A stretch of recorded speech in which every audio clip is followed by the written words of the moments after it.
an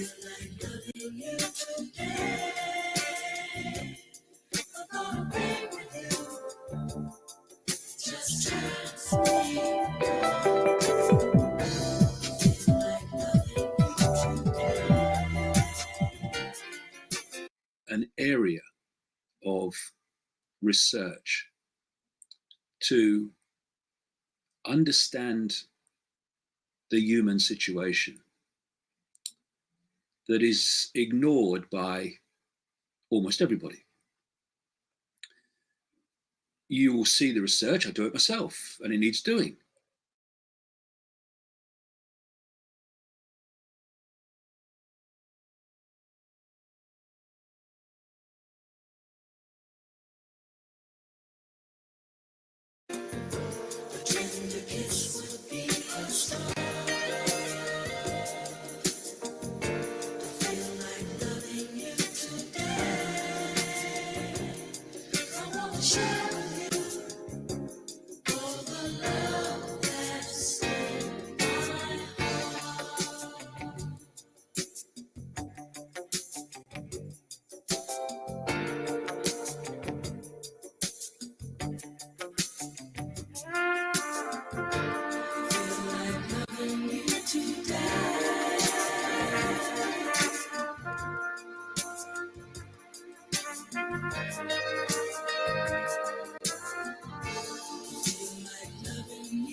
It's no way, there's no way that I can fuck with that.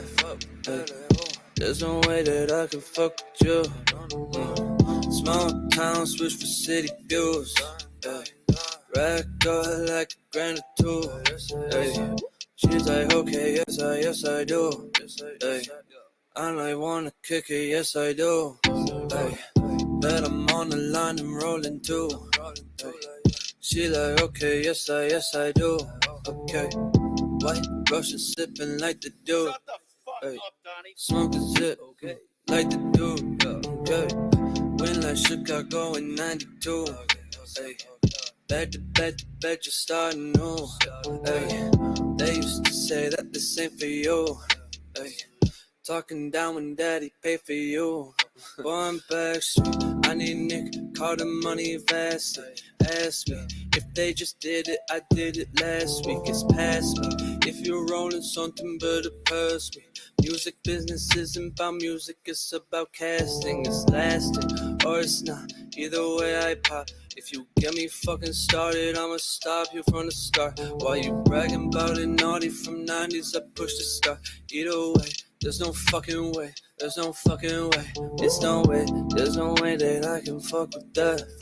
Ay, there's no way that I can fuck with you. Small town, switch for city views. Ay, rack out like a grand or two. Ay, she's like, okay, yes I do. Ay, I like wanna kick it, yes I do. Ay, bet I'm on the line and rolling too. Ay, she like, okay, yes I do.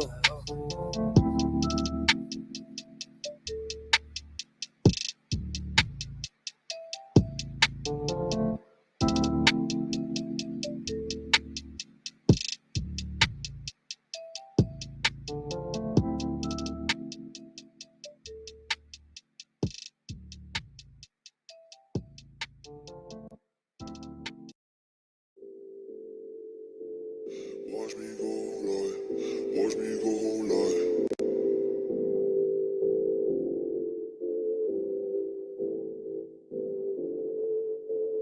Watch me go, watch me go right, watch me go live, watch me go live. Heavy on blow, heavy on blow right. Watch me blow right, yeah. Watch me blow right. I want the spotlight, I want the bad bitch, I want the car, I want the house, I want the new wrist. I want my diamonds be so cold that I need fucking minutes. Baby, I know that you're smitten. This ain't love, that's why I'm fucking in it. That's why I fucking hit it. Ay, double cup vision living. Ay, making all my own decisions. Ay, I don't care about opinions. Ay, flash on no limits. Ay, turning hobby to a business. 4 years finally winning. Ay, 4 years now they listen. Betty gonna keep a distance. Emotion changing in an instant. Polaroid, yeah, that's instant. I don't even have a man. Playful, not a man. I don't even have a man. Phone jumping no minutes. I don't even have a man, yeah. Watch me go, watch me go, yeah.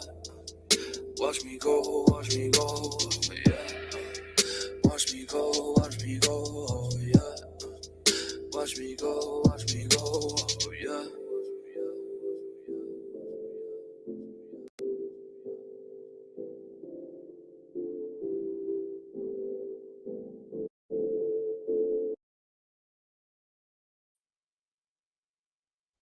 What's cracking? What is cracking? Peace, peace, peace. Peace, peace, peace, peace. Happy Friday, man. Thank God it's Friday, right? Salutes to everyone in the building. CC, Dino, Day One S, Mark Basket, Voy, MPC, Jeebus. See you folks down there. How you doing, man? Hey, open panel, by the way. Open panel. You see that link pinned there? Come up and say hello. Come up and say hello, man. Good to see you folks down there, first of all. Good to see you guys and girls. Don't plan on sticking around for too long, you know. But depends on how the show goes. Get something cracking, you know. Get something cracking. But what's new, man? What is new out there? What is new? I wanted to quickly start off on something real quick. Where are we? There you go. There you go. Big up. Shadow Buddha in the game. Wicked. Salute, Shadow Buddha. Welcome. Welcome. Look within in the building. Much love. Much love. My man GA in the building. What's happening, GA? Much love. Got Dino on the panel. How we doing, Dino? Yeah, not too bad, bro. Not too bad. Yeah. Fucking had a pinched nerve in my back for the last bloody week. So I'm a bit Okay. laid up, but other than that, I'm all right. Yeah. Mm-hmm. Sorry Been to no hear that work. about the back. Can't go to bloody work. So So you're laid up. Don't sound too bad. It's not. It's actually not a bad trade-off. Laid up instead of going work. yeah.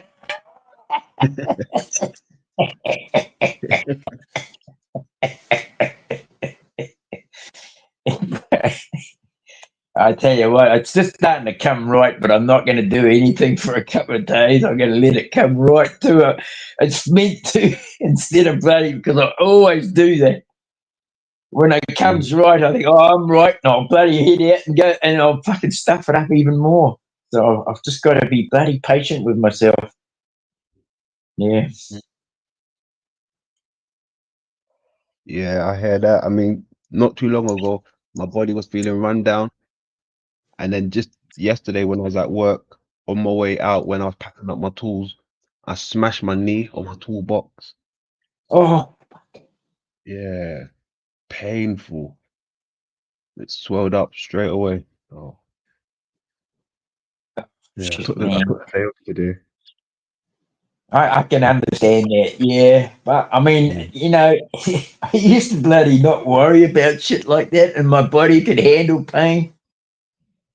And Mm-hmm. I mean, I can still handle the pain, but the thing is, it cripples you. It just fucking cripples you. Does. It does. Especially on the bone, you know, when it connects right on the bone. Like, Yeah, oh, yeah, bone very- pain's pretty bloody mean, eh? It takes a few days for that bruising to go away. Some days, sometimes you think the bloody thing never going to go away. yeah. Yeah, that's it. Yeah, happy Friday, man. Happy Friday. Glad you lot are here. Glad you lot are here. Is it Friday or is it Saturday? Well, Saturday for you. Oh, excuse me. Happy Oh, yeah, Saturday, it's you bloody know. Saturday. Happy Saturday. Happy Saturday. Had me bloody work. Excuse Looking at myself for a moment. me. Yeah. It happens, you know, it happens. We'll get there. We'll get in there. I see the folks down there talking about the moon. The other moon, well, the other day, the moon was out and it was shining like, oh, it was just shining. I reckon. Shining. I reckon, bro. Bloody hell, it would look like you could reach out and touch it. Mm, right. It was so bright. I couldn't even make out like the craters and stuff. That's how much it was. Oh, it was bright. I was like, whoa, how are you shining so bright, madam? Yeah. Right.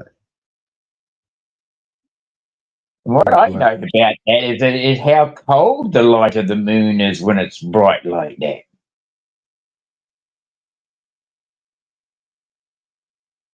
Yeah. It gives off You its know, own I light. do hear people talk about that. Oh, it's just a very interesting conversation. Um, I go over a lot of rewatch a lot of your work and a lot of Chief Ironbush. And I've got a lot of time for Chief Ironbush at the moment. But salute to Chief Ironbush. Yeah, I've always shout out to Chief Ironbush because he's actually just bringing so much good stuff at the moment. And just, we're talking about the moon and different things, but I just put a comment on one of his videos that I've gone back. I've been watching a bit of his stuff, as I say, and I put a comment in there this morning about how several friends of mine in 2017, I was hard out in Facebook, and I had probably about 4,000 followers when I was in bloody Facebook. And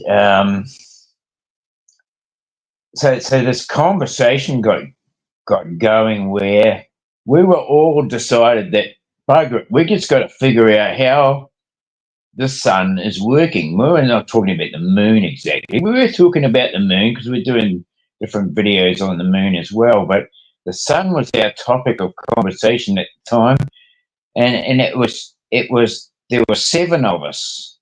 There was a guy in Mexico, me in New Zealand, a guy in Australia, a guy in South Africa, a guy in the UK, and several people in America.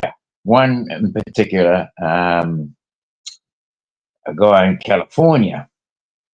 Now, the guy in Australia, he was the guy with all the bloody know-how. He got us all teed up together into the same video. It was bloody cool, man. He had the gear, and he knew what he was doing. But he got us all lined up, and guy in California, he actually got a screenshot of myself and him watching the sun. He was in California. He was watching the sun go down. And he was watching that sun go. We could see his video. Like this guy had all our videos of what we were all watching. I was watching the light, the what they call it, the dawning light, when that first light enters the horizon, and I was just watching this first light, I just, from where we were, our street that we're on looked directly east, so I went and stood out on the street and waited for the first of that sun to appear on the horizon. And I got that, just as it was coming up. My mate Kilo, he called himself Kilo, Kilo, Kilo, in California, was watching it go down. And we got a screenshot of them at both the same time. Him in California, me in New Zealand. I was so damn excited, bro. I was out the fucking gate, mate. I ran down the road because I seen the neighbour coming into his driveway, right? He was just coming home from work. He did a night shift, and I was just fucking going. I was just off the fucking scale, I ran down his driveway and said, bro, look at this. And he's going, what? He's thinking I'm fucking nuts, And I was, look at this, bro. And but I'd never actually talked to him at this time in the morning ever. So it was quite crazy. But I was like, look at that, bro. That's the sun in California going down, and it's here, look, it's rising. And he's going, eh? I said, this is my mate, Kilo, in California, and he's watching the sun going down, and we're watching it come up. I said, how can that be, bro? He goes, fuck if I know. You're mad. And he walked off. He walked off. He walked off and walked into his place, But I just thought I was fucking nuts. He came and saw me a couple of days later. He says, "That's fucking crazy shit, Dean."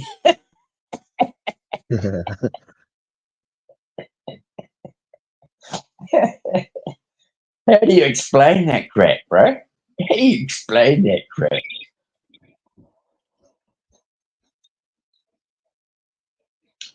The sun's not 93 billion miles away, that's for sure. Right? Nah, nah. Mm-mm. Yeah, I don't know where they got that number from. so that was quite a good experiment we were doing, and we try to hook it up with the moon. It's a little bit difficult with the moon. And I'd like to actually, see if I could. I mean, you'd have to have a Facebook account probably to do that, or some kind of platform where you could all be at the same time together. Maybe YouTube, we could all do it like that, where we could all take pictures of the moon, or even video recordings with time frames involved as well, just to see if there's more than one moon, right? Or is the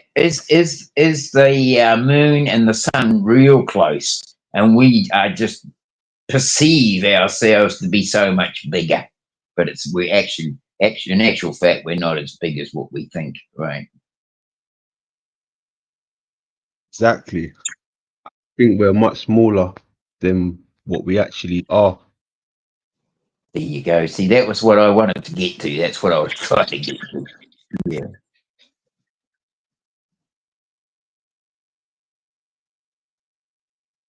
I mean, even when you look at, micro to macro, they always make out like we are the most intelligent thing. What if we was, you know, the most intelligent thing out there, but what if we was also the smallest? Just like how an ant and all these other creatures, they're very intelligent, but they're small on a micro scale, right? Yeah, well, I mean, yeah, yeah, that is a very big possibility because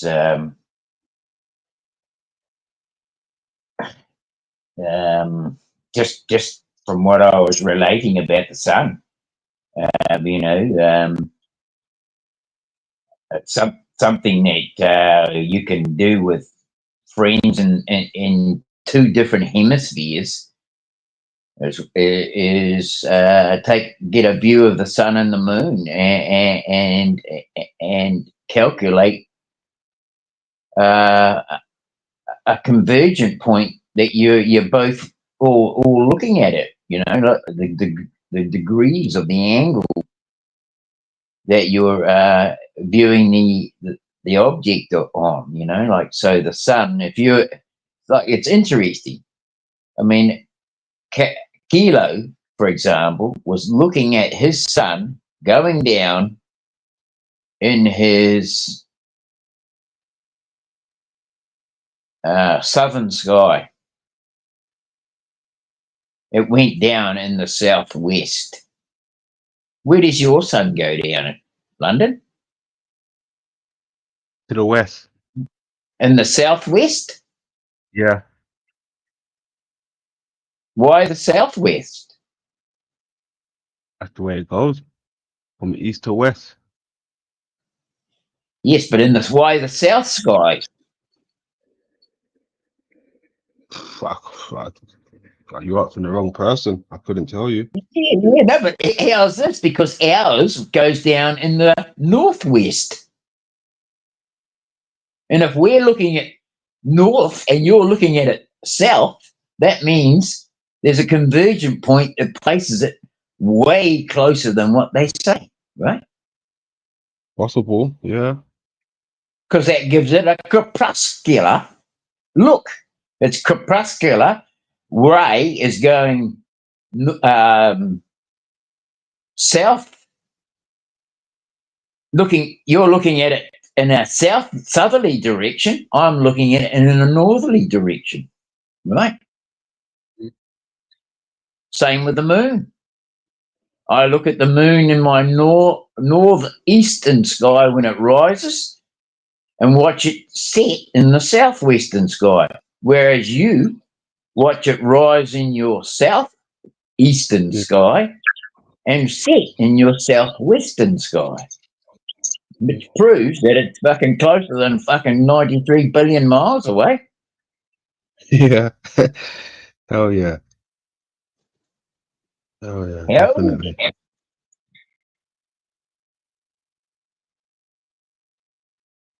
Yeah, I agree with that. There was something I quickly wanted to look at. Where was it? There we are.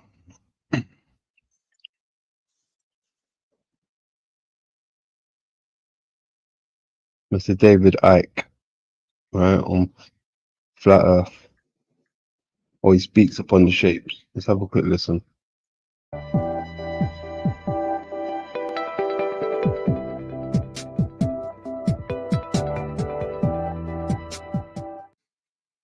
An area of research to understand the human situation that is ignored by almost everybody. You will see the research, I do it myself, and it needs doing, into political manipulation, financial manipulation, manipulation of wars, engineered terrorist attacks, and all that. And that needs to be done. But the bottom line, surely, is to understand the very reality that we're experiencing, what we call life, what we call the world. What is it? It seems, on the face of it, to be very simple. It's a planet, it's a universe, and it's solid and stuff. It's all matter. But when you go deeper into it, actually not very deep, really, to start with, none of that is true. We don't live in a solid world. Quantum physics has shown that for a long time. We live in an illusory world that appears to be physical, but isn't. And we are experiencing the vastly advanced version of a video game, a simulation. And when you look at how people play video games, these virtual reality video games, I mean, what is happening? People put goggles on, they put headsets and earphones on, and they, often put gloves on. And what that is doing is simply hijacking, hacking into the way that we are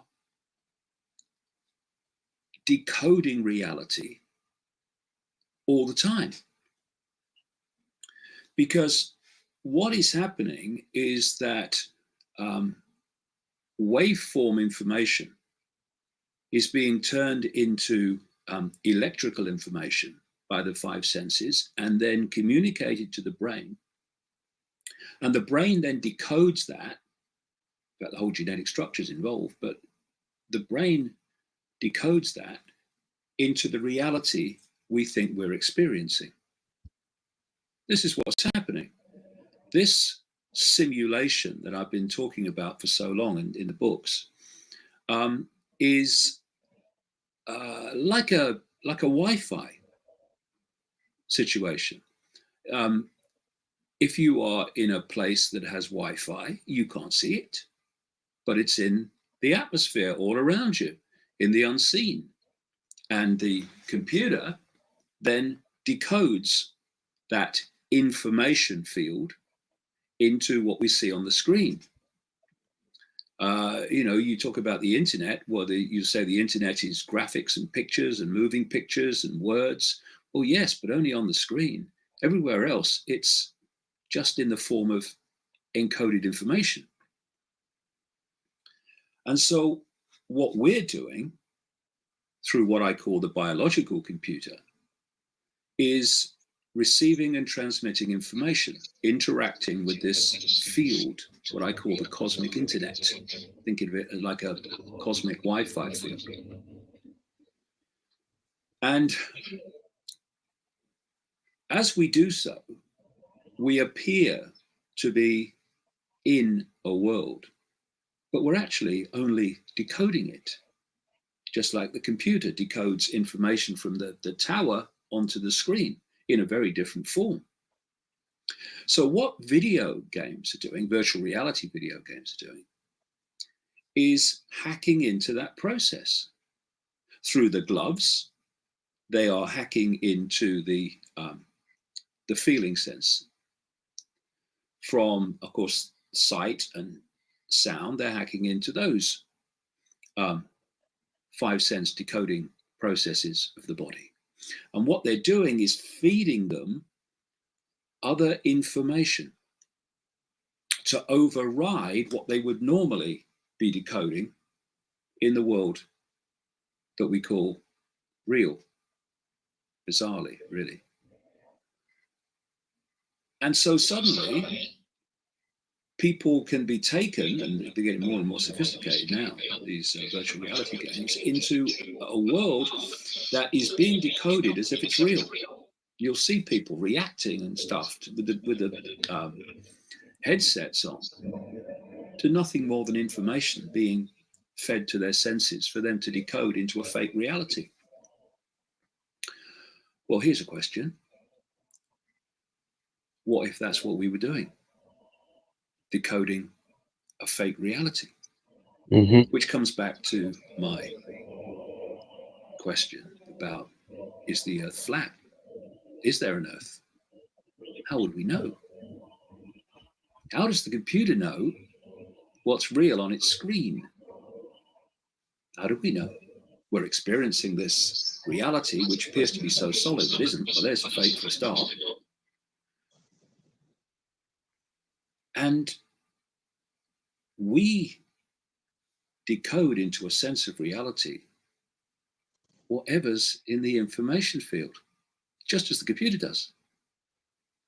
Change the information, you change what's on the screen.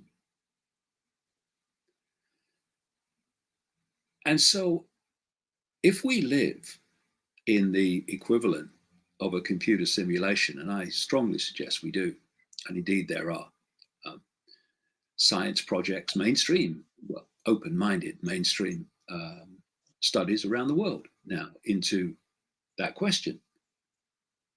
Is this a simulation? Is this like a video game? As you know, some physicists have pointed out, the physics of our reality is the same basically as the physics of a computer game.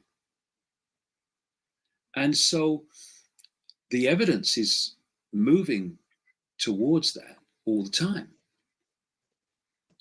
So here's a question. He who controls the simulation controls the information that we're decoding, controls the sense of reality of who we are, where we are, and what the heck's going on. So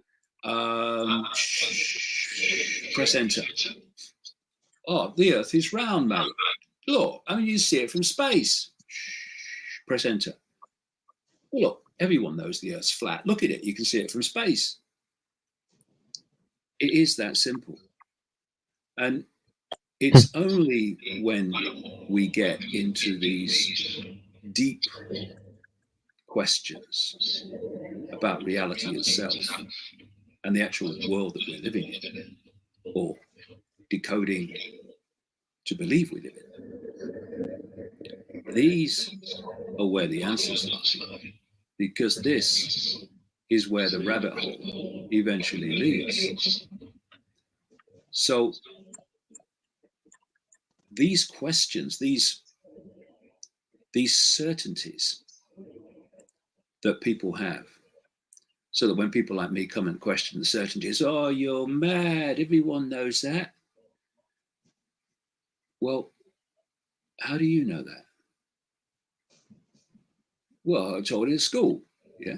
And where else? Well, tell it, the media say so, yeah. Scientists say so, yeah. Ever thought that that information that you're getting from all these people was coming from the same source? Indeed, from the same hoax. Mm-hmm. People who, in these various professions, say this is how it is, are caught in the hoax, are caught in the fake reality like everybody else. Most of them genuinely believe what they say because to them it's real. But when you start to look at reality in a deeper way with an open mind, when you start to see the process of how we decode reality and experience reality,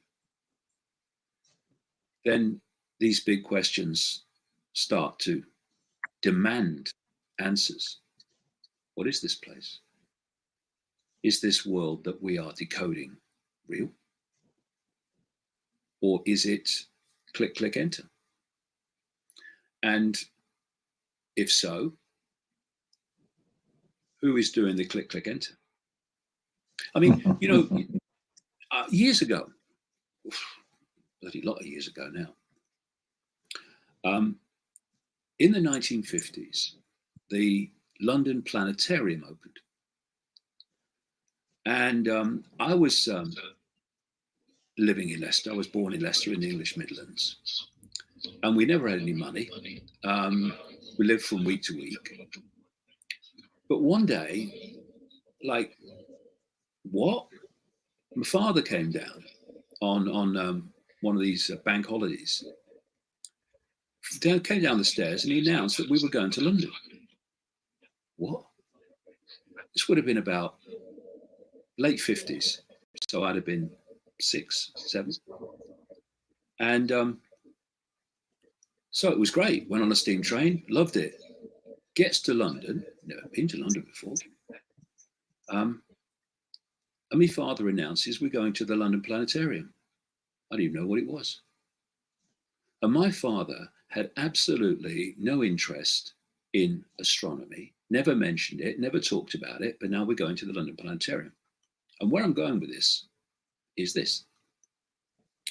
I went in the middle of the day, little kid, sat down, lights went off, and suddenly the night sky was above me, looking to me every bit like the night sky.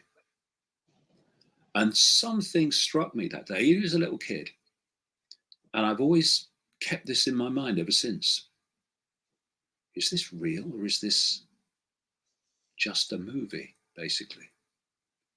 And you know, talking of the night sky, we look and we see these stars, and they're thousands, millions, billions of light years, all these fantastic distances that they talk about away from us. And yet, they only exist in the form that we appear to see them when the brain, a few cubic centimeters of the brain, decode that information into the perceived reality. Because there is no time and there actually is no space. It's all an illusion. And the only moment that exists is now. Always now. Never any other time. Now. And people say, well, what about the past? Okay. Where are you when you are thinking about the past? In the now. Where are you when you're thinking about the future? In the now. Everything happens in the now. Time is an illusion encoded into the fabric of the Wi-Fi, in effect, cosmic internet, which we are decoding into a perceived reality. And to get to the real core of what's going on in the world, beyond what's in the news, beyond all this other stuff, we need to start asking questions and understanding the nature of the world itself, the nature of the reality that we call the world. Because if we don't know what it is, and of course the vast majority don't, then what kind of position does that put us in relation to those in the shadows and beyond who do know what it is? It would make us, well, babes in arms doesn't even start to cut it. And to pursue these questions, you have to not care what other people think about you, because the system in all its forms, and the servants of the system and the puppets of the system, will come at you from the system's point of view, because it's all they know. But these questions are vital to be asked and to be pursued.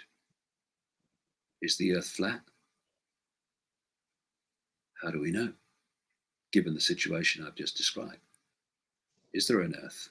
How do we know? Right there.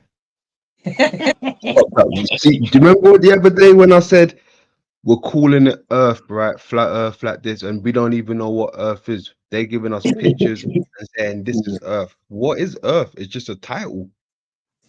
Right? Yeah. I mean, we could be like, Well, it's everything. I mean, the thing is, it's everything we're taught, and none of it as well, isn't it? I'm definitely willing to entertain that topic. I mean, what is Earth? Really, I've been saying that for the longest. We want to give it a shape, but we don't even know what it is. How can you give something a shape and you don't even know what it is? Yeah. All right, I'm willing to entertain that. I know I've got a model on it with a shape, but I'm willing to include the anatomy, the body. Right? You ask somebody what is their model, it's the model. Like a Lego's a model, you know, a bit of toy's a model, but it's, what is it, a toy? Like, what is Earth? You know, what is Earth? Yeah, well, I mean, coming from the point of nothing is real, what is it? What is? Mm. How can you even describe something if it's not even real? Yeah. Mm. Yeah. Crazy. Are we only looking at at the description of what somebody else has told us? You know Yeah. what what Well, I mean, what makes us think that I'm looking at a bloody cupboard right now with glass in the window in the door? What made it? What makes it real? Only my mind. Only my mind can make it real, right? Only my mind can give it some substance. Um, and I could describe it, and maybe people could say, "Oh, well, that's a wooden cupboard with glass in the door," right? But other than that, so what like what are we? What are we breaking down? Are we breaking down objects? Are we breaking down light?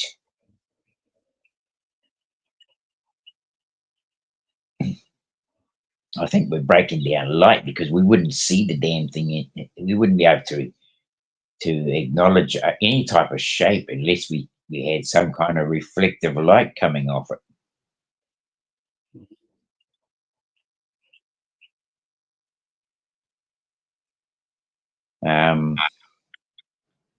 I don't know. I'm just, like that's. I'm always stuck in this bloody place. I'm always stuck in this place with this one. How do you describe it?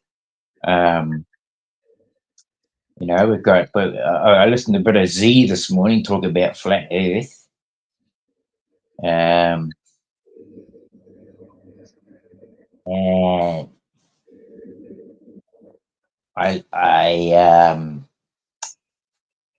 I've been watching a bit of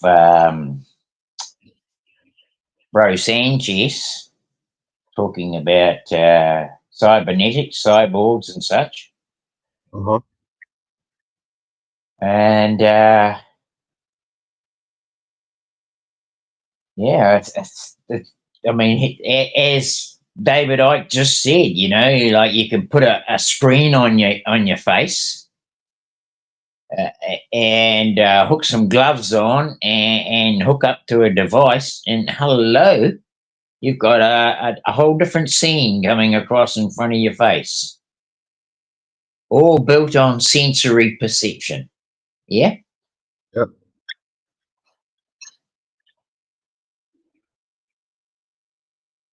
So basically, whatever the source of the sources, um, it can basically put out any perception, and as long as our senses can pick up those uh, ports, we can make something of it. I guess our senses can make something of it.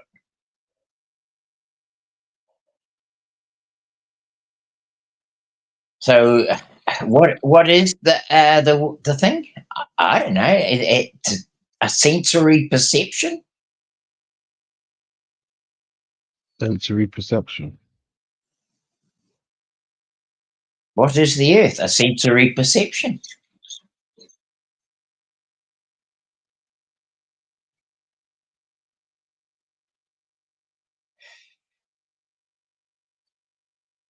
Basically, I would say the mind is what controls the sensory perceptions. Yeah. Yeah, well they do say that's the lamp of God, the mind, penal. So, That are we viewing? Are we living in the mind of the eye of God? God, The mind of God. The I mean, the mind's eye of God. the mind's eye of God. Hold on a second.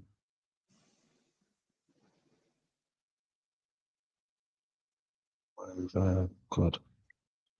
Something I wanted to show.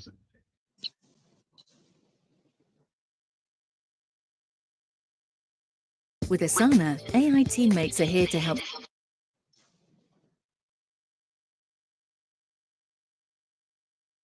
Get rid of these adverts.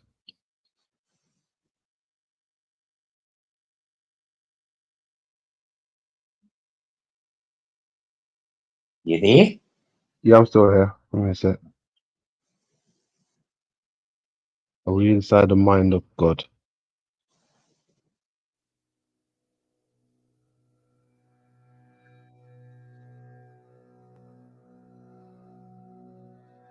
Throughout history, the head has been seen as the seat of higher wisdom, the place where divine insight and human consciousness meet. In spiritual traditions across the world, it is often referred to as the upper room or even heaven, representing The upper room, right? Remember I've been speaking Mhm. about that? The Yeah. upper room. Mhm. a realm of higher awareness, vision, and understanding.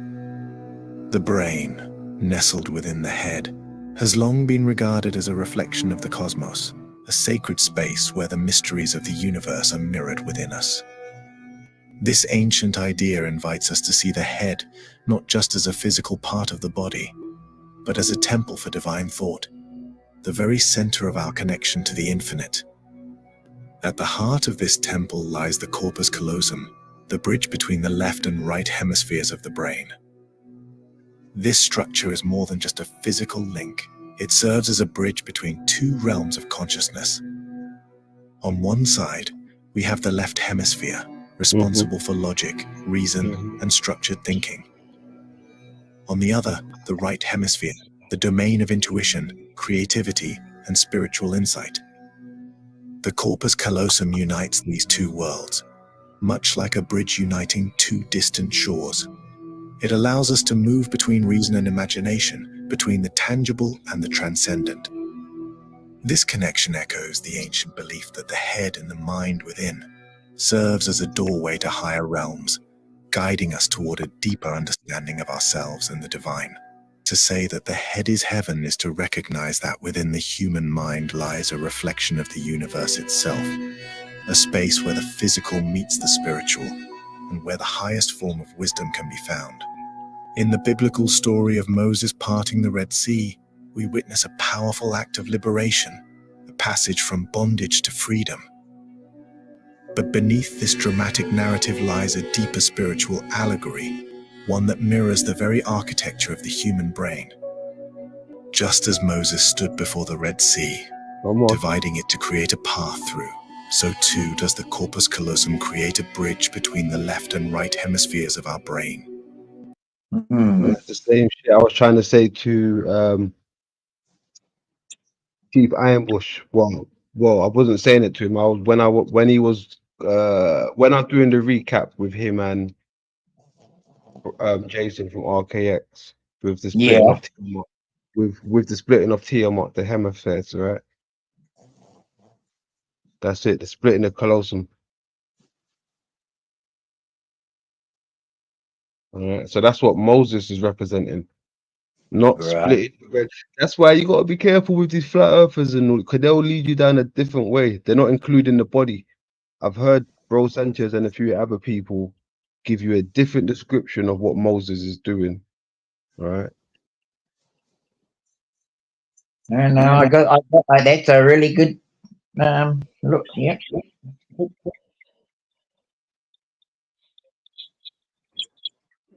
So I think you broke up there. Sorry, bro. I just saying that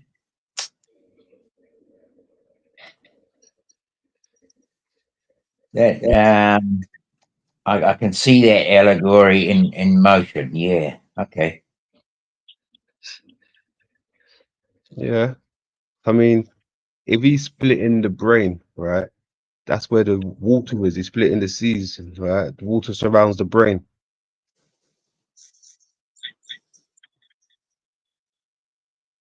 That's the way I look at it.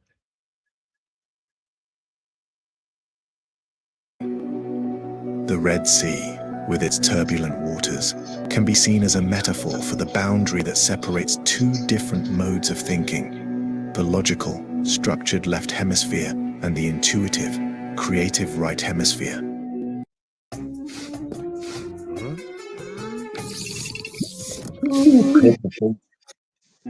On one side, the left hemisphere, the realm of rationality, structure, and order. This side of the brain is grounded in the material world, where logic and analysis rule. On the other side, the right hemisphere, the home of imagination, intuition, and creativity. This is where we tap into the spiritual, the unseen, and the transcendent. Just as Moses leads the Israelites across the Red Sea, we too must cross from one mode of consciousness to another, from rigid logic to boundless intuition, from separation to unity. The parting of the sea symbolizes the opening of this pathway, the balance between both hemispheres of the mind, and the journey toward deeper spiritual understanding. In this light, the story of Moses becomes not just a tale of physical liberation, but a map for inner transformation, a guide to navigating the waters of the mind. The crossing of the Red Sea is a journey through our own consciousness, where the corpus callosum serves as the divine bridge that unites opposites, bringing balance and harmony within. Ancient wisdom speaks of a profound transformation that occurs when these two hemispheres are in harmony. When we achieve balance between the structured thinking of the left hemisphere and the expansive imagination of the right, we open ourselves to a higher consciousness. This is the essence of enlightenment, a unity of thought, vision, and spirit. Modern neuroscience mirrors these teachings, recognizing that personal transformation, creativity, and even spiritual experiences are rooted in the brain's ability to integrate both logic and intuition. From meditation to visualization, many ancient practices work to stimulate this balance, awakening the brain to its fullest potential. Within the pages of the Bible lie layers of symbolism, hidden meanings that speak not only of spiritual truths, but also of the human body, particularly the brain. There you go. Speaking about the body. Mm. Speaking about the body. Right, amongst various other things, but they're really touching on the body, especially the brain, the upper room.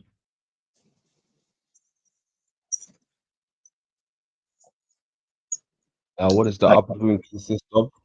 It consists of the brain and the two eyes.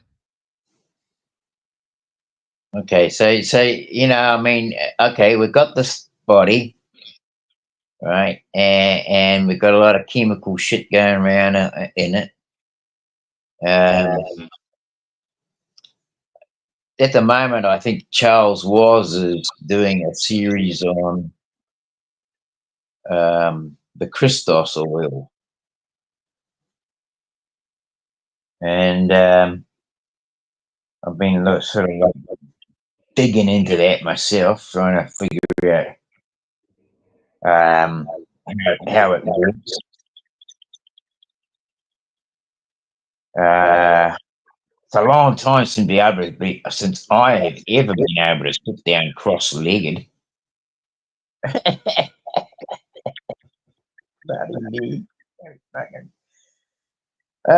Yeah. So, but I mean, there's obviously processes in the body that are,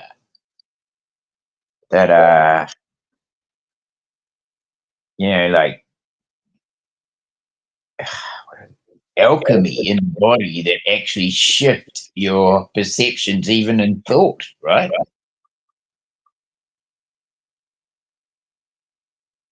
So, a person on a bad junk diet is not liable to have the kind of alchemy going on that might lead to higher truths in the self. Yeah. Okay.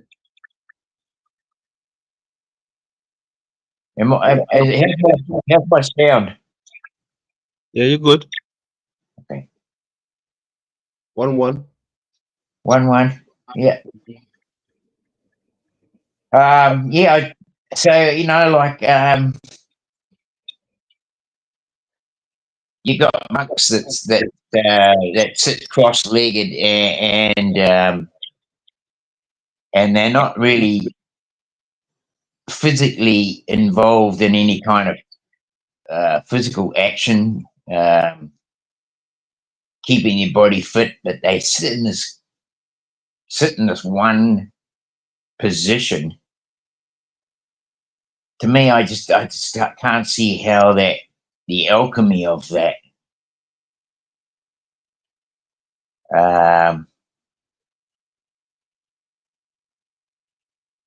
you know, what kind of Transmute. I know diet? what you're saying. 'Cause I mean, it's like uh, it seems like the body is designed to be in motion all the time, even thinking, moving.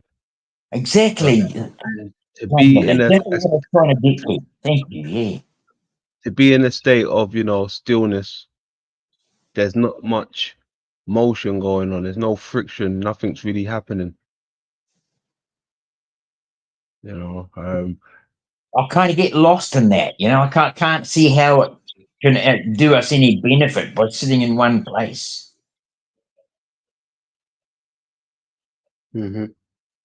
That's where I'm stuck. I mean, I can't understand how, because I know, like if you get a snake bite, for example, the poison travels through certain pathways of your body, like they not just the blood, the veins, but also there's like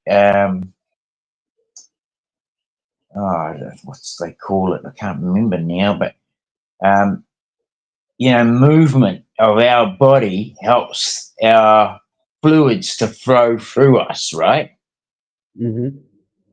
And they reckon the best way to stop a bloody snake bite from affecting and getting to your heart is to stop the movement of your body, right? Yeah.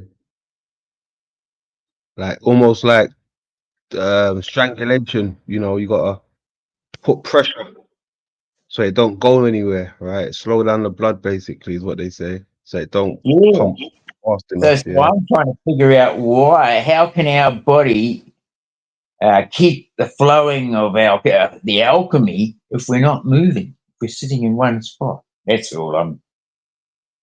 Mm. That's the only reason I brought that up. Yeah. Good stuff. 1 second. Yeah, there you go.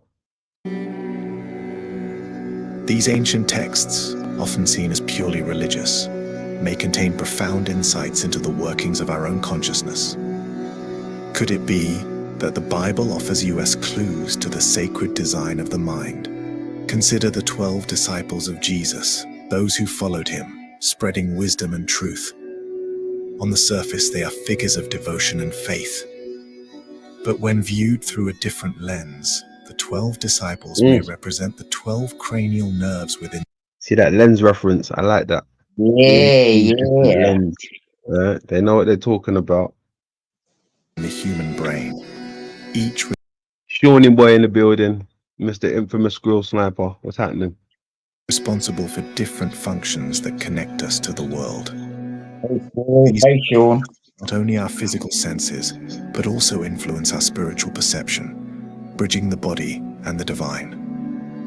Each cranial nerve, just like each disciple, plays a crucial role in our journey, guiding us through sight, sound, and intuition, helping us navigate both the material and spiritual realms. This correspondence between the biblical 12 and the 12 cranial nerves hints at a deeper connection between scripture and the human mind. And then there's the upper room where the disciples gathered for profound spiritual experiences, from the Last Supper to the day of Pentecost. In this context, the upper room symbolizes a place of higher awareness, a state of elevation. Do you know why that brings me chills? Because when I used the phrase upper room, I had no idea it was tied into the occults as well. That's Cool, why eh? it's different That's when I so hear it. cool, London. That's so cool, bro, because your path has traveled too. Wow. Mm. Crazy. Let's keep going. Elevated consciousness. In the human brain, this upper room can be linked to the frontal lobe, the region responsible for higher reasoning, decision-making, and insight. It is here, in the uppermost part of the brain, that we experience moments of clarity, spiritual insight, and connection to the divine. Through these metaphors, the Bible seems to point us inward to our own minds as the true location of spiritual transformation. The stories and symbols are not only meant to guide us externally, but to reveal the hidden potential within our own brains, waiting to be awakened. These hidden references remind us that the path to spiritual enlightenment is not just a matter of faith. It is also a journey through the anatomy of our own minds. The 12 disciples, the upper room, all these symbols suggest that the brain holds the key to unlocking higher states of consciousness, connecting us to the wisdom of the ages. Would you believe me if I told you that coffee could be one of the healthiest things in our diets? But the problem is, most coffees are over.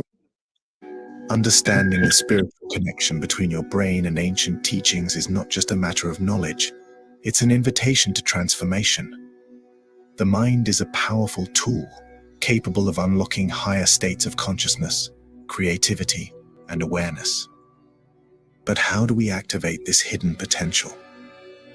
How do we bridge the gap between logic and intuition, between thinking and being? The answer lies in balance, learning to engage both hemispheres of your brain in harmony. One of the most powerful ways to do this is through practices that bring focus to the corpus callosum, the bridge between your left and right brain. Techniques like meditation, mindfulness, and visualization allow you to quiet the noise of the outer world and tune into the deeper currents of your mind. Meditation, for example, helps synchronize the two hemispheres, creating a state of coherence where logic and creativity flow together effortlessly. As you breathe deeply and focus inward, you activate the corpus callosum, allowing your mind to function as a unified whole instead of two separate parts. Visualization is another powerful tool. I like that. I like Yeah. that. That was dope. That was nice. That was nice. You want to run that past again? Yeah.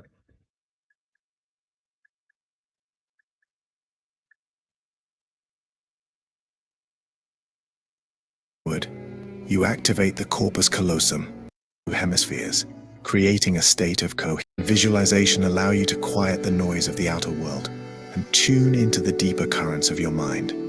Meditation, for example, helps synchronize the two hemispheres, creating a state of coherence where logic and creativity flow together effortlessly. As you breathe deeply and focus inward, you activate the corpus callosum, allowing your mind to function as a unified whole instead of two separate parts. Visualization is another powerful tool. By focusing your mind on the image of light or energy flowing through your brain, particularly across the corpus callosum, you can strengthen the connection between the left and right hemispheres, enhancing both clarity and intuition. This balanced state allows you to move seamlessly between practical thinking and spiritual insight, amplifying your creative and intellectual abilities. When you balance both sides of your brain, you unlock the ability to manifest your thoughts into reality. Structured thinking from the left brain provides direction and purpose. See, that ties back into what somewhat of like Chief Ironbush was saying, you know, one of the hemispheres being Yes. in a sleep state. Right? Interesting. While the imaginative flow from the right brain offers vision and creativity, together, they create the power to turn ideas into action, to solve problems with ease, and to experience life from a place of higher consciousness. From improved decision-making and problem-solving to heightened intuition and creative breakthroughs, these practices not only deepen your spiritual connection, but enhance your day-to-day life. The more you activate and engage the full potential of your brain, the more you align with your highest self, creating success in both the material world and the spiritual journey. The power of your brain is in your hands. The more you nurture this connection between thought and intuition, the more you access the divine within, turning your mind into a gateway for transformation, manifestation, and enlightenment. Throughout our exploration, we've seen how ancient narratives, like the story of Moses parting the Red Sea, serve as metaphors for the transformative power within us. Just as Moses led his people from bondage to freedom, we too can navigate the waters of our consciousness, embracing the balance between logic and intuition, reason and inspiration. The teachings of old whisper to us of this connection, reminding us that within the structure of our minds lies a reflection of the universe itself. By understanding the corpus callosum and the harmony it creates between the hemispheres, we unlock the door to a deeper consciousness and greater personal transformation. Your brain is the canvas of your reality, where the strokes of thought and imagination shape your experience of life.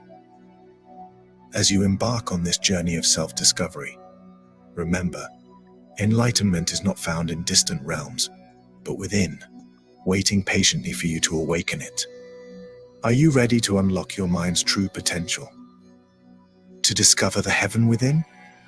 Embrace the power of your brain and let it guide you toward higher wisdom, connection, and transformation. There you go. Very good. Very nice.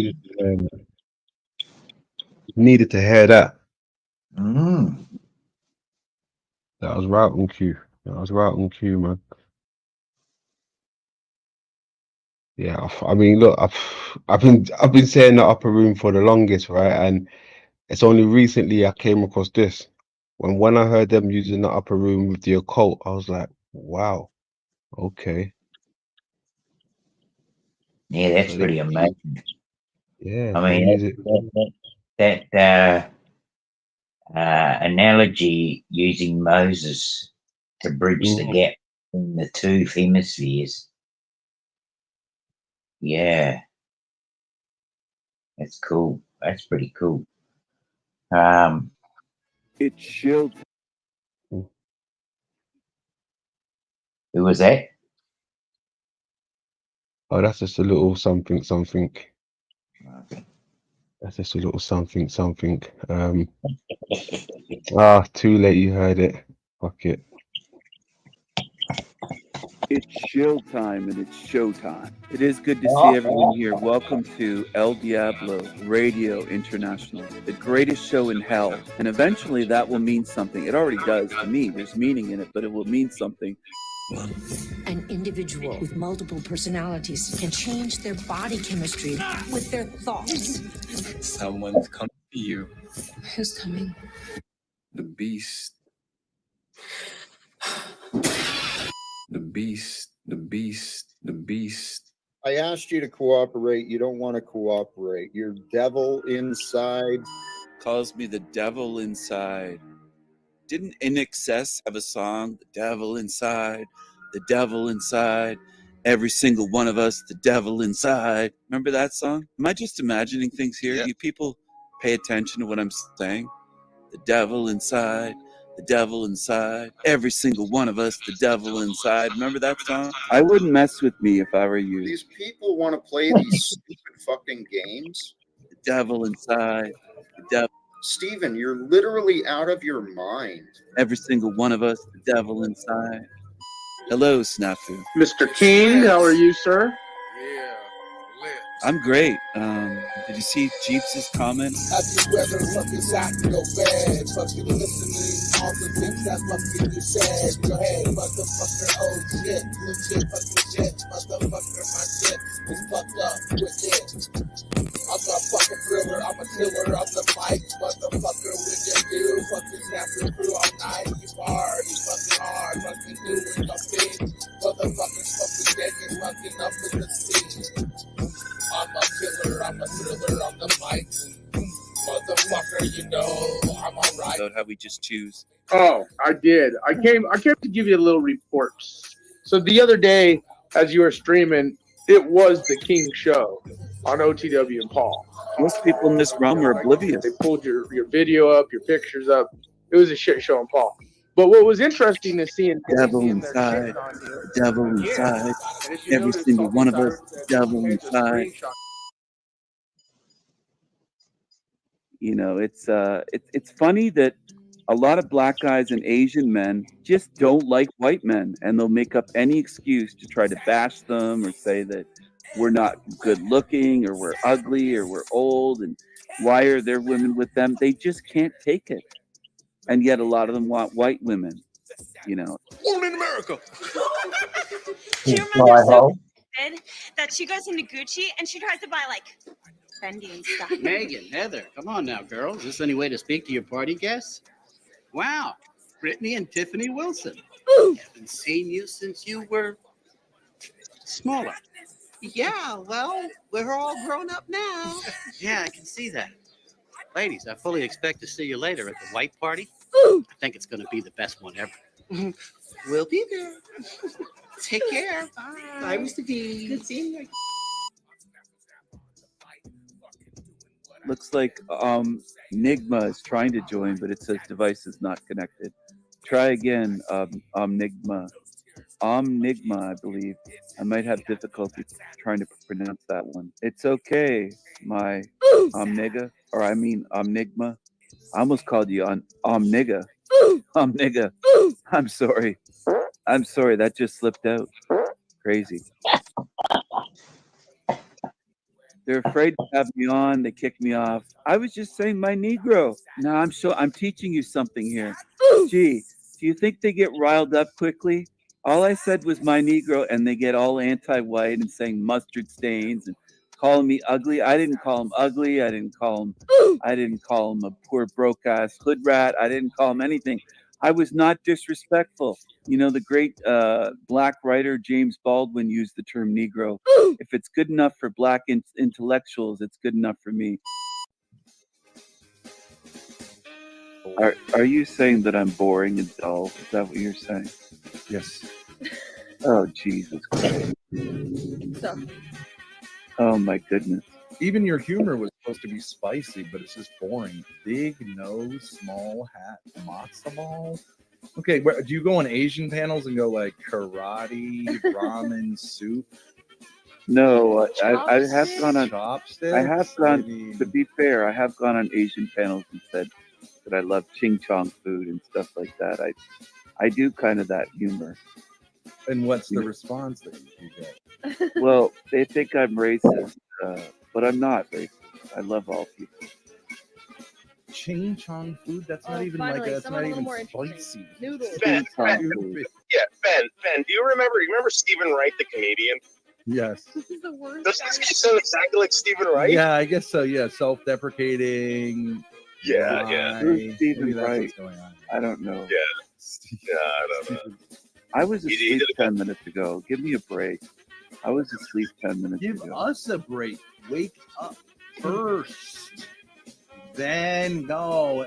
I'm trying to help Would you just your wake show. up and then go on a stage? I'm trying to help your show here. I'm trying to add a bit of spice to it. But there's no spice. I brought a hot take here.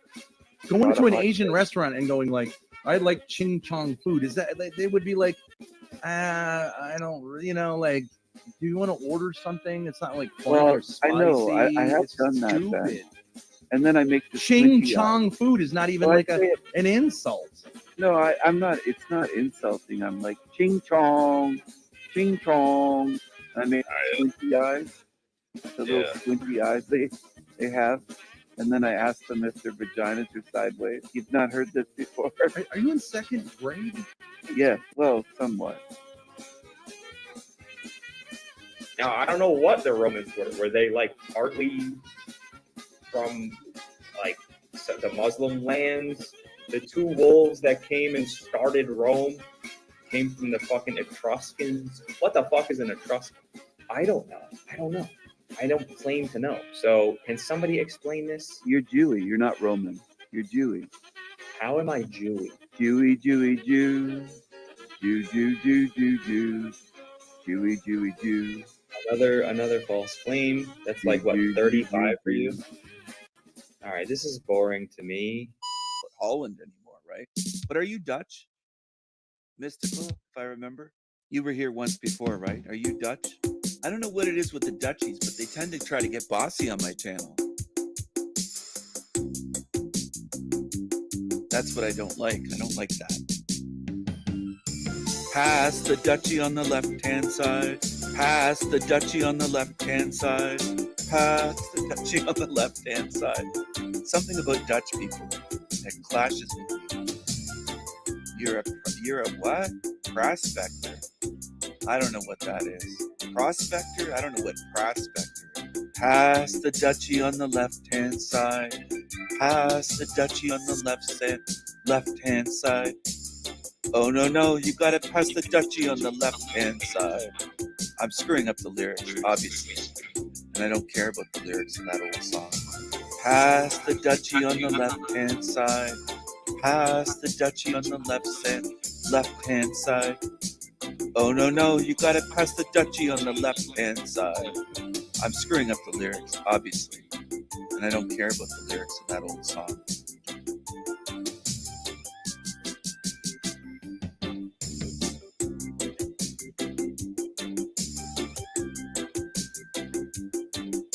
I knew it. I knew it. You guys are going to say I didn't. I knew it.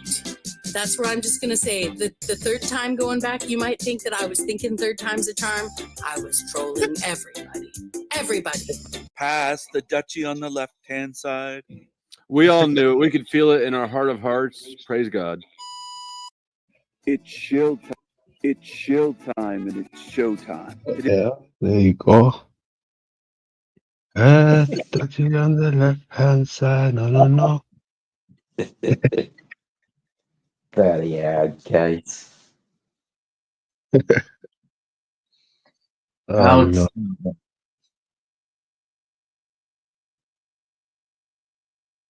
What did you say? I say, poor old Stephen.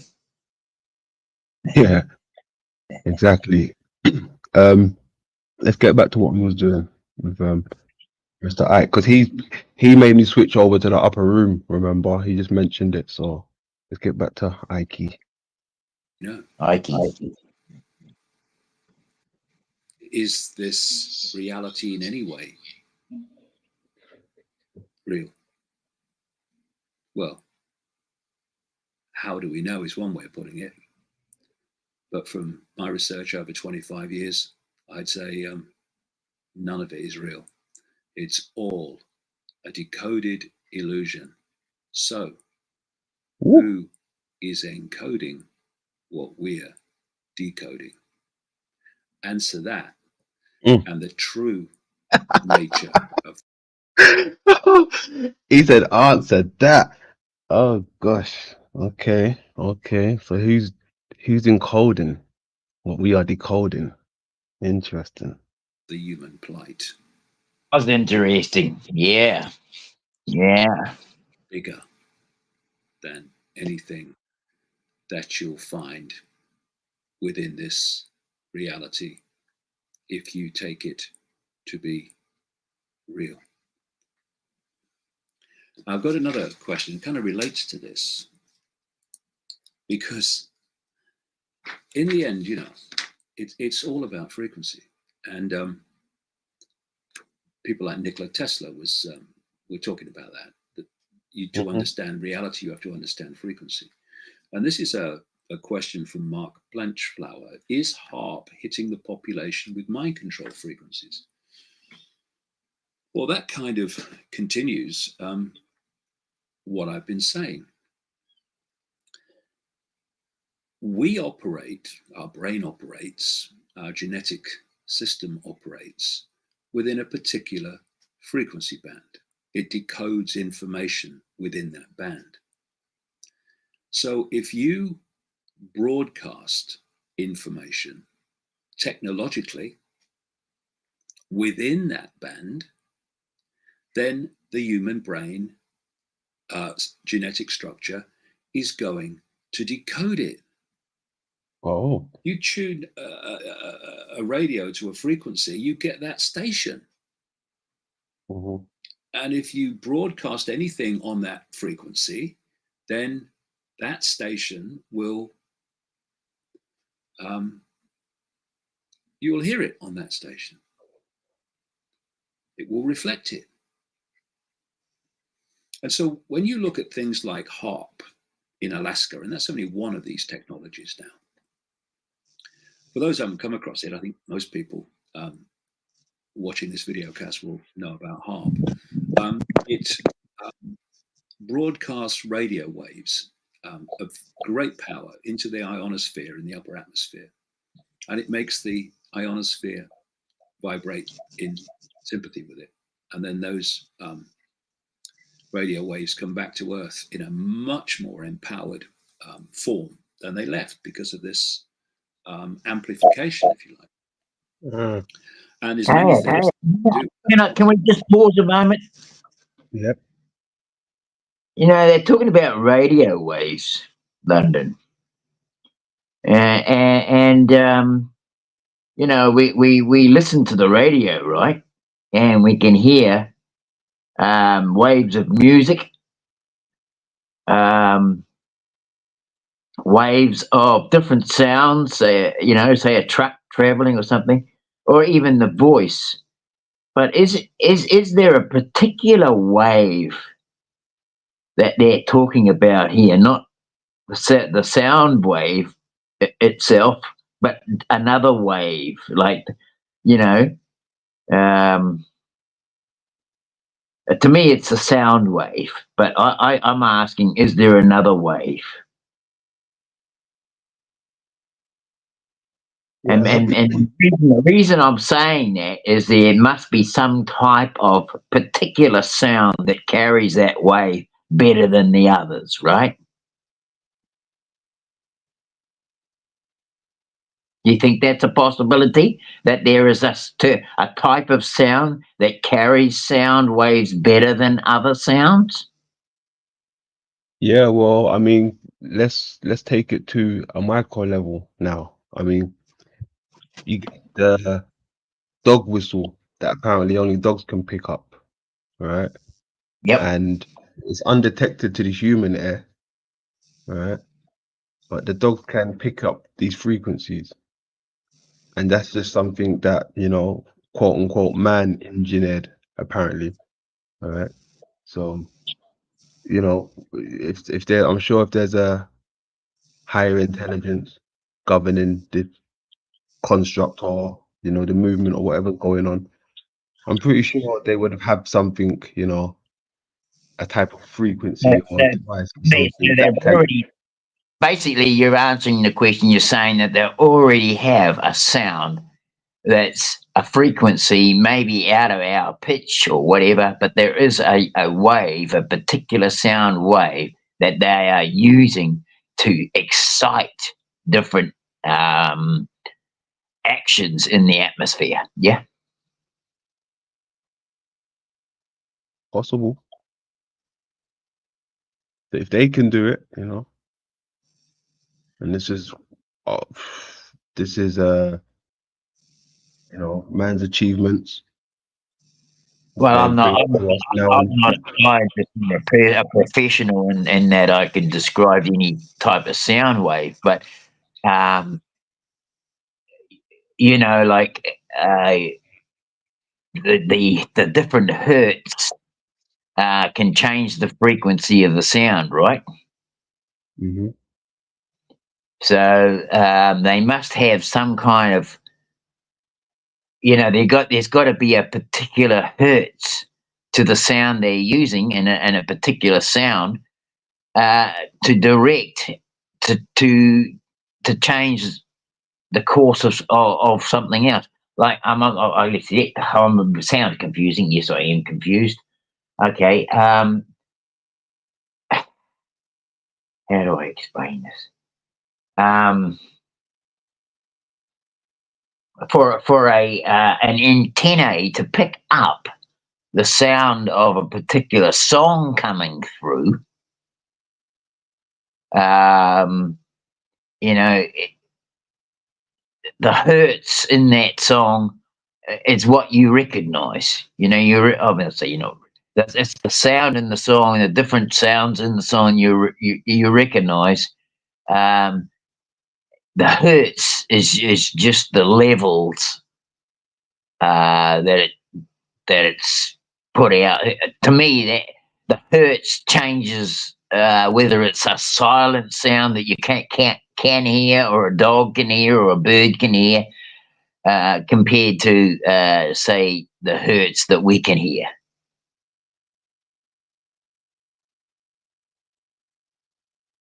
So, you know, like would the wind be affected by a certain hertz compared to, say,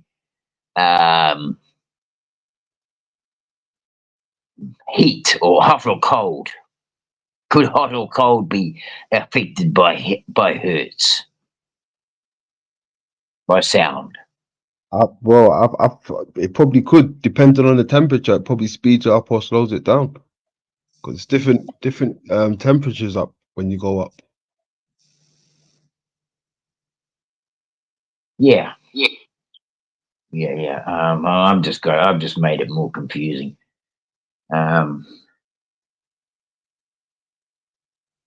The thing is, for me, if you're controlling the weather, and I know the bastards are, right? They, in an article I read, the first experiments were that they were deciding whether it was the electricity that caused it to rain, or whether it was the thunder, the sound of thunder that caused it to rain. And they figured out that it was electricity, not sound. But so therefore, what is radio waves? Are they sound or are they electrical impulses? Mm.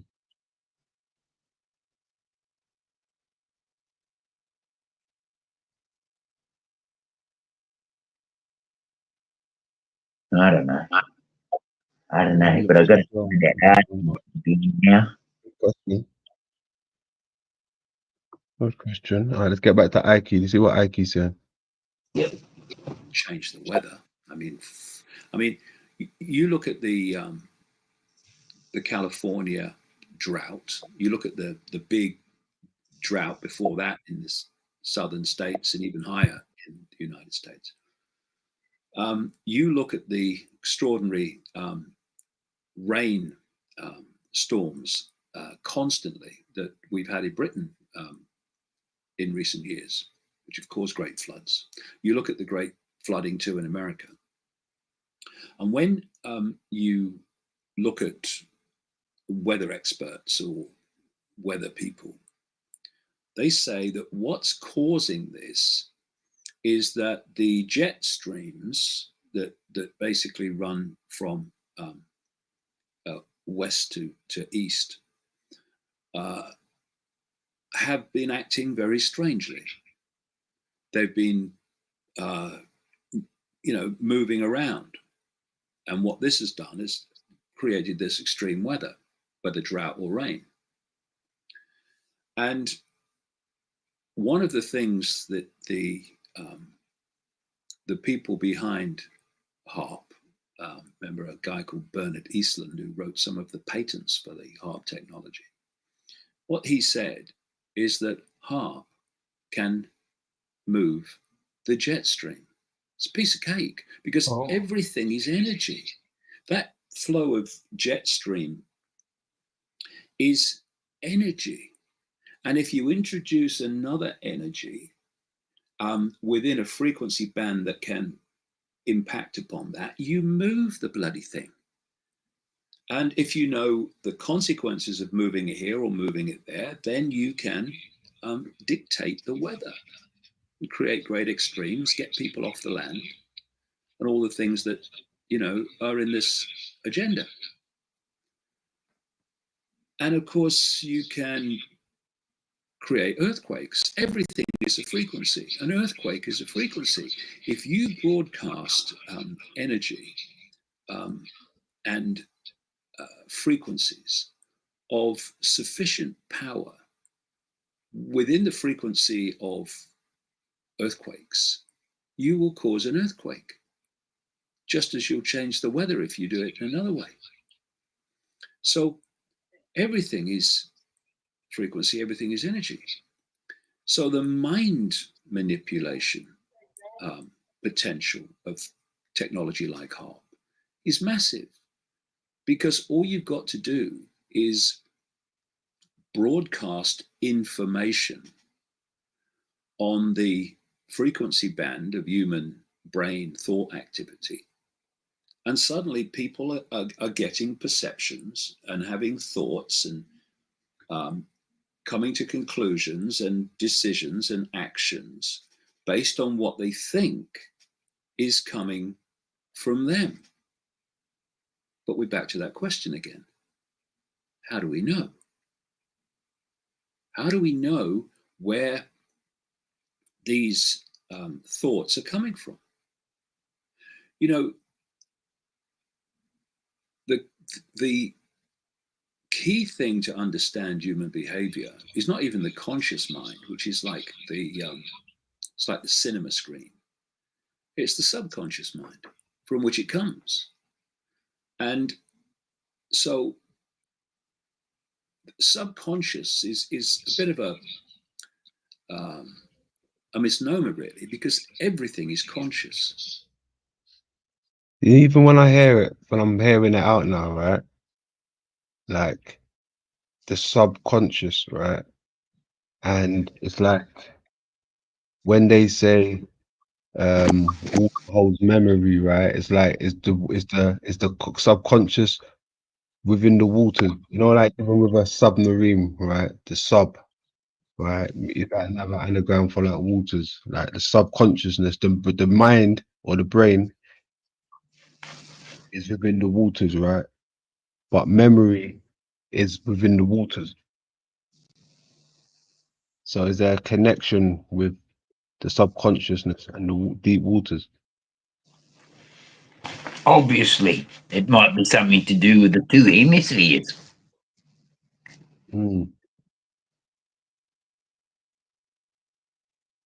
I found a little article. It's in Popular Mechanics with high voltage rainmakers, right? That was in. I think I already read this out. Maybe I read it in Chuck's Live. I don't know. March 1959. Popular Mechanics. Written so you can understand it. Volume 111, number 3. High voltage rainmakers. Did I read this article before, London? It sounds familiar. I think you may have. I think you may have. That Yeah. sounds familiar. But you can always go ahead if you want to read it again. That's a fairly long article, bro. You know. We'll leave it till next time. Yeah. I mean, maybe we could hook it up in another time. Yeah. Our subconscious is only subconscious to our conscious mind, the one that we perceive the world with. But the subconscious is also conscious. Everything is conscious. And this subconscious mind is what is targeted by things like subliminal advertising. Subliminal means below threshold of the conscious mind. So things are being put in to the subconscious mind, which absorbs everything. I mean, the conscious mind perceives, I mean, it's hilarious, really, how much the conscious mind takes in of reality. Subconscious mind is a sponge, takes it all in.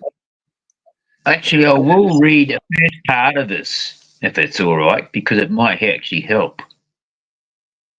Oh, go ahead.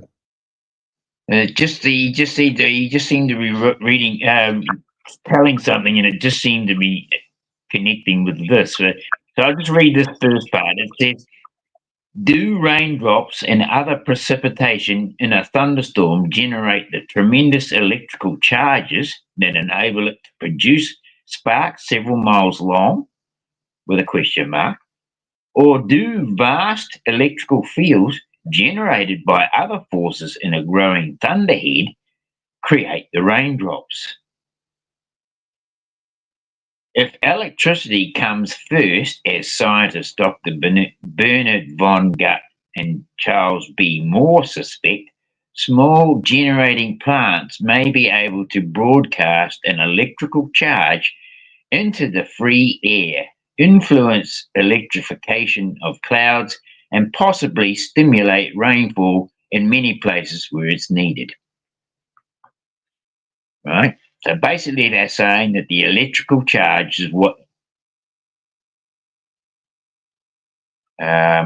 influences the free air. They call it free air too. Anyway, I'll just leave it at that. Yep. Cool. Good stuff, Dino. So that's what they're targeting. HARP is targeting that. All these mind control techniques and technologies are targeting that, because you can get into the subconscious mind and then it filters through to the conscious mind. Oh, I've just had a thought. Hey, I'm going to do this. Hey, this is what I think. But where did that originate from? This is the level of the rabbit hole that we need to understand to appreciate, actually, like I say, the nature of the human plight. Because if we operate, and most of the vast majority, the alternative media does, if we operate in the realm only of the five senses, and we see things from the point of view of five sense solidity, if you like, we see therefore what we need to do in terms of five sense solidity response, then we're never going to change anything. Because what we're doing is perceiving the movie screen and saying we need to change the movie screen. On the movie screen, you can't do it. You've got to change where it's coming from. And I've just very close to finishing a book. It will be out very, very early in the new year, which goes into all this and goes into ways that we can override the program and start to access true self as opposed to the fake self that we live our lives believing is us. And like I say, these are the areas we need to go into and need to understand to really start to get a grasp of what's happening, because it's far, far deeper than the vast, vast majority of the alternative media, even, never mind the mainstream, appreciate in terms of the scale of the conspiracy to which we are being subjected. Some questions.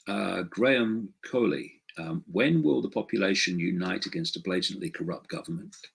Andrew Cope, can you tell us who are the good guys in all this mayhem, and are we the good guys standing still with our jaws gaping and not knowing what to do for the best? Do you have any solutions for us? I go into in this book. Scotty Dan, as more and more people are waking up, do you, in your opinion, think that we are capable of coming together and stopping the New World Order by ways of a revolution, or do you think it's too far gone already? From Serkan Karayaya, do you think 2016 will be, or what do you think it will hold for our fellow human beings? Well, all of those kind of come together. When will the population unite against a blatantly corrupt government? Well, when it chooses to. Because, you know, we can talk all about all the solutions in the world. You know, we'll start an organization and someone will take the minutes. It won't change a thing. We can stockpile weapons and say we're going to fight the government. It won't change a thing. So we get blown away. We are in this situation because humanity is living a fake sense of self and a fake sense of the world while believing it to be real. What is happening is that the human conscious mind, via the subconscious programming going on all the time,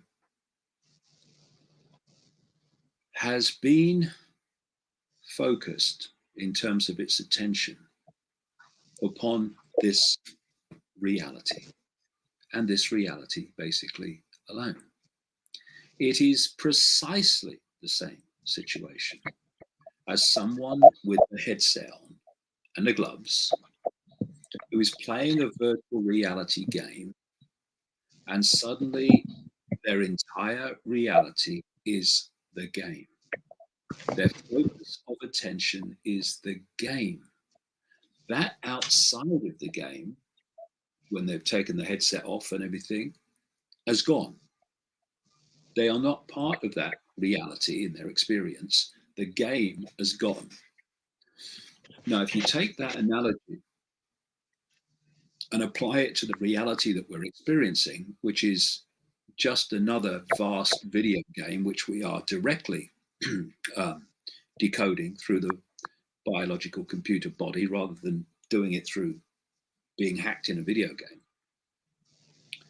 then we are doing the same, and thus we are in the same situation. We are experiencing this world as real, and thus our entire focus, most people anyway, is on the game. All people can see is the game. All people can talk about and pore over is the game. It's like someone sitting here with a headset on and gloves and everything, and they're having a video game. And I'm saying to them, it's not real. It's not real. There's another reality outside the game. What? No, it's not. That's what the situation is. And this is why when people come into this world, into this reality, and in their various forms through what we call history, another religion, they say, hey, this is not real. This is not what we think it is. People with headsets on, symbolically, go, you're mad, you're crazy, you're dangerous, you're a threat to society. And of course, the system, which is an expression of the game, jumps upon those people and tries to destroy them any way they can, because they don't want people to realize that this is not real. Because when you focus consciousness in a very small area, then all you can perceive and all you can interact with is limitation. I mean, look at the world. All you can see, if you take this world to be real, if you take this world to be solid, if you take this world to be what we're told it is, all you can see is limitation. I can't. You can't do that. Can't do that. No, laws of physics. But once you change your sense of reality to being consciousness beyond this reality, once that becomes your perspective, once that becomes your sense of self, I am infinite awareness having an experience rather than I am my name, life story, and the rest of it, race, religion, whatever. Then what happens is your consciousness starts to expand and the frequency rises. And as the frequency rises, it could start to access more and more of potential awareness and insight beyond the game, because it's broken through, if you like, its frequency walls, its frequency barriers, which are in place all over the place, as I explain in this book. And then you start to get insight into your contribution or your most effective contribution to what's going on. And then people need to then decide, am I going to go with that insight, or am I going to run away and hide because the consequences of doing what this insight is telling me I don't like? You know, I was presenting television programs when all this started to me. For me, I had easy life, really. I mean, you know, if you've got the ability to present to television programs, or you've got a confidence and stuff, It's a piece of cake. I mean, you know, people say, oh, yeah, it's difficult presenting television programs. No, it's not really. It's all bollocks, really. So I was all right. And then this change happened to me in 1989, 1990. And I knew what I needed to do, what my contribution would have to be. I just knew it. I couldn't walk away. And I've been doing it ever since. But so when people say, what can we do? Well, the answers lie in these realms of expanded awareness, which anyone can tap into. But to do it, people need to change their self-identity. Because while we self-identify with our name and all that goes with it, then that self-identity closes the channel. I am my name. I am my race. I am my country. I am infinite awareness, having experiences those things, but I am not those things. I am infinite awareness. That connects you into something greater beyond the game. It's almost impossible to see the game within the game. Powerful words. Powerful words. Powerful words. Religious texts have talked about, in effect, being in this world but not of it. If you're in this world and of it, which is where most people are, because that's what they're manipulated to be from cradle to grave, then how can you see a game when you're in the game and all you can see is the game? How are you going to see through the game?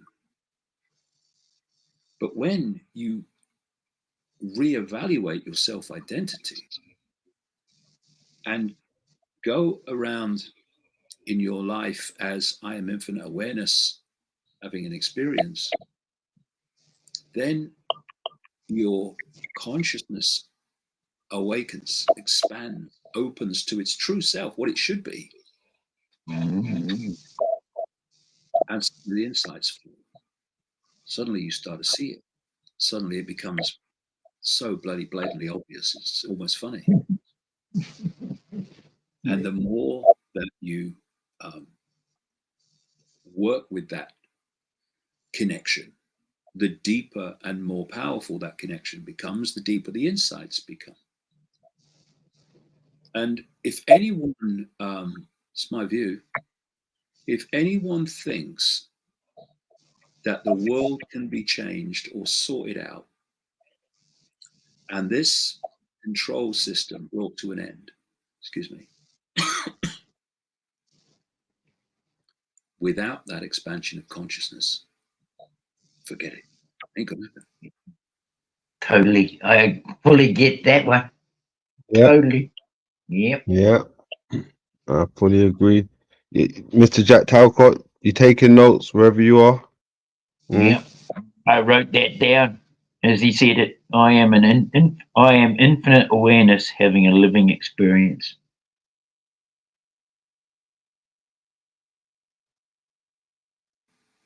Can't happen. Because when you're in the game and of the game always wins. The house always wins because the game is rigged. And when you are trying to change a game, you don't even understand what the game is and how it works. What chance have you got? None. So an expansion of awareness and a re-evaluation of who we are, and to live from that perspective of I am awareness, having an experience. I am not the experience. That's the revolution. Any other, quote, revolution without that, doomed from the start. Look at all the revolutions that this world has had from the perspective of overthrowing tyranny. And what follows is just another form of tyranny. Because you can't change, as the saying goes, you can't change something with the same level of consciousness that created it. You've got to go beyond it to change it for the Yeah. better. To do that, we have to reevaluate who we are and where we are. And if we don't, it's going nowhere. It's as simple as that. People need to face it. That's it. If there's no change in you, how can you expect to change others? Exactly. Bloody oath. I agree with that one. Absolutely. You got to become proof that change is possible first. You know, I see a lot of people looping, getting into the same chaos. There's no change, but expecting to change the situation and others. It's not going to happen unless you change the circumstances that you're in. And, you know, The mental become state, proof. the mental state has to change from within, right? Yeah, exactly. Yeah.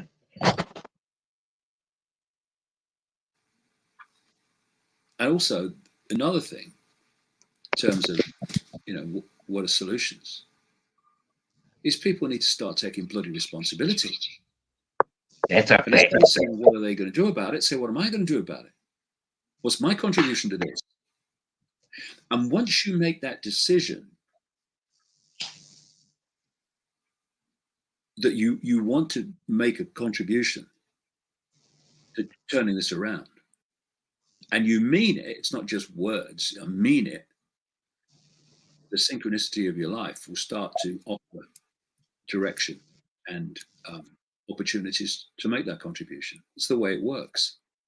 But you see, so many people are going, well, yeah, I'd like to do something, but I don't know what to do. No. You'd like to do something, but not that badly.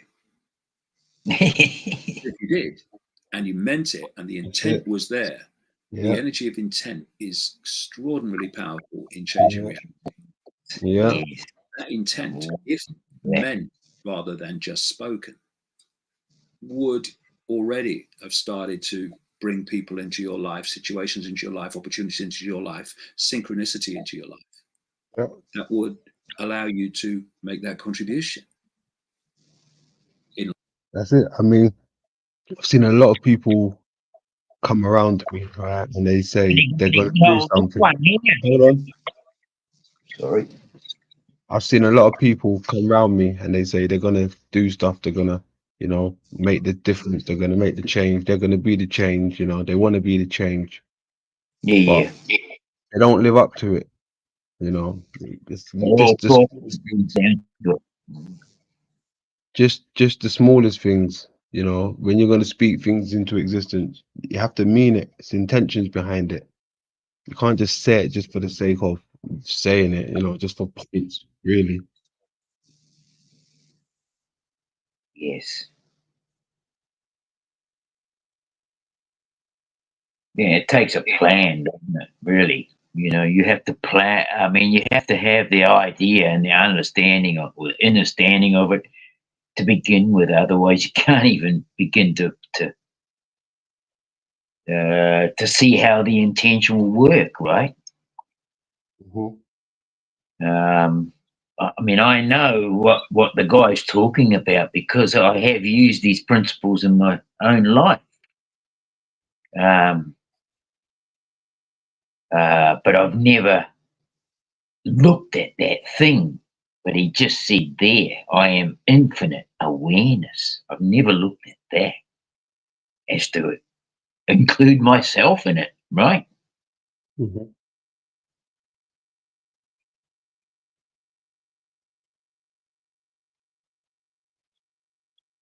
mean, you know, I said to a guy one day, you know, it's not whether you have the training or not. The first person who jumped behind a plane, he didn't have an instruction manual that taught him how to fly the bloody thing, right? It was his intention that he was going to fly the damn thing that got him off the ground, right?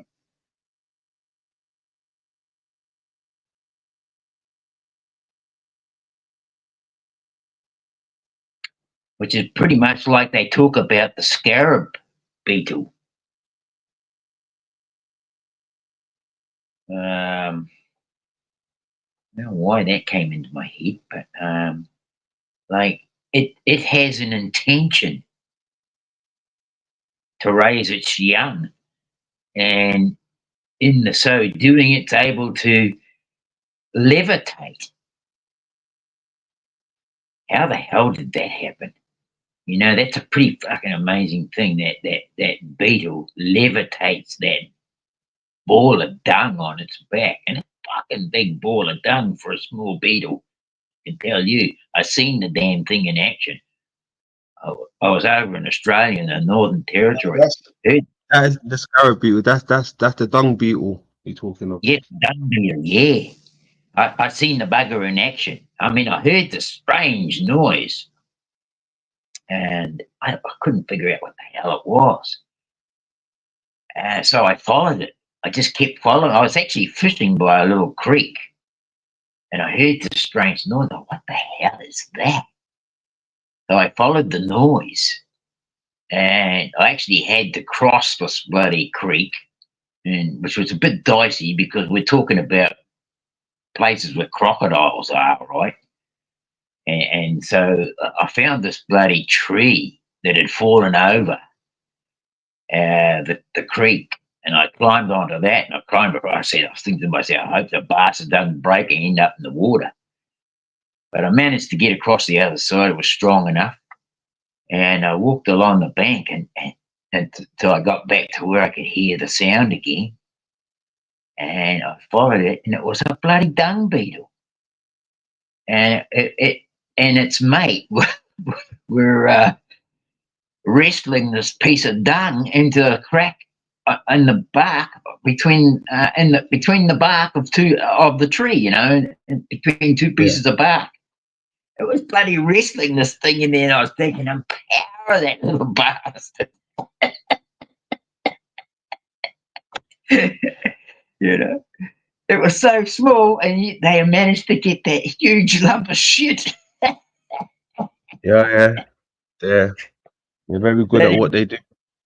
Yeah, bloody amazing, bloody good. Yeah, that's all right. Just a deviation. Sorry about that. It's my mind. Let's keep going. In line with your intent, if it's true intent. And so solutions start here, because the world is us collectively, and what we do and how we respond to it. Like I say, it'd be nice to know what the world is to get a better fix on everything else.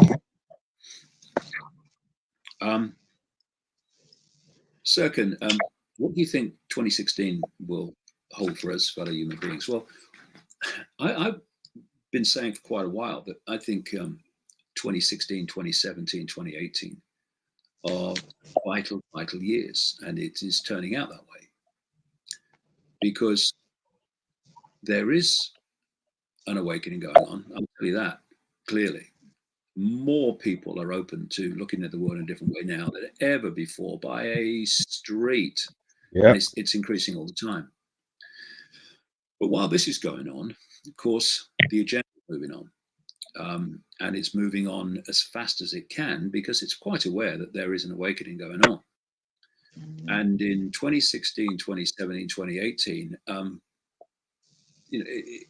the awakening is going to be looking into the face of the conspiracy and vice versa.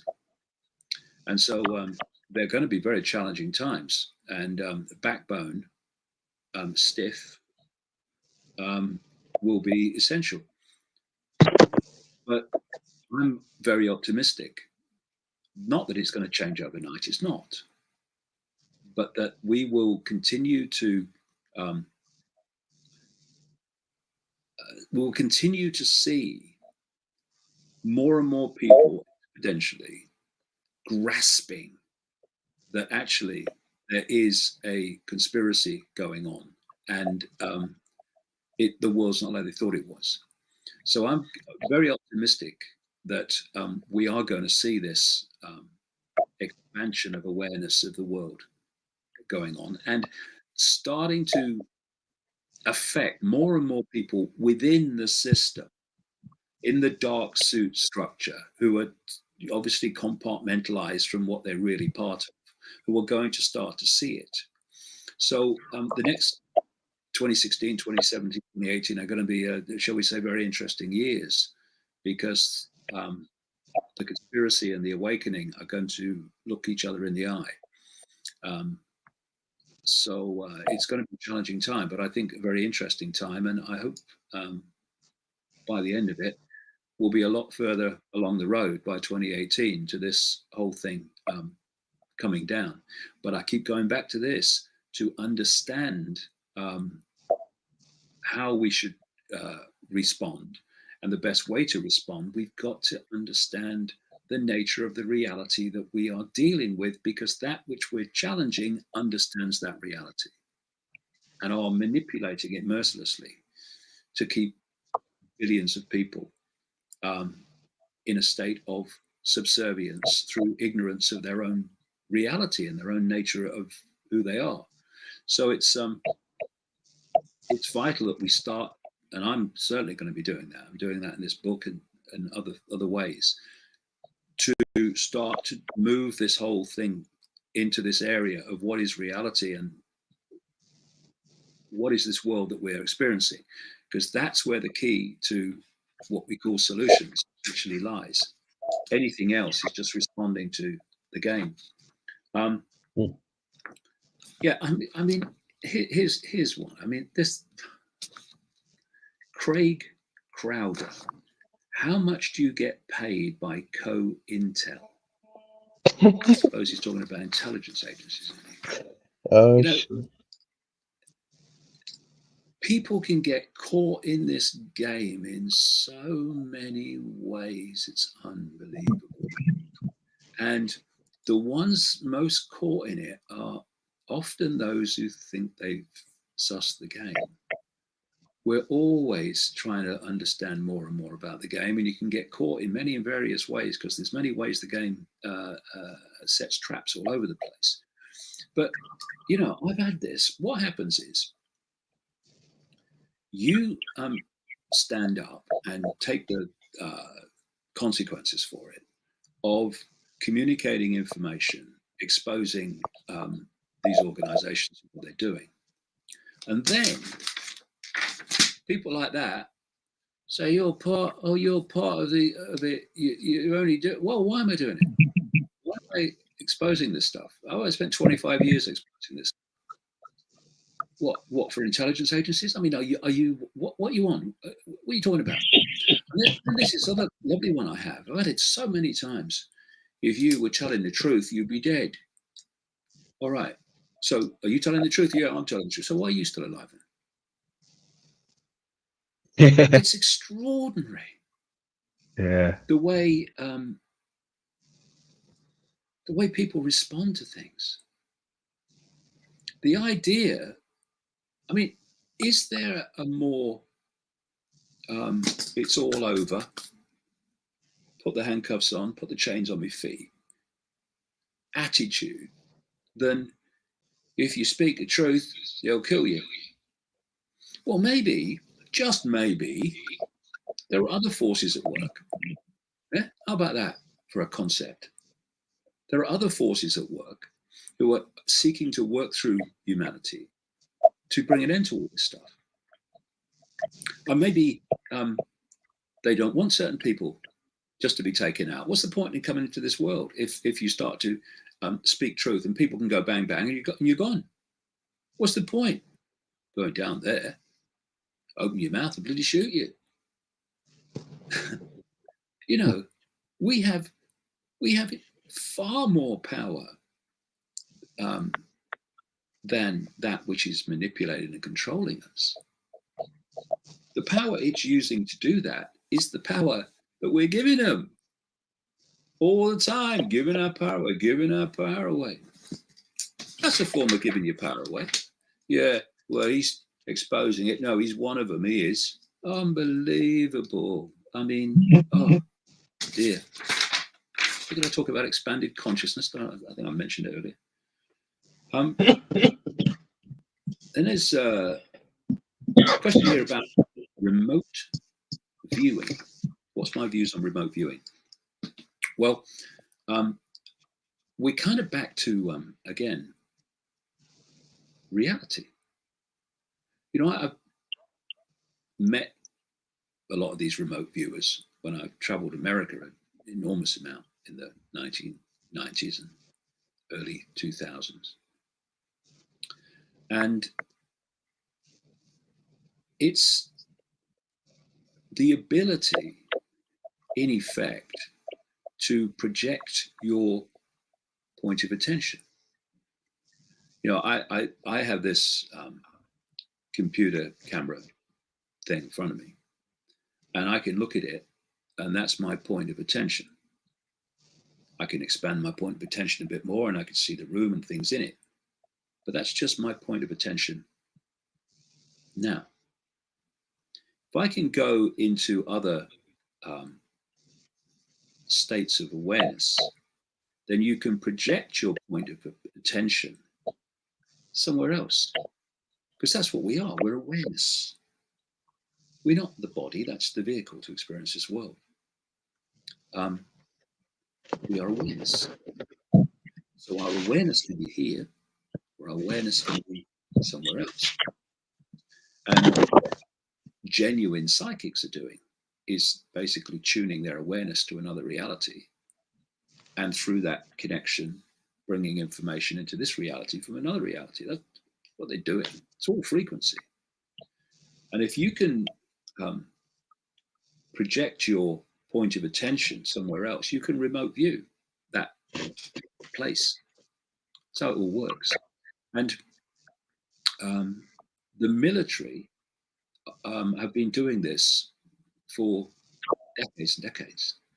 I remember speaking at an expo in San Francisco. When would it be? Be in the 1990s. And a lady came up to me and she said her husband, who died, quite a young lady, her husband, she said, had been recruited into the psychological assassination squad of the US military. And the story she told me was that they give them various tests when they get into the military, because they're looking for certain gifts, certain abilities. And if you have those abilities, then you get moved into the area that suits your ability. And they, from the testing of this lady's husband,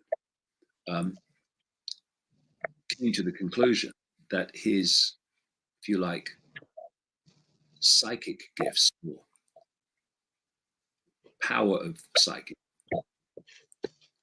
would suit the psychological assassination squad. And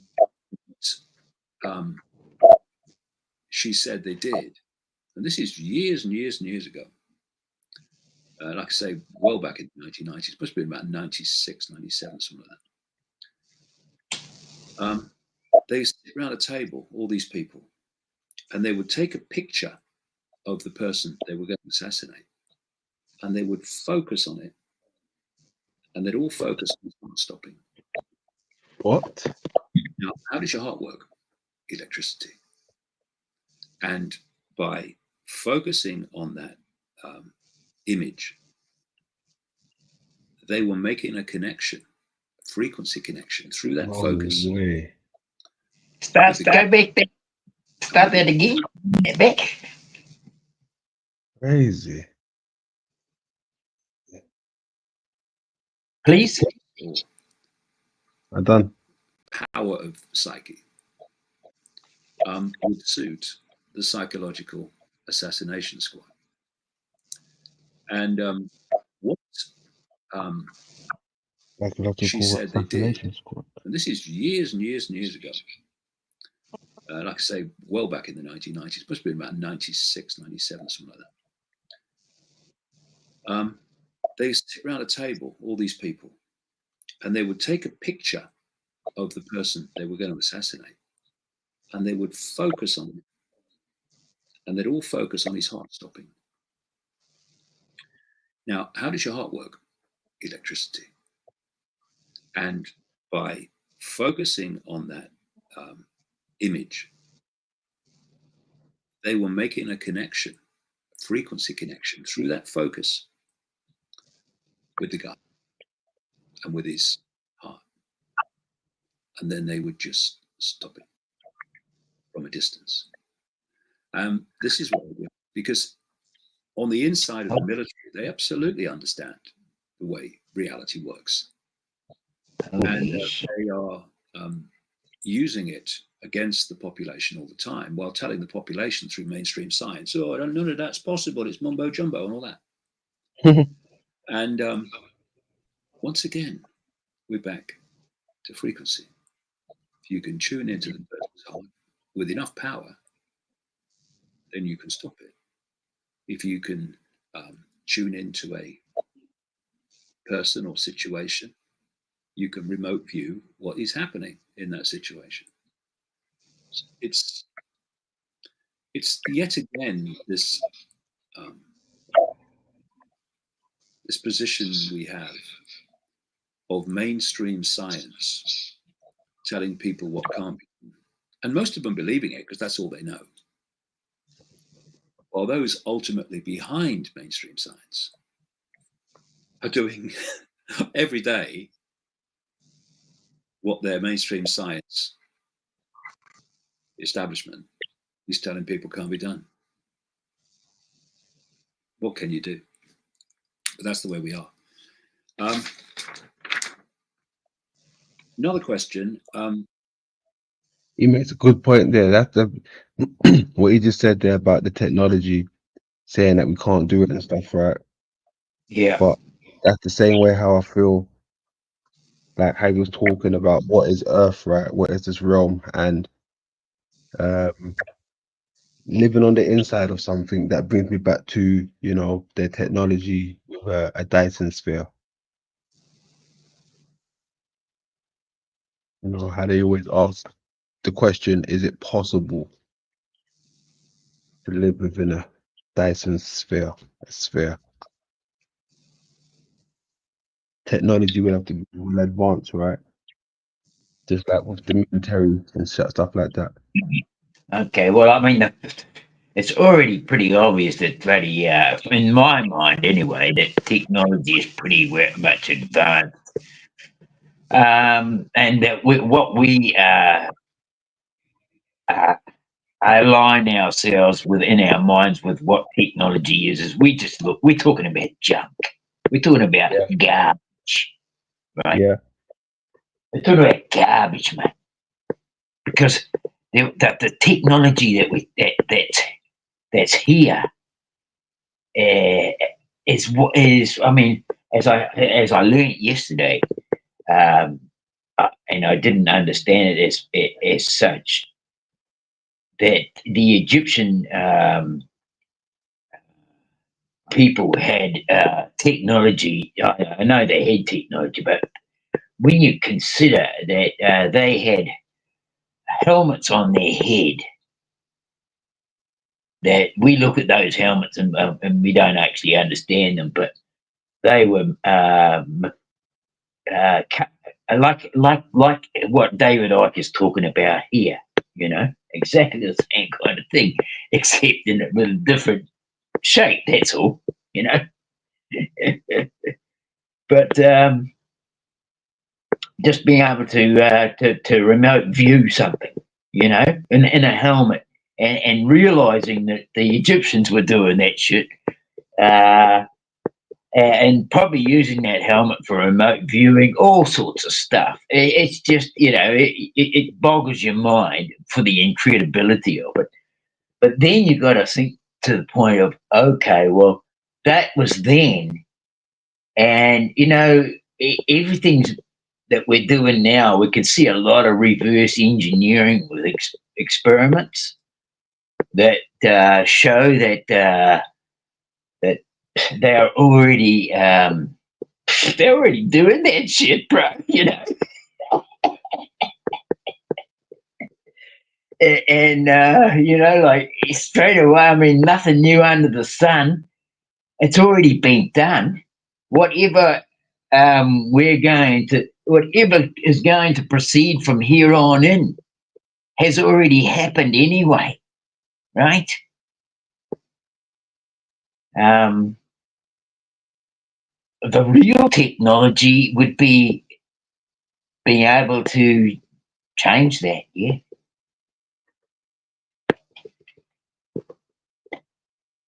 So there is something new under the sun.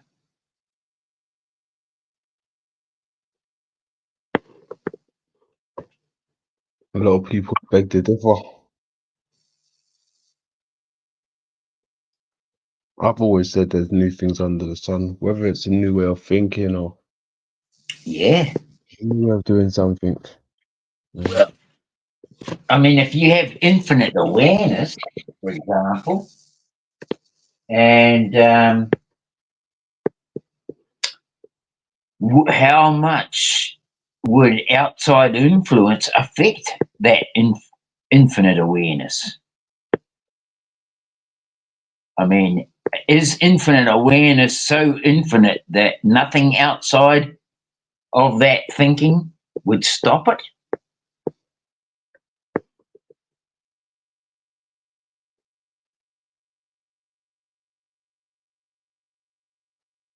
You know, if somebody was, say, like he was just said, you got together in a group and all took the reading of that man's heart on the gun, right? And then was able to stop that as a unified group. That's pretty bloody freaky shit. But in the sense of what it's talking about, the military, are they capable of well, I mean, could they have done Epstein in jail, you know? need to go in there. Just, you know, I mean, it's just a stupid thought. Shouldn't have said that. Sorry, bro. Wait, hold on 1 second. Welcome to the panel, Shawnee. What's happening? Hello. I just wanted to show you something new under the sun for me. Cool. I haven't driven in years. Oh, you got a car? Oh, it's not mine. It's not mine. I borrowed it. I'm going to go pick up a motorized bicycle engine. Did you use your indicator when you changed lanes then?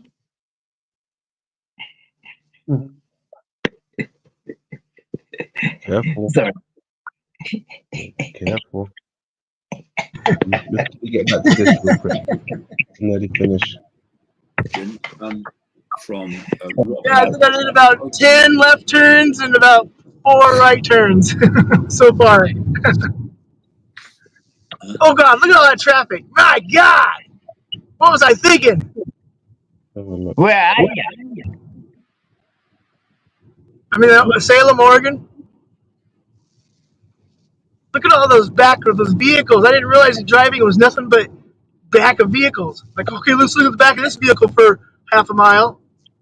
What is it, a Taurus? Okay, we're Taurus. That's what all driving is. It's like just looking at the back of the car in front of you.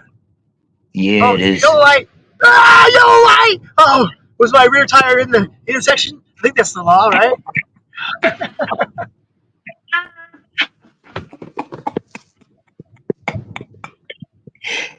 Roads are massive.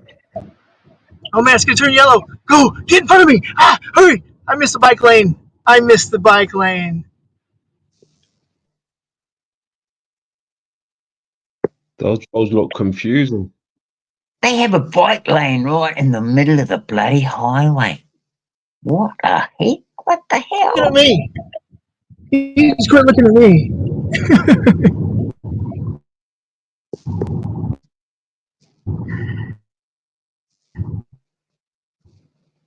He's got us out on the road. The lady behind me needs to keep her eye on my bumper. Watch my bumper. He's got connection. Let's quickly finish this off. can't speak. What? On what evidence? On what basis? I'd like to know. Just to go. I've been challenging Zionism, the Rothschild creation Zionism, for even before I had my experience and got into this 25 years ago. I was challenging that in Greek. Oh shit! Pay attention to the road. This guy? Zionism. Yeah, I'll let you go. About Jewish people, about Zionism. Yeah, let them go. Let them go. Yeah, there you go. Yay, winner! Their own ends. Sorry, I'm mute. Is one of the greatest destructive forces on planet Earth. And in so many ways, and some of them obvious, like conflicts in the Middle East, like the slaughter of Palestinians and the stealing of their land, and others less obvious, like the infiltration of American politics and British politics and European Union politics and all that, United Nations politics. So the idea that I am suddenly pro-Zionist has left me completely and utterly bewildered, because nothing could be further from the truth. Okay. One other group of questions is about Russia.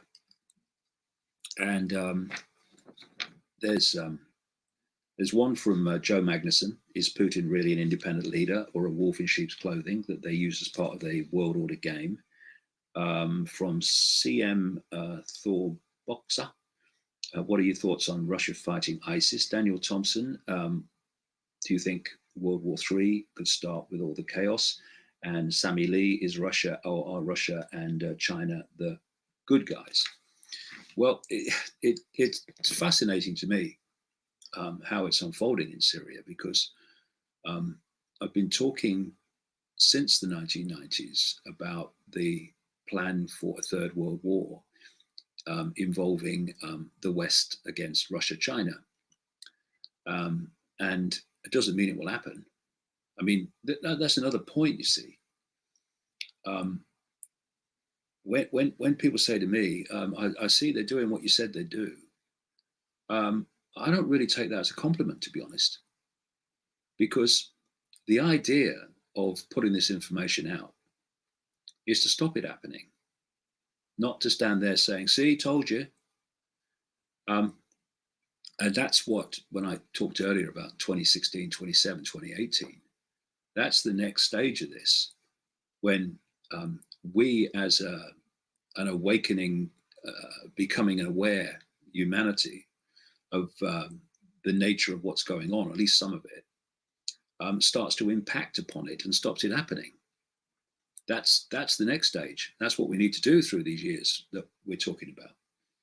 But up to now, it is unfolding as they planned, not in every detail. I mean, they wanted to be through Syria and onto the next conquest a long time ago.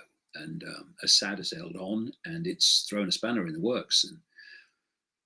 And that's a good thing, because if that hadn't happened, they'd have been further down their agenda, ticking off countries. But there are many levels to this. First of all, anyone who is head of Russia is connected to the game. End of story. But there are different levels of awareness, different levels of knowledge of the game, different areas of the web that you have access to. So not everybody knows everything that's going on. I mean, the spider at the center of the web is running the show. How many people further out from the spider actually know, and most politicians are way out from the spider, is quite another thing. Mm-hmm. But when you look at it on, if you like, face value, I think that Putin, from a Russian interest point of view, further down, could see where this was going. He could see very clearly that ISIS was a creation of the West, particularly the United States and Israel. And that this war against ISIS was a fallacy, it was a hoax, there was nothing going on. All that was happening is ISIS were being allowed to expand and expand because the United States, Britain, and all this crowd of NATO were using the front of ISIS to remove Assad. You see how many times that they've tried to get support for directly bombing Assad, and they couldn't get it. So then they went down the road of, well, we can't bomb him direct because, you know, we can't get support. So what we'll do is we'll say we're bombing ISIS, and we'll bomb Syrian targets. And that's what basically they've done. But they've not attacked ISIS in a way that was going to bring an end to them. Quite the opposite. They don't want that. And with Russia's interests in Syria, and also Putin will know what the scenario is once Syria's taken over, if that's what happened. He's moved in and basically sought to embarrass them and in a way expose the game by setting out to bring an end to this whole ISIS horror. But again, deeper in the web, higher in the pyramid, however you want to look at it, you now have a situation where Iran, Russia, and China are together behind Assad, and the rest are against Assad. And it's in the Middle East that this Third World War was always going to be triggered. Been planned a long time. The question is, will it happen? Or will this change that's taking place, this greater awareness of the situation that's taking place, stop that happening? That's the idea. And it was a great encouragement to me when Obama and Cameron, the British Prime Minister, tried to get through their parliaments and tried to get public support for directly bombing Assad. And they couldn't get it a few years ago now. And they've been reeling from that ever since. Because that was a sea change. And all we can do is keep banging out information that puts a new, different light upon current events. The more you do it, the more people see it, and the more people go, hold on a minute, this makes sense. This is what I've been doing for 25 years, just banging it out, banging it out, banging it out, banging it out. And it has an effect, and we can all do it. We all have access to the internet, or at least for now. So we can all take this information, whether it's mine or someone else's, and just bang it out to as many people as possible. You know, there'll be people sitting at home saying, what can I do? There's a computer there. There's information about what's going on in the world. Put the two together, get it out to as many people as you can. That, you know, instead of sitting around thinking, what can we do? Do what can be done on that level alone. And it's this circulation of information that is making the change, because going back to where we started, perception is everything. And perception comes from input. It can be input from expanded awareness. It can be input from newspapers. It can be input from the internet. And from that input of information, from wherever the sources are, Give me a sec, who's back there? people come to perceptions. And from those perceptions, they make decisions on what they do and don't do, what they support and won't support. Perception is everything. And perception comes from information. So what can I do? What can we do? There you go. Good little spill. Are they gone?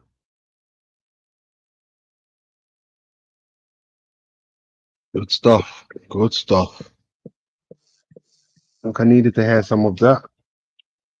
What do you Yeah, reckon, it was Dino? good. Very good. I've been writing down while while in the process. Oh, cool. Cool, cool. Yeah, it's interesting. Interesting. You reach your destination, Sean?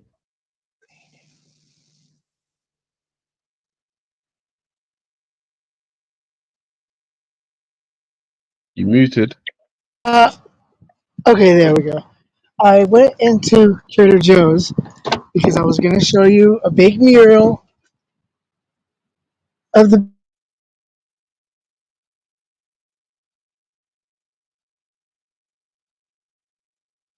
Oh,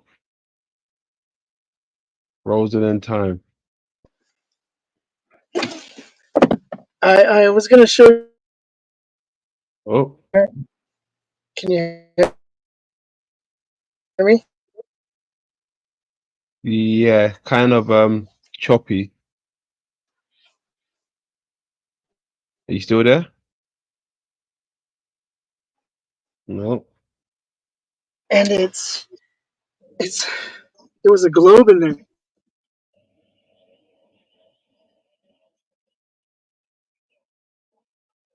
Uh-oh, it's gone again. It's gone again.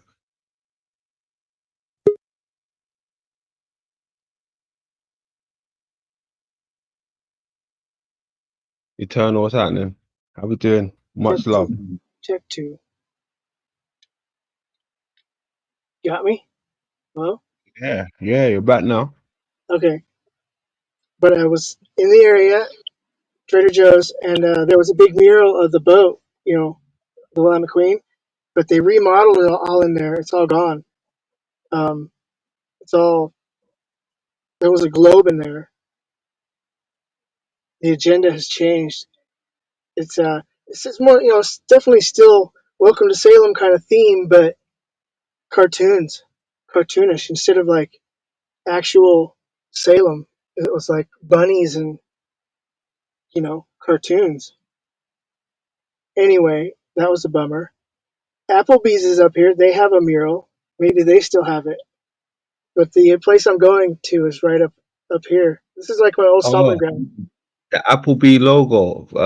What can you see it from where you are? I will be driving right by it. Okay. Yeah. I heard they had a new logo. Well, let's go check it out. I'll meet up. There you go. I heard it's right up my avenue, apparently. So I want to see it. I want to see this new logo.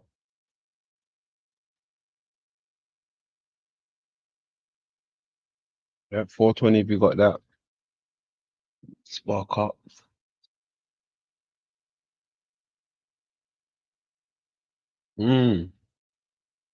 Salute to the grand old chat room.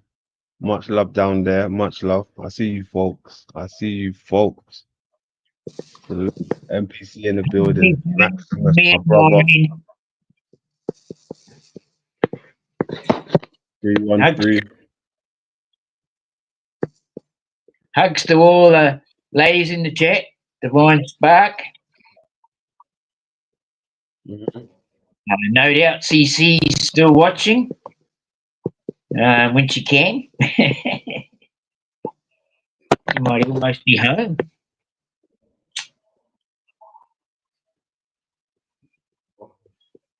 Happy 420. Yeah.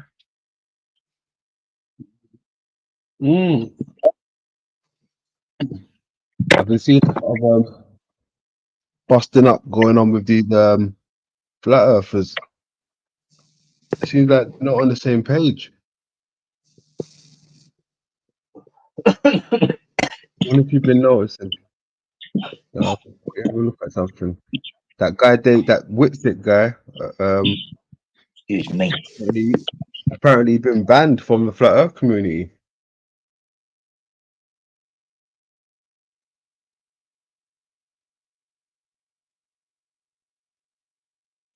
Oh dear. Anybody hear about that? No. Yeah. And let's get into something quick. Mr. Oakley banned him, apparently. Whitsick. Out of the gate ether argument from FED episode 1702. Well, we have electromagnetic waves that we can show, and either it has a medium that it's waving through, or it's waving through nothing, which is an asinine claim. Waving through a something medium because they can't wave through nothing. Therefore, his something medium is ether. Basically, if you have a vacuum chamber, which it does still have some molecules in it, right? But you have all kinds of electromagnetic fluctuations that you can measure and detect within that. And so it's like, what's the energy traveling through? Now we have a vacuum chamber with electromagnetic fluctuations in it, which this idiot considers light. And his question proof for his ether, what's the energy traveling through? You got that? Some more light traveling, so there's no mistake. No, it's based on antecedent relationship. Like, Sorry, it's just what was the phenomena framework. studied in this highly scientific parlor trick? What was the phenomena studied? The difference in travel of light. Travel of light. Did you get that up to this point? Told me what proved it was the traveling through it. Now you're saying it doesn't travel, so that doesn't prove it then, does it? No. Yeah. No, it doesn't prove ether. You've lied to an entire community of people, you total scumbag. Now you so nonchalantly say no. No, it doesn't prove the thing you're trying to prove with it. You bitter.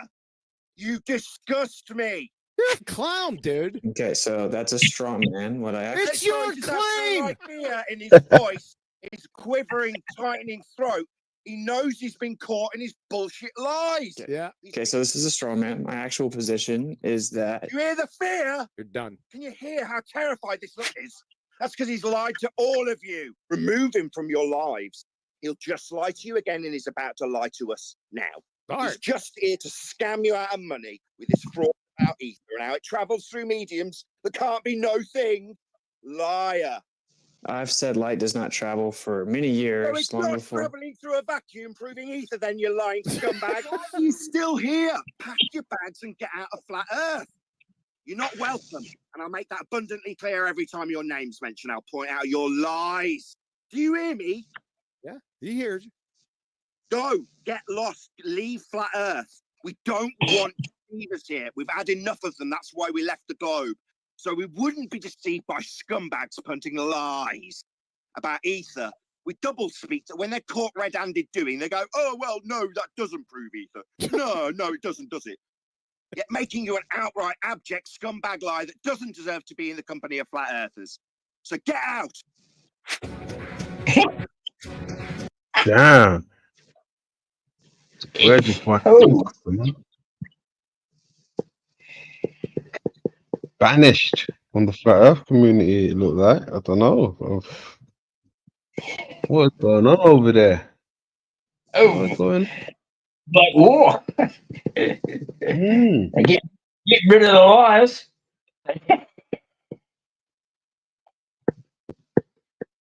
Crazy. They're supposed to be coming together and trying to figure something out, right? Banning them. That's crazy. Oh man.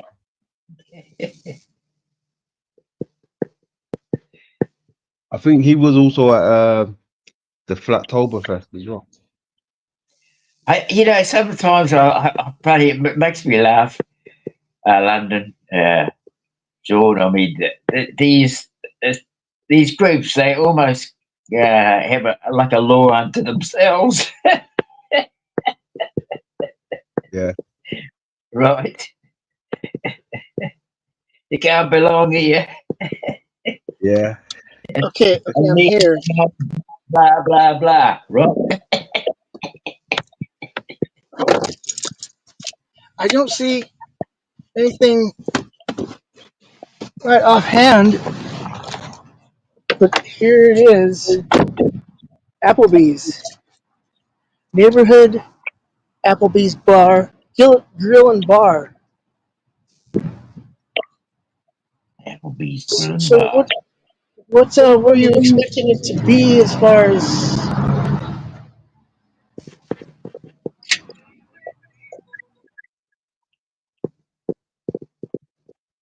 I heard there was a lot of Masonic stuff with the new logo. I wanted to have a look if they had a Masonic logo. What? you see that? No, No? it's blurry on my end. Okay, now I can. Look like a motorboat. Oh, I see a boat. Yeah. Yeah. And see Mhm. this is actually a Salem. And this is the state capital. And they're all through the place. Has the has the Applebee's thing changed? The logo? No? It doesn't look the same. It looks the same to me. All right, thank you. Yeah.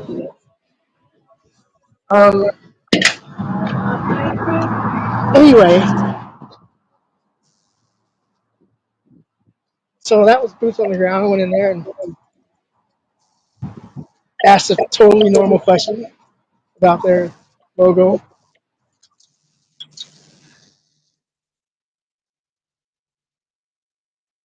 Hey, MPC, how you doing, my guy? Welcome to the panel. NPC, how are you? You're Those muted, just you in see case. those right there? That one? Oh, That one? is that the sign there? Hold on, is that the sign? Stay there. Oh, Yo, how you doing, my bro? I'm good. I'm good. I'm good, my big little bro. How's it going? Hey, all good in the hood, man. All good over Yeah. here. How's a good, man? Good. Dino the legend, what's going on, man? Oh, doing my best. How you doing me best? That's right. We going on a trip to Applebee's. I haven't been there in a minute. Yeah, I haven't been there. Applebee's. You familiar with that then, yeah? Okay. Oh yeah, yeah. I remember. It had been around for years, and I had never ever gone there. And then, like, my wife, actually, before I moved out here, about like 9 years ago, my wife was like, "Hey, hello? let me take you to Applebee's. You never been there." So I went to Applebee's, and I was like, "Oh, okay.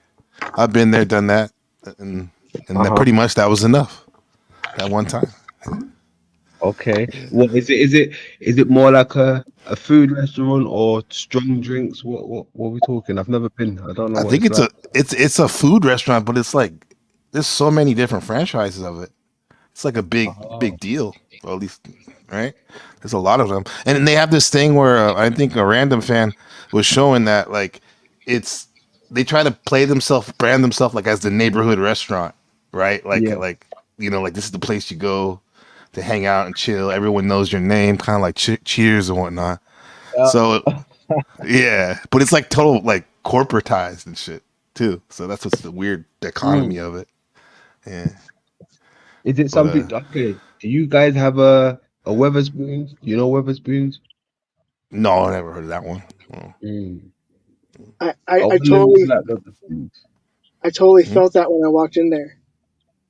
Because I walked You in there felt to the go, like the corporate tour. I walked in there like corporate, and she was just throwing the other part of it, like the everybody knows your name, to where like I'm looking in the window and I'm seeing people, and there's a football game on, and people are actually looking at the game, like they're actually like pretending to enjoy, to where I could just see that where all those people don't like the sport. Even the kids are watching the game. It's like, it's if you portray on having a good time doing something that's horrible, then other people will assume that that looks super. But inside, people are dying. Like, oh, I just want to get out of here. This place is so great.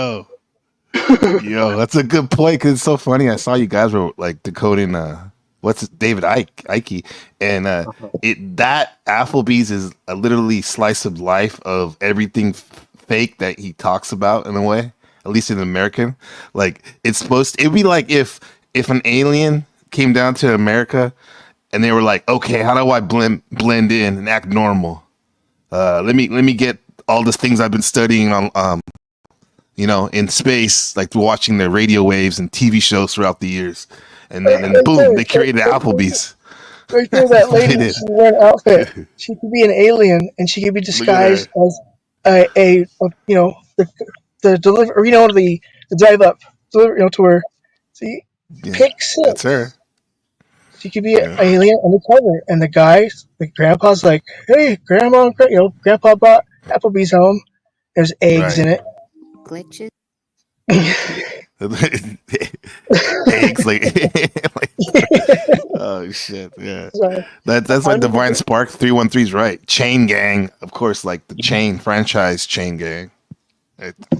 Right there. my sister used to work for the other one down at Kaiser. It has a more Oh, Kaiser, yeah. yeah, it has more of like a barbecue tailgate feeling, kind of. Okay. This one does not.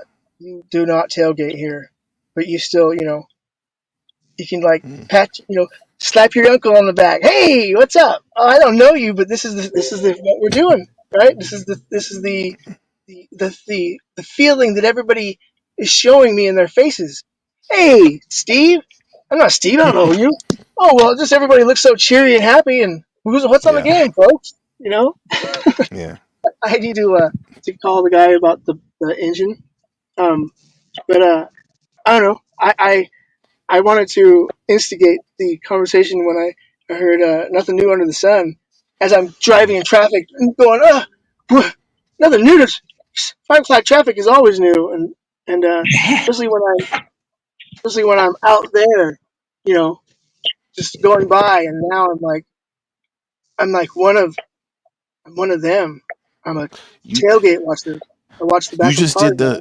the thing like in Truman Show, like where he's doing his normal thing and like everyone's in the NPCs are in the right spot and stuff, right? And then you do like a 180 and go off your routine and you go into the Applebee's, they're like, oh shit, he's coming in here. We gotta act normal. We gotta Yeah. like you threw him off, man. Yeah. I had to wave at her. She came back with the Yeah. change. All right.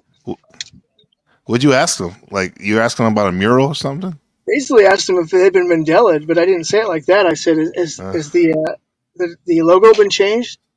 I Okay. said, I basically used that. You guys, I go. My friends asked if the logo has changed because I went in there and played it off, going, "Is it okay if I show my friends the picture of the boat?"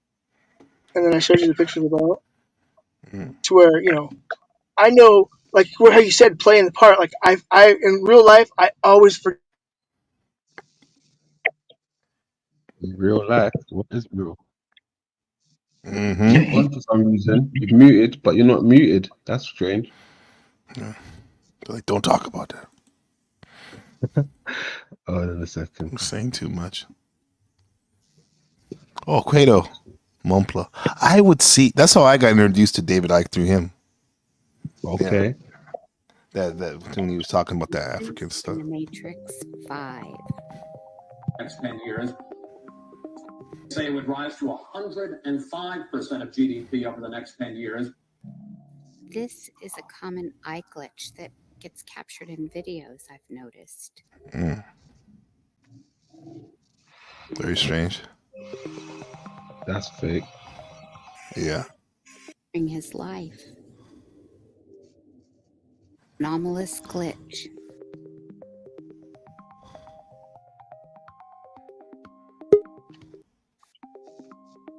Can a cat's eyes really be this blue?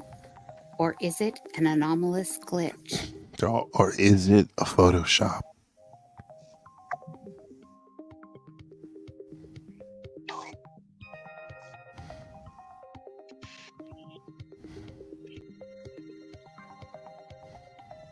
Is he naked?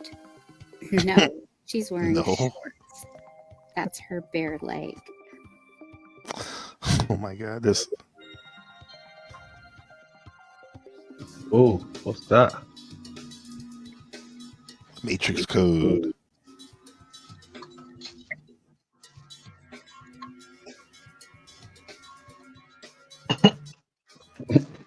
Now That watch was like 24 Olympics in Paris, guys, and watch LeBron James shapeshift on live TV.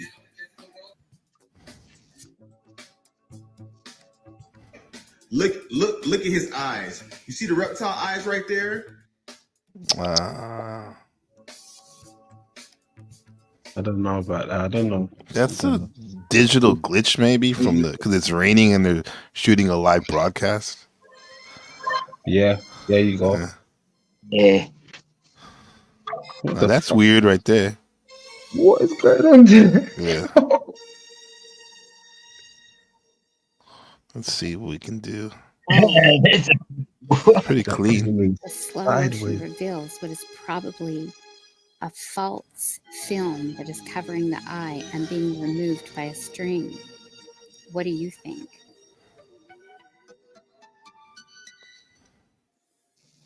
Here's another newscast where someone disappears in the background, like they do. Now for a Mandela effect, with the popular Berenstain or Bernstein bears. It happens when it gets in the room. The book title Let's see changes this. as it moves across the threshold into the bedroom. And then back out here. Yeah. What? Yeah.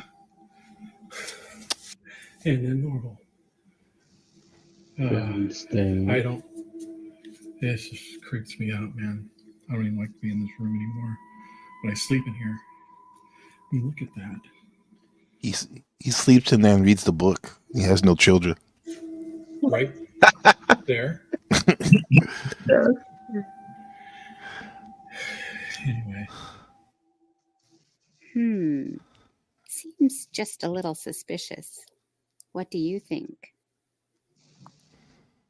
Real or fake? You decide.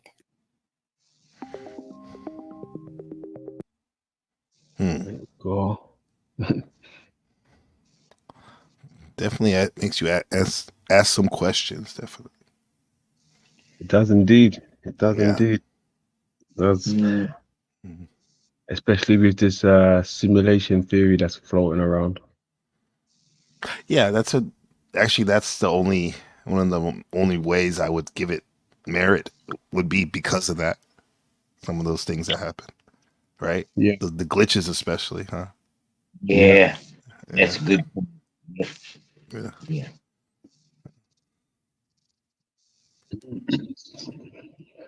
I mean, even we was talking about the technology earlier, and I've heard the reference holodeck get thrown into the equation. Oh yeah, right.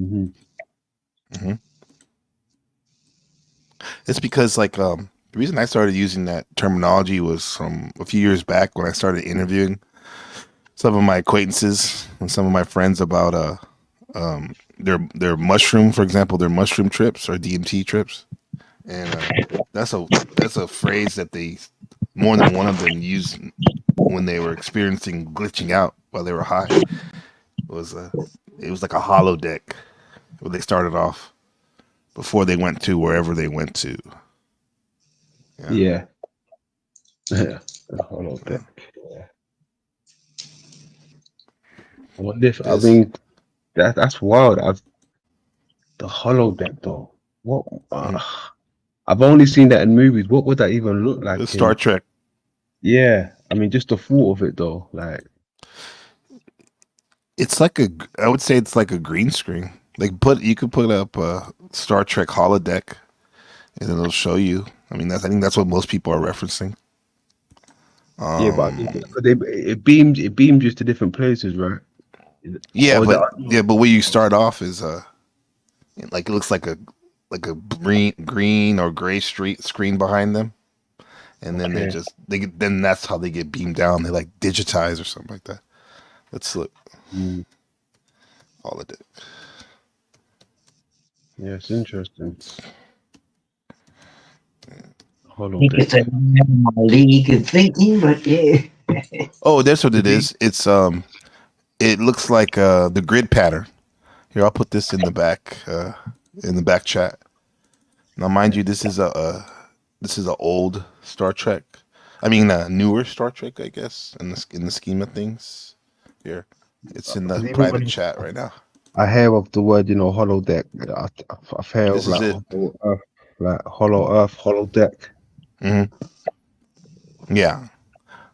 If you put that's a synchronicity. If you look in the private chat, I put the holodeck clip right there. Okay. Yeah.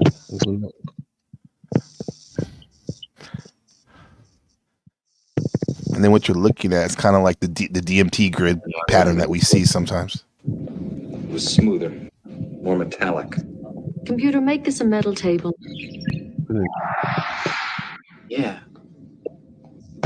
Yeah, that's starting to look right.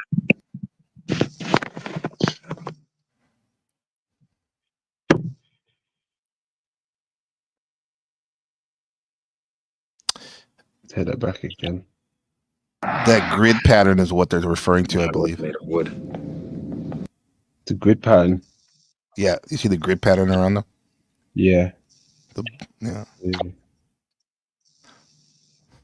Yeah, I've seen that before on DMT, allegedly. Okay. Yeah.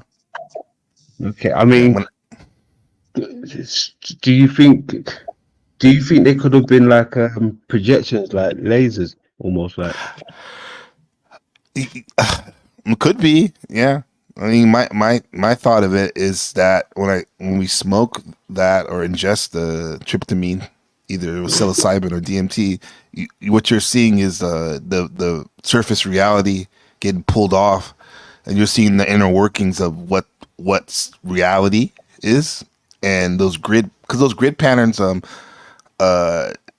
Basically, if you have a grid patterns like that, you can manifest anything visually. Yeah.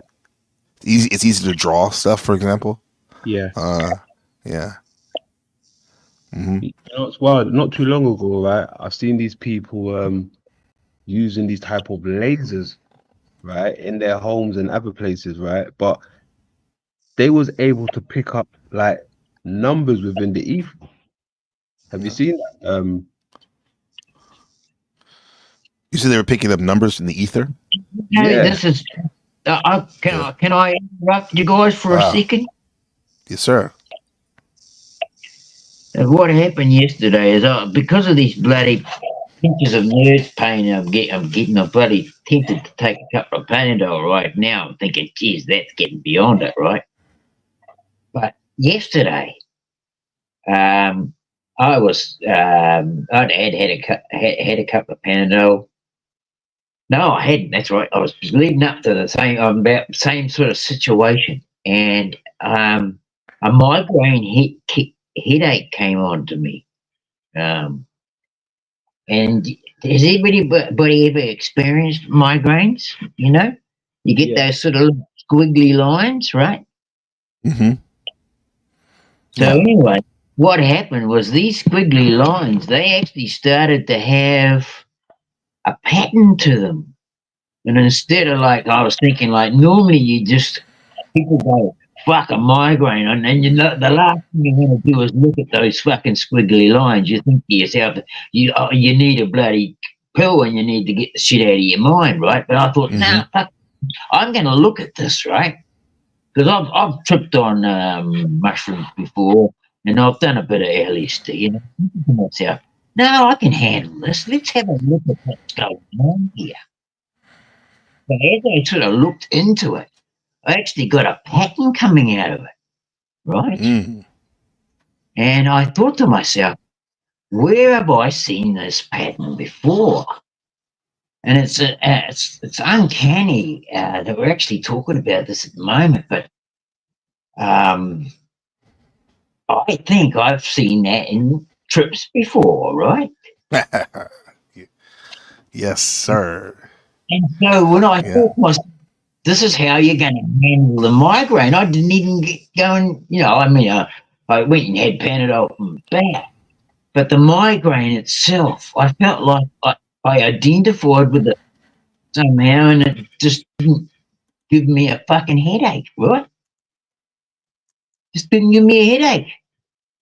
Like it wasn't a headache. It was like the beginning of the migraine and seeing all the shapes. And I thought, this is like LSD, you know? Yeah. And so I just went with it and tried to make up as much shape as I could out of it. And it just filled the whole of my scope of what I could see in my inner mind's eye was that. Right? And it's funny because one other time in my life, I remember the first time I ever seen this type of thing, I was rubbing my eyes, right? And I got this almost geometric type shape. And I thought, oh, am I tripping? You know? Because I've had what they call relapses, right? A flashback? Flashbacks. That's what I've had them, bro. I've had them. Where I'll be working one day. I was working. We were shearing sheep. Well, some guys were shearing sheep. I was using the bloody press and pressing the wool. I grabbed this bloody fleece. I put it in the press, and it was my job to pack it down. For some bizarre reason, I started climbing into the wall. I started having a trip. And yeah, buddy started firing wool out of the press. And buddy boss man it. What the hell's going on with you? I think I'm having a relapse. Yeah. That damn. For free. Yeah. You got your money's worth. You know. Yeah. Yeah. I mean, what you're. I rubbed my eyes after that. That's when I rubbed my eyes, and it straightened me up immediately. Right, I was out of the trip, and all I could see was this pattern. And ever since then, it doesn't matter wherever I am. If I rub my eyes, I can still get that same pattern. No, you're imprinted with it. Now, your eyes were open when you were seeing this stuff, right? Yeah. Okay. Yeah. That's the wildest thing, man. Like, when you see these things, yeah. We could be looking at the hidden structures of consciousness, right? And it could be sacred geometry under all this, what we're experiencing. And that's what we're seeing, you know? And when, like, everything is like symmetrical. This is why like a grid pattern for the base of reality would make sense. It's kind of like an architect or a drafter paper that they draw the blueprints or, you know, it's like that. So everything's very symmetrical and whatnot. And then you go from there, you know, but you normally, most people, we're not supposed to see that. There's no need to see that. But when you're, you know, when you're blasted out of your mind, like everything gets turned upside down. The rug gets pulled up under you. Yeah. And you see the inner workings.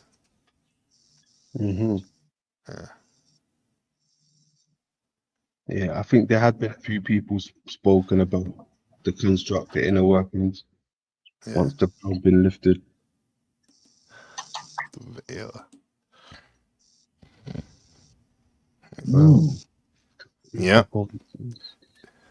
You said Dino, though it's interesting how you said that, like, I think and even Scotty Boy, shout out to him in the chat, was saying kind of like the squiggly lines are the, what do they call it? They said it again. I'm tripping now. Eye floaters. Eye floaters. Yes. And then like whatever you did, you gave them like a purpose to form something. These are massive. These are not little eye floaters. These are actually like a zigzag fashion. They're Okay. a zigzag and they've got pointed ends. Yeah. Uh-huh. And then once they start, they just start vibrating, and it's almost like, have you ever seen some of those things they have online on the internet? They get you to have a look at those different pictures, 3D and stuff, and they say that if you can see movement, then Oh yeah. Sorry to cut you. You know when you say zigzag, do you mean almost like like those rooms that we've been looking at, like the bolts, thunderbolts, like that type of zigzag? Or... Yeah, thunderbolt zigzags, yes. Ooh. Okay. Yeah, that's interesting. Yeah, I've had those zigzags become, like you said, like large eye floaters that became overwhelming, and they kind of morphed into that liquid metal type substance, and from Terminator 2. Yeah. And this was after ingesting like a large sum of pharmawaska, like ayahuasca brew, and what's it called, Syrian rue, and yeah. That's part of it. Yep. Yeah, and it literally was like framing my. I was in the mode where I could see how my frame of reference, the way I look at things, is like in a first person, a video game, right? And I could see the parameters of my frame, and around those parameters, the squiggly Z lines became liquid metal. It started just like getting more and more towards the middle of my vision before I said I had enough. And then I started like puking and shit, and started to go away after a while. Yeah. The purge, they call it. Yeah. Yeah. Oh no, Yeah. man! These substances. I've vomited from migraines too. Yeah. I've done that. Yeah, too. They can really do get you, you know. But I just wanted to look at the shape of this thing, so I just looked at it, you know. Mm-hmm. And yeah. Mm-hmm. So basically, even what you're looking at right now could be not what it seemed, huh? Yeah. Well, I mean, I'm hoping it is, because I'm about to fire up my pipe. Weird. Yeah, okay, I got you. Real enough, huh? Say no more. Let's put on something where you can blow your pipe.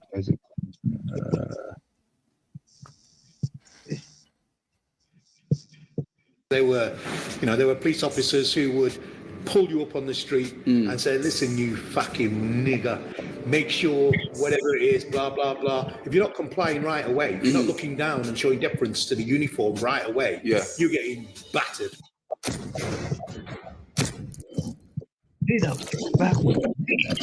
Damn, they say that in the UK. I figured they have some other name or something. What was the police like at that time? What were they like? They're like fascist police. They were Boer police. They come out in force, man. It's unbelievable.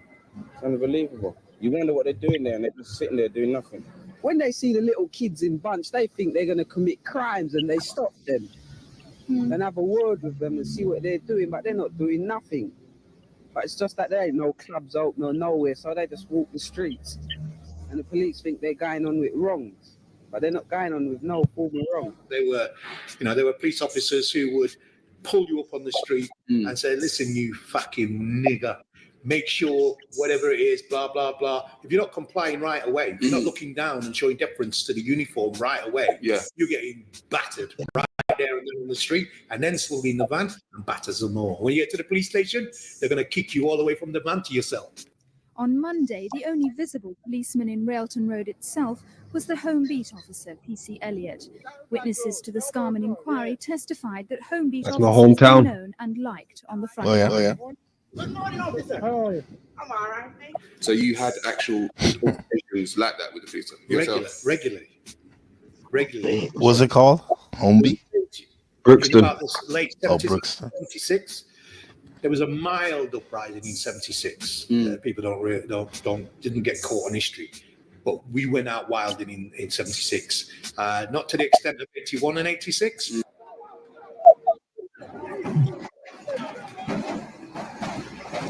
Right. Mm-hmm. Oh, Brixton. I thought you said Brixton. Okay. Yeah, people just don't realize I heard of that. National Front badges. And they used to wear them. Yeah. And they used to wear them underneath their lapels. So when they used to get you, they used to flash their badge at you like that. So you know from the get-go, right, that I will kill you. I will kill you here today if I get away with it. So as soon as you saw that, you had to just be quiet. No, well, you had to. We practiced our one-punch rule because of those days, police officers came in singles. Right. So we practiced the one.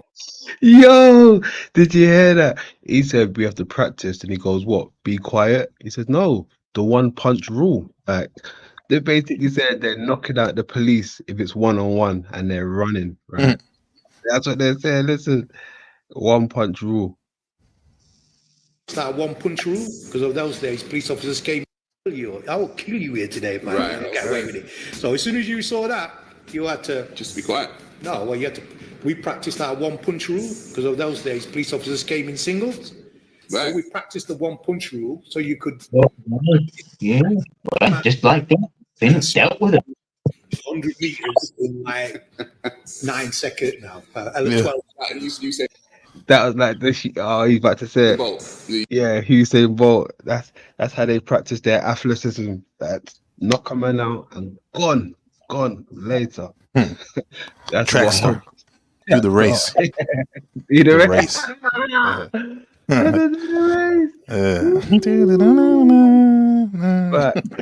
Right.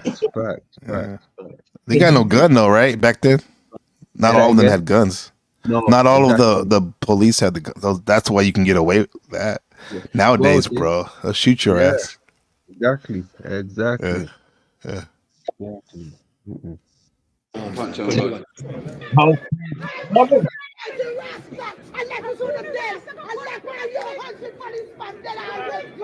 That's the ends.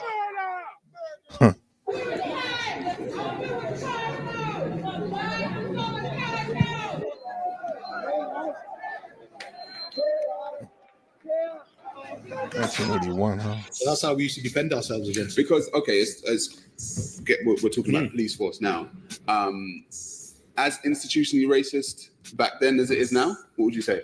Yeah, I'd say it's worse. It's worse now. Yeah, the numbers are worse. If you take the publication of the Stephen Lawrence report in 1999, 25% of black people were being stopped for stop and search, right, making up 2% of the population. Right. But that was only 100,000 people that were being stopped and searched. Today it's 1.2 million. So what 25% of 1.2 million is a hell of a lot more than the 25%, the 25,000 that were involved at the time of Stephen Lawrence. When you look at the growth of the increase of stop and search, it's frightening. So what extent? Because Commissioner Bernard Hogan-Howe said that the police, the institutionally racist police force, he should take it, or we should take it on the chin, or something along those lines. Was that what he said?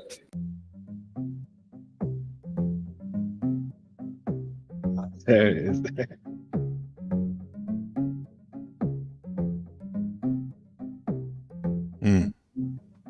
They're blaming on all of society. Yeah, what he was saying is if people say my force is racist, I suppose we've got to take it on the chin. It's no admission that the police force is institutionally racist. Right. And of course, his boss, who employed him because Howe is very much a yes man, Boris Johnson declared in July of 2009 on their report on racism in the Metropolitan Police that it was no longer an institutionally racist service. So it'd been declared. Do you believe that? You're joking. If anything, the systematic inequality in the police service is getting much worse. Right. The first time in Brixton, in Lambeth, if you get caught with 20 pound bag of weed, and it's your first offence, and a white guy gets caught with the same bag of weed, and it's his first offence, you're 50% more likely to go to court for it than he is. He will get a caution. That's research done by the Release charity. If you get That is fact. That happened a few times to a few people that I know. That is facts. What you just said there, with the analogy with the weed, that is straight facts. That part Yeah, right there is facts. Yes, sir. right. Same thing with the crack in America. They used to get more time for crack cocaine than powdered cocaine. And mostly like more white people would have the powder cocaine than melanated people. Yeah. caught with 20 pounds of cocaine, you're 70% more likely to be sent to jail. If you read the government's report on race equality in the prisons, it says even where white people have a more extensive criminal record, black people are still more likely to go to jail than them for the same offence. That's an apartheid level of justice.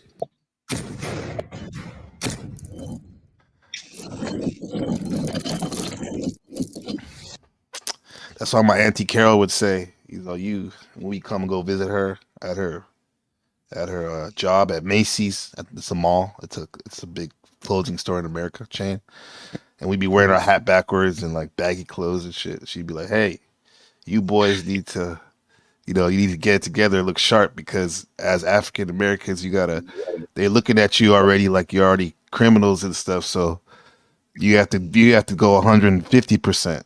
And then on point instead of 100. So, I mean, even though it's not fair and it's horrible, it just gives you more incentive to, I guess, try to live a righteous life. Because if you try to do those other things, bro, you're gonna get the goalpost is moved for a start. Yeah.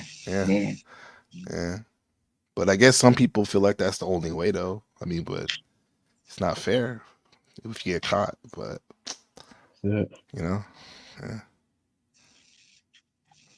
This is probably why, in general, so many people throughout the world want to emulate quote unquote black people, melanated peoples, because in general, like they've had, it's like they're living life on hard mode. Not that everyone has a hard mode. Don't get it twisted. Whatever color you are. Mode. Oh, Yeah. shit. Yeah. So if you play the game, if you play GoldenEye on hard mode rather than easy mode, you're gonna be fly, bro. You're gonna do headshots like it's nothing. Yeah. So this is probably why, especially people from the hood, they can almost, if they make it out, they can adapt anywhere because they already lived on hard mode, bro. Other stuff ain't as crazy. Sure, there's nuances and stuff, but hard mode is the crucible. Not that Andrew Wilson shit, but the real crucible of the simulation. Shout out to my white homies in the hood too. They're getting it in too. Yeah. I got tons of them. Yeah. Tons of them. Asians, all that. Yeah. Tons of them. It's a melting pot over here, man. We got tons of everything. I love it. Yeah. In most countries, I would say. Yeah. Yeah. They. Right. Yeah. Yeah. I Was mean, that Uckland, Mount Eden is kind of hood over there. Some parts. Yeah. Yeah. It's in Auckland. Yep. Yeah. Yeah. I know some people from out there. Yeah. Shout out to Eternal over there in Australia. That used to be a prison colony, right? Correct. Wow. Maney. Yeah. Yeah, that's wild when you think about it. Yeah. And crazy, they'll gladly tell you that as well.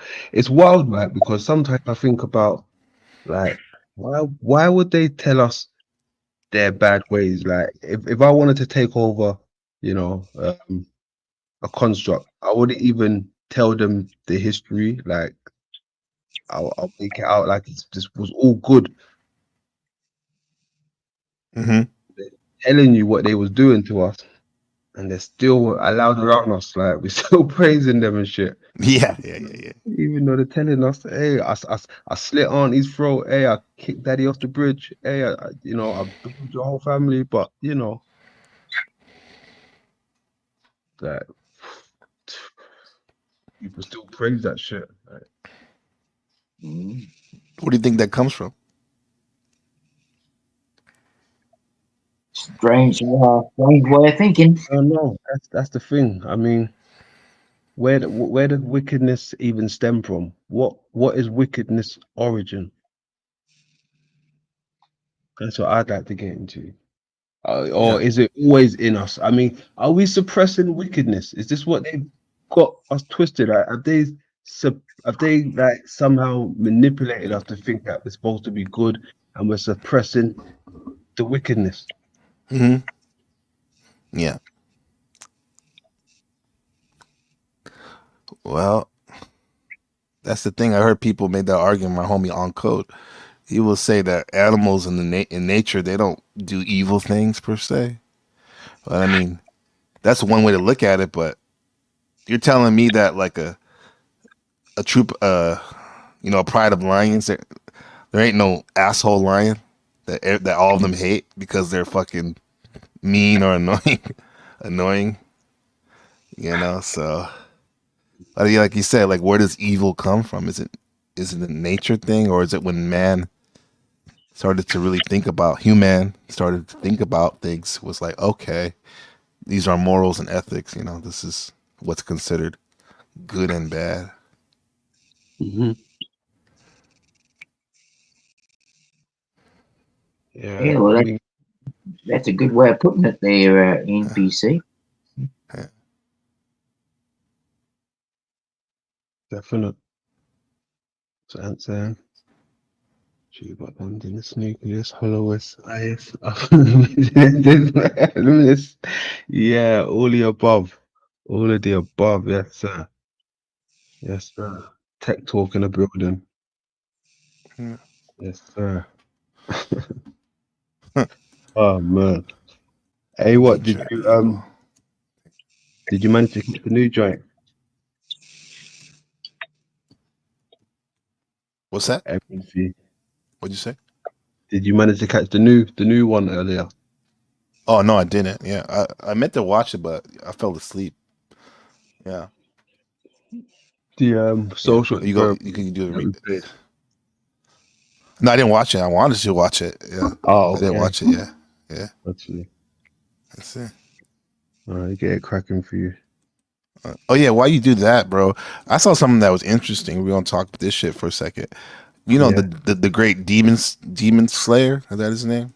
He or she's name that be making those videos about big sis, Yeah. big sister, big sister. Like bro, these are the community posts yesterday. Dog, he was spurging on Talcott, brother Talcott. Yeah. What? Yeah, you should bring that shit up. Bring that shit up. That shit was crazy. What happened to that? What did I miss? I mean, I think he's sick of like kind of like I feel him. Bro Talcott, like bro Sanchez, bro Talcott's the homie, right? I like what he be doing, but Demon Slayer brought up a good point. It's like you let Big Sister and Tommy Bahama like up on your panel like 24/7, giving these guys a platform. Like we were like, yeah, it's like, bro, they're on your channel more than they're on their own channel, probably. I mean, I don't go on their channel, but like, it's like, bro, I'm sick. Some of us are kind of sick of seeing those people on a friend's channel. So it's like, I think Demon Slayer was like, they laid it out, bro. It's like this is like a loop of negativity. Bro, Talcott, you say you're about love and all this, but like, come on, bro, why you have these demons on there? That's a fact. Constantly on a loop. So I Yeah. thought that was shout out to Demon Slayer doing the good work. The truth. I haven't seen that post, but yeah, he's spot on. Yeah. He's spot on. Definitely spot on that with that part. Yeah. That's some of the reasons why I even stay away, because I don't really entertain creepiness and weirdos like that. Like, not even trying to force anything with it, like, fake friendship and all that shit. Right. Yeah. That type of energy can be used for something else, on real love, real intentions, right? Mm-hmm. Exactly. Yes, sir. I don't rock with that. Don't rock with that at all. I think someone even put in the chat earlier. I think it was someone. They said Jack had a epic ending to his stream earlier. I think he had what's his name? I think they said it's Zach over there. Zach Hubbard. Zach Hubbard. Yeah, I've heard that name before. Yeah, Zach Hubbard. Either him or Hand Banana. What So the wait, fuck is is that guy? my life improving or other people's lives improving? You're an aspect of the world. I care about the world. Can't see it. I really don't. I do, But I and I hear it. don't care about you. I mean, I've grown to love Oh, there it you, is. but God, your fucking ego, man. Wait, I thought that your scripture says that you're not supposed to love the world in its ways. Quite the opposite. Oh, gematria. Your That's right. words are often misunderstood. How about we love the life we've been given, despite our Absolutely. place Can in you the point me world? to what you folks do that show that you're thankful and grateful for the life and time you've been given to go past the fears and deal with the challenges and live in faith and honorability? Yep, sure can. But you haven't been willing to look. I didn't say, am I looking or not? I said, can you put that forth? Right. We've been waiting for 3 years for It's both of you to been put something forth that you available. actually do Oh. other than. Right. See, I've said it before and I'll say it again, right? I do like Paul's and Jack's interaction sometimes. It's funny and believe it or not, Paul does drop jewels from time to time. You know, once you get past the fact that it's Paul, right? He does drop gems from time to time, whether you like it or not. That's my opinion. Yeah. Right? I think he drops a lot of jewels. I mean, this is me just listening to him the last couple of weeks. Like, and I'm not talking about the way he handles his panel, which is kind of like some could say, all like fucking like a de facto dictator, whatever. But like, with the shit he says, bro, you can't. I mean, it's good shit. It's good wisdom sometimes. Yeah. And then him and Jack, you're right. It's a good dichotomy because they can actually talk and not be like a fucking spurg. Yeah. I mean, even some of the things that Paul said about people in the community, come to find out, some of it, is true. Whether people want to believe it or not, but I've seen a lot of things with my own eyes, and I do remember the past. And when I'm seeing things now, I'm like, okay, Paul was right about that. Okay, he was right about that. Okay, he was right about that. Like, but hey, what do I know? Let's keep rolling. You put that forth. We've been waiting for 3 years for both of you to put something forth that you actually do other than. Right. See what you're doing. You're not paying attention. You're trying to repeat. And what I'm offering is that the evidence of good is there for you to find. Again, you could say that I'm shallow and judgmental. You could take one look at this guy. You could take one look at this guy and tell not only is he a coward and a beta male, but that he's disingenuous and he's a fraud. You could tell by just his facial expressions and the way he speaks. Yeah. No one describes you better than yourself, Paul. I don't count numbers and sell sports scores. Again, I don't Paul, sell see, sports this is scores for Paul talking about gambling. both sides of his mouth. In one I don't hand, ask he's for not millions of following dollars a videos, month he's to get my believing in father a levels. house. And then, and the next sentence, you're talking about what I've been doing. Again, Paul, for 5 years, I was here every day putting out unprecedented information for free, not raising any money, not selling anything, no ads, nothing. Doing it on my own savings, making my own sacrifice, and I changed a lot of You people's and lives. everybody You else see all the online. stories What I has that heard led back then, to? The ways I changed people's life. Living a life of service and not asking for anything in return. And for doing that, my house was ransacked November 15, 2014. I lost Because you were everything I serving had yourself. owned. You weren't serving a I've higher been calling. threatened and had cars crashed through You're my not house on getting it. Christmas Eve. You're not getting I put it. up with a lot of stuff, Paul. The demons want you back. They don't believe you and your bullshit online hype, right? That's why you're serving. The demons want you back. What the hell? I mean, this is the guy, Zach Hubbard. He kind of introduced me to gematria years ago. Like, this shit was crazy. Yeah, decoding and all that. But then again, I'm like, I had to stop because I gotta live my life, man. I can't like, at least me personally, decode every little thing. Come on, man. Yeah. Well, I mean, when I heard about it, his name was tied into it, but gematria has never really been my cup of tea. But I do appreciate when I see people tying it into certain things. But I've never had the tools. I've never taken time to time and go and figure it out. Yeah. Well, London, I just used gematria actually. Like, I took your title where it was the TGIF Slick Talk, and when I'm restreaming right now on my channel, NPC the game, it came out to, when I put it in the website, to the base code of life. Woo! So it's just hot, bro. That's dope, right? It resonates. Yeah. Yes, sir. I like I that. changed it a little bit. I put the based, like based, B-E-D, but it says the base code of life, right? Yeah. Yeah. We taking that. Yeah. Good shit. I mean, it's fire, I think, but it's just, once again, you gotta like live life sometimes and not just totally, at least me, that's me, be locked into the fucking what's underneath the board always. I want to play the game. Put me in, coach. Put me in, coach. But, Crashed through You're my not house on getting it. Christmas Eve. You're not getting I put it. up with a lot of stuff, Paul. The demons want you back. They don't believe you and your bullshit online hype, right? That's why your service didn't amount to anything.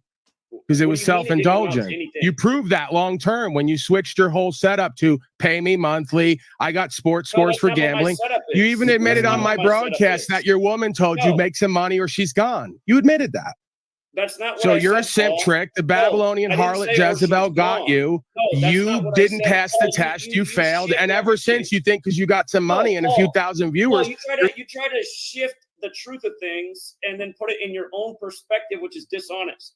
No, Sweet Lady and I did butt heads in 2018 when the feds came out to my house to intimidate and falsely accuse. And she said, look at everything you have going, Zach.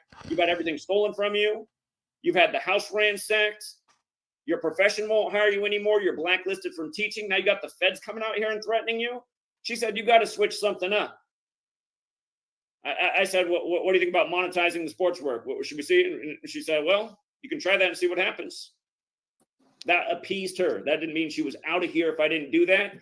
And you know why people came in and rushed in to financially support for the sports work? Because I changed a lot of people's lives with that work. Just like we're doing it every week in the National Fix League. Again, Paul, I don't know why you're such a hater about it. Again, look, I'm not trying to make this about a gambling thing. You're but again, wasting your breath. $1 into $500. You're wasting your that's breath. skill. You're not going to get anywhere with it. You got to show proof. You got to show proof of what it is, look what at all you're the bet doing. slips. Just go look on the thing. Matter. What do you mean show proof? There's proof all over the place. Well, and that's what I was trying to point out. Paul's not looking for the proof. He's looking for, he has cognitive bias. He looks for confirmation of what he thinks. He doesn't look at what is real. Paul has been publicly mocking me as a man a couple of years now. But you know why, Jack? Because sometimes he admits it. The reason he's mad is because your dad or his father is in your channel. He said that he has a jealousy about that. And the thing is too, Paul just came up in my feed out of Is that nowhere. true? Paul's father says, what? That was wild because his dad's in your chat room. No way. He's No chatting up way. his son in Jack's chat. Oh shit. He's molding. That's wild. Call this shit "Who's your daddy?" I never heard so many people say that shit. Who's your daddy? The only other place is fucking Maury Povich. You are the father. Yeah. Oh goodness. That's wild. His daddy's in the chat. In the chat. I know. Is in your channel. He said that. He has a jealousy about that. And the thing is too, Paul just came up in my feed out of nowhere after 2 years of not interacting with him. I decided to hop back in and try it out again because I still do like things about Paul, even though I don't like his character. I can separate the character that I don't like from Paul from what he has to offer. Right. He left. What happened? I hop in there, and immediately he's talking about what's going on with my financial life and what he believes, like how many homes I own. And Jeff's always eating something on stream. Conversation. But Yeah, that sounds like Paul. He likes to know the bank account, the situation. That Bank account. Paul He's now. pocket watching. Pocket watching. Pocket watching with Paul and Slave. Yeah. Run them pockets. Pocket watching with Paul and Slave. Oh, goodness. Yeah. But it's not about the money. It's not about the fiat currency, as he says. Results, rights, freedom, results, rights, Yeah. freedom, results. he's talking about what's going on with my financial life and what he believes, like how many homes I own. And I was just like, this isn't even the conversation. But then you see, he's like, I'm not paying attention to you. It's like, really? That's what the trolls are saying. You seem to be Squirrel sniper in the chat. with everything the whole network's got going against me. And see, the thing is, Paul, I got introduced to through Brian, and Brian's another guy who likes to cast shade at me for no reason, even though you would think him and I are on the same page. Neither of us like the federal government. We both think it needs to be done away with. You think Brian would be receptive to what I'm saying? You would think Paul would be receptive to what I'm saying. Him and I are largely aligned, along with you. All three of us are largely aligned on what we don't like. Right. And why we're not working together instead of talking about each other, I have no clue. Mm-hmm. So why are we? Brian is another one, man. He's another great guy, very strong, very educated, but he's caught up in the damn money system just like Paul. They can't think beyond the fiat currency. And it's like, hey, Paul, like Jack and I are here to put out It's important, actually. positive change. That. Yeah, I think fiat currency is actually important. I mean, it's not the end all be all because look, it's fiat. However, let's get real. It's part of the equation. You know, if you really want to make a change on some shit, yeah. I don't think it's the top priority, but you got to have money frees you up, frees up your time a lot of times. Yeah, you know, and it can free up your people's time as well. Right. We don't talk like this on this broadcast. I know I've only been here a couple months. I've been blessed to be here with y'all, but like I don't see this like fucking Jerry Springer shit here. And if they did, I know at least I would. I'd fucking like knock them down and then we move on or whatever.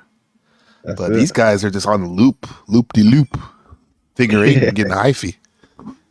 That's it. Hey, they're entertaining us, boy. At least we ain't gotta go watch how you call it NBC or you know, those other mainstream channels. We can watch the community make a mockery of themselves, right? Right. And we're helping to their views. It's a win-win for them. Right? It's a win-win. It is. Yeah. Do you know who Bradbury Pound is? Squirrel Sniper says, "Have I ever heard of Bradbury Pound?" No. Bradbury is that Pound. like a fucking? Sounds like a fucking British porno star or something. British porno star. No disrespect. Let me look him up. Yeah. It sounds like a character from Family Guy or something. Yeah, it does. Oh, it's UK government. Okay. No, this is some real shit. Induced in 1914. Okay, but what is it? Freedom Act? What is this shit? Something happened in 1914 with that, so some real shit. Okay. Something about the Treasury. In June 7th of August 1914, in order to avoid a run on the banks, the Treasury issued Treasury notes held by John Bradbury. Okay. A form of national credit backed. Yeah, maybe it's like something like, you know, a whole fiat currency with the Federal Reserve in America, something similar that y'all did in the UK. Gotcha. Yeah, I get it. Yeah, it's a fiat currency for sure. We know that. You know, but we still use it. You have to use it, yeah. Yeah. Anyway. Yeah. Gangs Let's up see what's alive. exactly. You know. Hey, Yeah, we so are. Paul, like Jack and I are here to put out a message and try to make positive change. I want to say that you are too, but the thing is, anytime anyone tries to interact with you, you just turn it into some reason to make it a hate fest. And look at the people who are following you. Just a bunch of weirdo hater trolls. Uh-oh. Is that what you want your legacy to be, Paul? That you brought more hater weirdo trolls into the world online who hide behind anonymous screen names? Zach, here. We don't want to categorize everyone like that. There are Yeah, many. because Jack is doing that shit, maybe. I know. That's funny. We know you're doing. We see. Oh goodness. He said, hey, change the topic. Quick, bitch. Quick. Quick fix. We see. Now you see me, now you don't type shit. Yeah. Yeah. Oh man. Behind anonymous screen names? Zach, here. We don't want to categorize everyone like that. There are many. There are many. And this is what I've been saying. What I honestly see with Paul, and I've tried communicating this with him personally, but he doesn't want to talk to someone like me. He wants to argue. It's a group and a gathering of people who are trauma bonded. Paul and many of these open panel conversations, the behavior is worse than high school kids who are lacking purpose, right? It's grown men and women entertaining themselves by complaining, by blaming, by arguing, by gossiping. Paul, when you're not gossiping, complaining, and blaming, you have a lot of wisdom that can be shared. The world is crying out for leaders, not bosses and bullies, but Paul doesn't understand. He doesn't understand groups, the group dynamic, working together. He's very individualistic, and he'll even speak about that. And that's exactly. I think he does. Like, it's starting to understand there's different ways to go about a group. You know, you could do it this way, where like you let everybody come up and talk their shit, even if they offend you every day. Or you can do the direct opposite, like fucking, like I said, act like Kim Jong-un online and just like execute them digitally if they go against what you say, like, you know. So those are both groups. It's just what extreme are you gonna do, or meet somewhere in between? Maybe that's where we should be, or could be. Yeah, I think you're right there. Yeah. I wonder if let's pull back up. Let me have a. What? He's at the very end. He roasts them or something, like mic drops. Because I want to see the new in London video before I pimp off. Shout out to Paul Enslaved. Yeah, I don't think he let Paul back up. Well, that's a shame. Shout out there though. It's just Steve was like, okay, big up Steve. Majority of people don't look at his hair. What he says. Actually, nah. You know what? Let's get back to know what they're participating in. Wait, one more thing. That's a good point by Maximus in the chat. Well, he said Paul's on a diet. He's been mentioning that. He cut out sugar. Allegedly, he's on a fast. Okay. So maybe this is why he's on some like either worked up more or whatever. You know, that can be very traumatizing when you completely change your diet. You know, like. So. Well, apparently he don't eat meat either. So. Yeah. Mm. But he also said before he was eating ice cream and cheese all the time. And I heard him say the other day, like, bro, the doctor told him 15 years ago to basically cut out his gallbladder because it was so fucked. Oh. Yeah, so it's amazing what the body can put up with for so many years, but there comes a point where it's like, slow down. Where I'm not letting you do this toxic stuff anymore. And I think with him, he probably got to the point where it's like because he was hurting every day. He's like, fuck that. I need to change this shit. I hit rock bottom. You know, I don't like the fact that he mentions those things. Now, some people hide that shit from people. Yeah. You know, he is like that. He's quite open, Paul. Yeah. You're right. He is quite open. He don't really hide much. Like I said, even like I said, in this community, there's a lot of people that don't really see eye with each other, right? You're right. Fucking clowns in the chat. Sorry, London. Like JG, JG's comment. Where is it? You need it. Good. Oh shit. Yeah. Shout out to Divine Sparks over there too. Yeah. Tech Talk said he eats constantly ate cheese sandwiches. Yeah, that dairy, right? Yeah, I think Z used to grill him about that actually. Mm-hmm. Yeah. There's that one truther that just drinks pop. He just drinks Pepsi all the time. He's a big YouTuber, truther. What's his name? Tartanium Truth. There's some videos about his Pepsi addiction. Yeah, some dude. Yeah. Anyway, we all have our vices, I guess. Yeah. Yeah. Oh yeah, I love Turkish delight. That's good stuff, Dino. All right, let's get it. Let's get it. It's good to see everyone here. Welcome to El Diablo Radio. Oh my gosh, it's canny. The greatest show in hell. And eventually canny. that will mean something. That's it already disgusting. does to me. There's meaning in it, but it will mean something. An individual with multiple personalities can change their body chemistry with their thoughts. Someone's coming for you. Who's coming? The beast.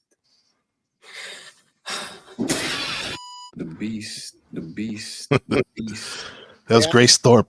Great. You don't want to cooperate. You're devil inside. Calls me the devil inside. Didn't In Excess have a song? The devil inside. The devil inside. Single one of us, the devil inside. Remember that song? Am I just imagining things here? Do you people pay attention to what I'm saying? The devil inside. The devil inside. Every single one of us, the devil inside. Remember that song? I wouldn't mess with me if I were you. These people want to play these. London. Yeah. And you're literally out of your mind. Every single one of us, the devil inside. Hello, Snafu. Mr. King, how are you, sir? I'm great. Did you see Chiefs' comment?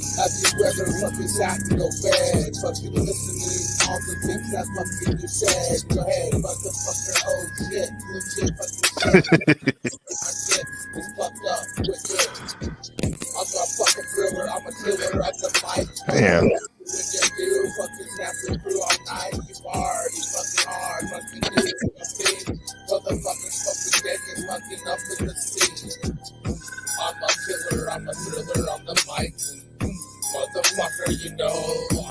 About how we just choose. Oh, I did. I came to give you a little report. So the other day, as you were streaming, it was the King show on OTW and Paul. Most people in this realm are oblivious. They pulled your video up, your pictures up. It was a shit show on Paul. But what was interesting is seeing Devil inside, devil inside. Every single one of us, devil inside. You know, it's funny that a lot of black guys and Asian men just don't like white men, and they'll make up any excuse to try to bash them or say that we're not good looking. No, we don't like you. That's what it is. Fire their women with them. They just can't take it. And yet a lot of them want white women. You know, Righto. You're so stupid that she goes into Gucci and she trendy and stuff. Megan, Heather, come on now, girls. Is this any way to speak to your party guests? Wilson. You were smaller. Yeah, well, we're all grown up now. Yeah, I can see that. Ladies, I fully expect to see you later at the white party. I think it's going to be the best one ever. White people in truth. Okay. Take care. Bye, Mr. B. Good seeing you. Looks like Nigma is trying to join, but it says device is not connected. Try again, Nigma. Nigma, I believe. I might have trying to pronounce that one. It's okay, my nigga, or I mean Nigma. I almost called you on nigga. Nigga. I'm sorry. That just slipped out. Crazy. That's a waste. They're afraid to have me on. They kicked me off. I was just saying my Negro. No, I'm teaching you something here. Gee, they get riled up quickly. All I said was my Negro, and they get all anti-white and saying mustard stains and calling me ugly. I didn't call him ugly. I didn't call him a poor broke ass hood rat. I didn't call him anything. I was not disrespectful. You know, the great black writer James Baldwin used the term Negro. If it's good enough for black intellectuals, it's good enough for me. Are you saying that I'm boring and Oh dull? yeah. You're Oh yeah. Oh Jesus Christ. Oh my goodness. Even your humor was supposed to be spicy, but it's just boring. Big nose, small hat, matzo ball. Okay, but Asian panels and go like karate, ramen, soup. No, I have gone on. Chopsticks? I have gone. I mean- To be fair, I have gone on Asian panels and said that I love ching chong food and stuff like that. I do kind of that humor. And what's the response that you get? Well, they think I'm racist, but I'm not racist. I love all people. Ching chong food? That's not even finally, like that's someone not a little even more interesting. spicy. Noodles. It's not even funny. Ben, do you remember Yeah. Stephen Wright, the Canadian? Yes. This is the worst. Doesn't this guy sound Oh, exactly that like guy on the Stephen couch. I guess so. Yeah, self-deprecating. Yeah. Who's Stephen Maybe that's Wright? what's going on. I don't know. Yeah, I don't know. I was He asleep did 10 minutes ago. Give me a break.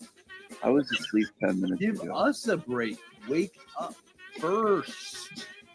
Then go. I'm trying would to you help just your wake show. up and then go on a stage? I'm trying to help you go here. I'm trying to add a bit of spice to it. But there's no spice. I brought a hot take here. Going Brought to a an hot Asian take. restaurant and going like, I like ching chong food. Is that they would be like, I don't, like, do you want to order something? It's not like funny Well, or spicy. I know. I have It's done that, stupid. Ben. And then I make the Ching squinty chong eye. food is not even Well, I like say it- an insult. No, I'm not. It's not insulting. I'm like ching chong, ching chong. I make squinty eyes. The little squinty eyes they have, and then I ask them if they're Three's Company, not heard this before. Asian style. Yeah, well, somewhat. Now I don't know what the Romans were. Were they like partly from like the Muslim lands? The That two looks wars like him. even started Wow. Came from the fucking Etruscans. What the fuck is an Etruscan? I don't know. I don't claim to know. So can somebody explain this? You're Jewy. You're not Roman. You're Jewy. How am I Jewy? Jewy, Jewy, Jew. Jew, Jew, Jew, Jew, Jew. Jewy, Jewy, Jew. Another false claim. That's like what, 35 for you? All right, this is boring to me. Holland anymore, right? But are you Dutch? Mystical, if I remember. You were here once before, right? Are you Dutch? I don't know what it is with the Dutchies, but they tend to try to get bossy on my channel. Uh-oh. That's what I don't like. I don't like that. Pass the Dutchie on the left-hand side. Pass the Dutchie on the left-hand side. Pass the Dutchie on the left-hand side. Something about Dutch people that clashes with me. You're a what? Prospector. I don't know what that is. Prospector? I don't know what prospector is. Pass the Dutchie on the left-hand side. Pass the Dutchie on the left-hand side. Oh, no, you gotta pass the Dutchie on the left-hand side. I'm screwing up the lyrics, obviously. And I don't care about the lyrics of that old song. Pass the Dutchie on the left-hand side. Pass the Dutchie on the left-hand side. Oh no, no, you gotta pass the duchy on the left-hand side. I'm screwing up the lyrics, obviously. And I don't care about the lyrics of that old song.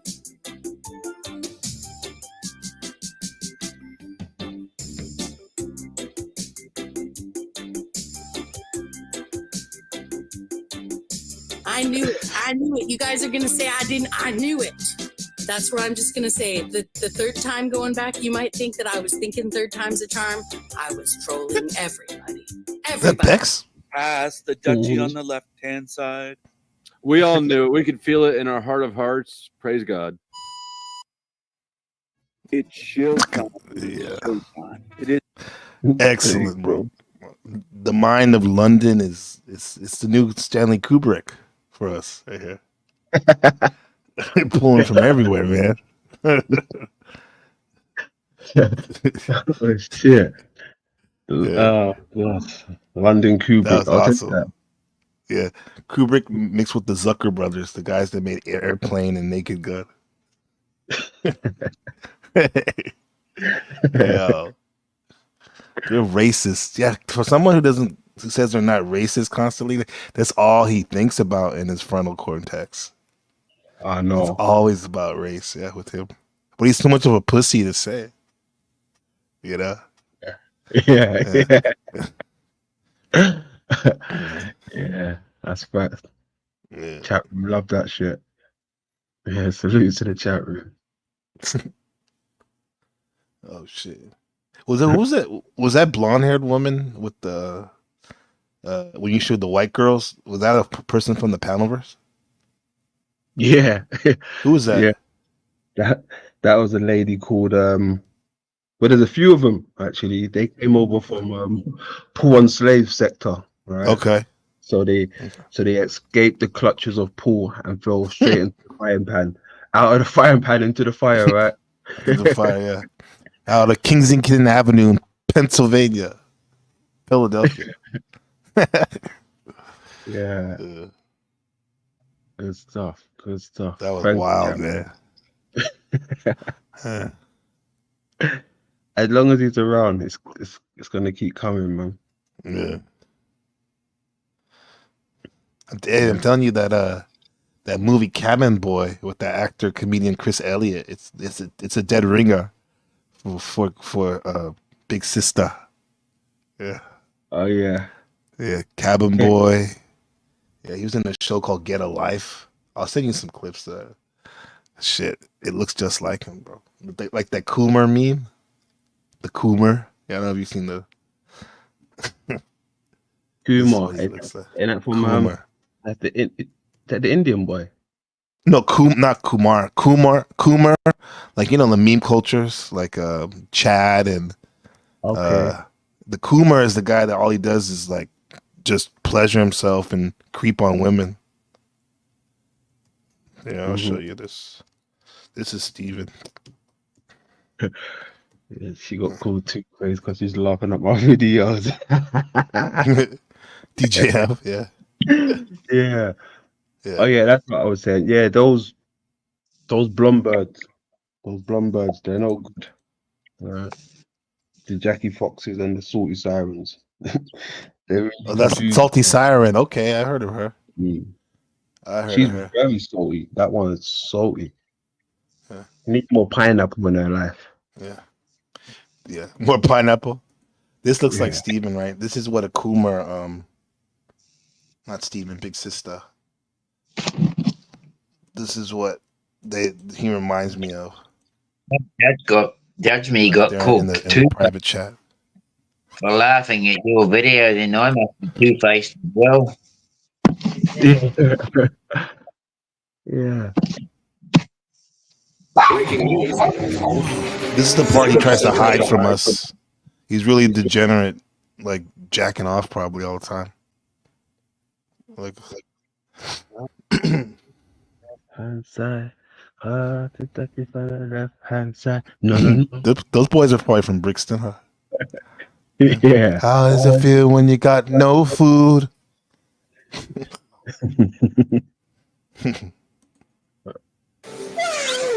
It's King Steven. Huh?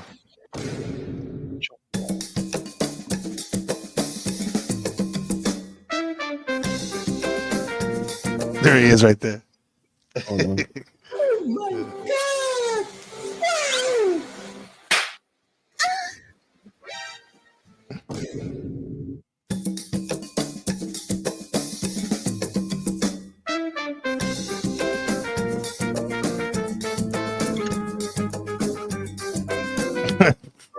God!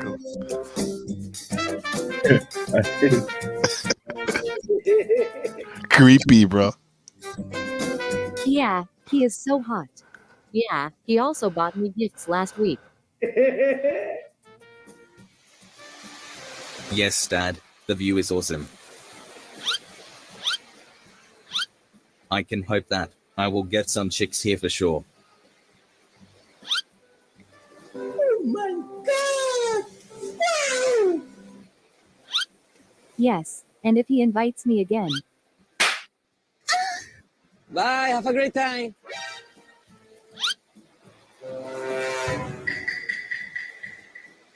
Don't worry, Dad. I am definitely going to find a chick here. Excuse me. I think I am getting one right now, Dad. Yes, ladies, what is it? Such a pervert. What did I do? What was my fault? What happened, son? Got a chick? Got slapped by a chick, Dad. Fuck this place.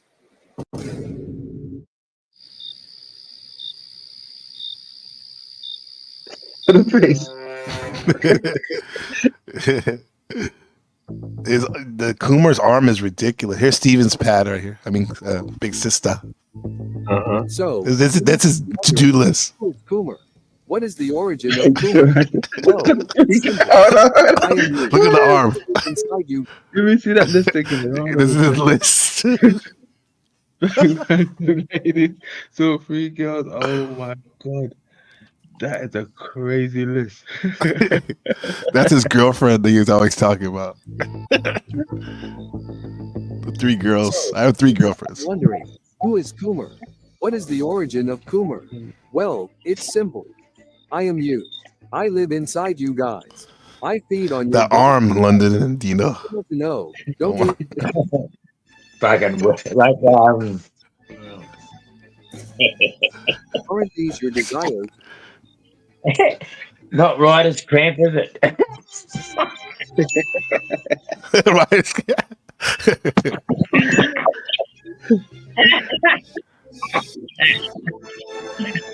What's he gotta do now? Check. Now then, shall we begin?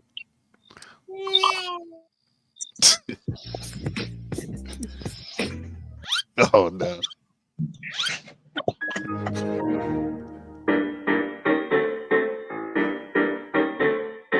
The next day. You can't charge that much. $200. Seriously. $200. It's not my fault that inflation is high. You should have checked before booking my cab, ma'am. Yeah, it seems to be a bit of my fault too. So, what now? Now, I want my money, of course. Isn't there any other way to pay? Well, I can make you a big taxi for a while. Huh? What do you mean? It's uncanny, huh? Think about it, woman. What do men want from women? You mean?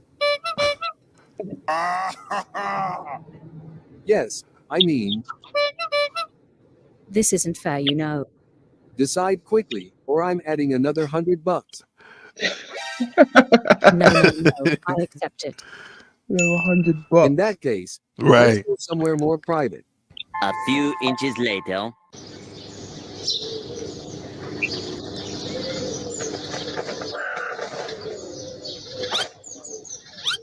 Are we really safe here? I feel a bit. I'm adding another $100. Way to pervert. Let me prepare. That neck is strong. It is strong in the chat. Here, do your magic. It's so small. Like an acorn. Yes. Should I Like add an another? acorn.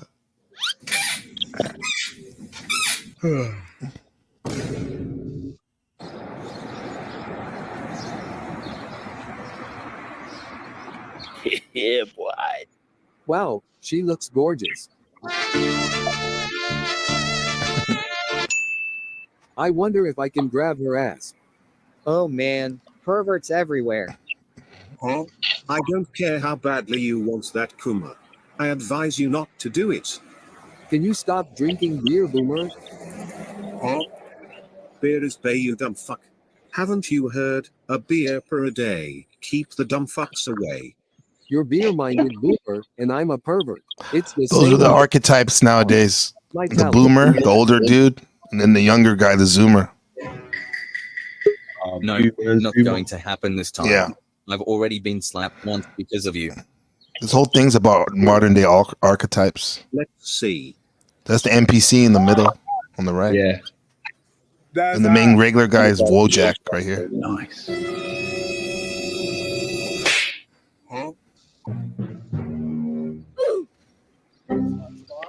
Yacht. Not good. Don't get in my way, Wojak. Don't you have any manners? You pervert. No one becomes a pervert by choice, Wojak. White Society knighting. is like this. The fuck? Society. Soon, you'll realize that. Bye. Have a great time.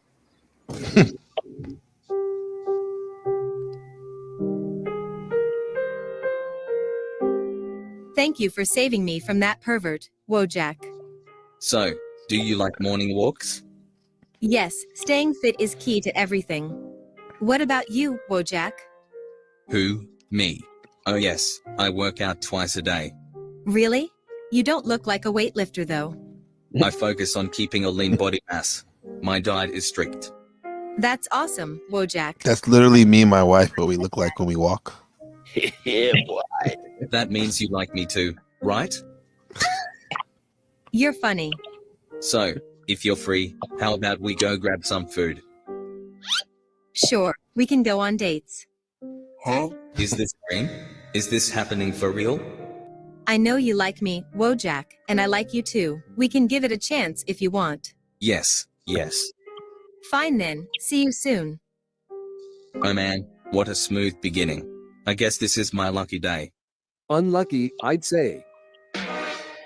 Look who's talking. You're just jealous because I got a sexy girl to date. Don't let your lust take over your mind, Wojak. Think this through. It's a trap. Screw off, you pervert. It's a hell realm. Lies. Over 1 month later. Wow, man. Today is our 1 month anniversary. I'm so excited to meet her. I saved my entire salary to buy her a real leather jacket. And I'll take her to a fancy dinner to celebrate. She'll be so happy. Bruh. Huh? What does he want now?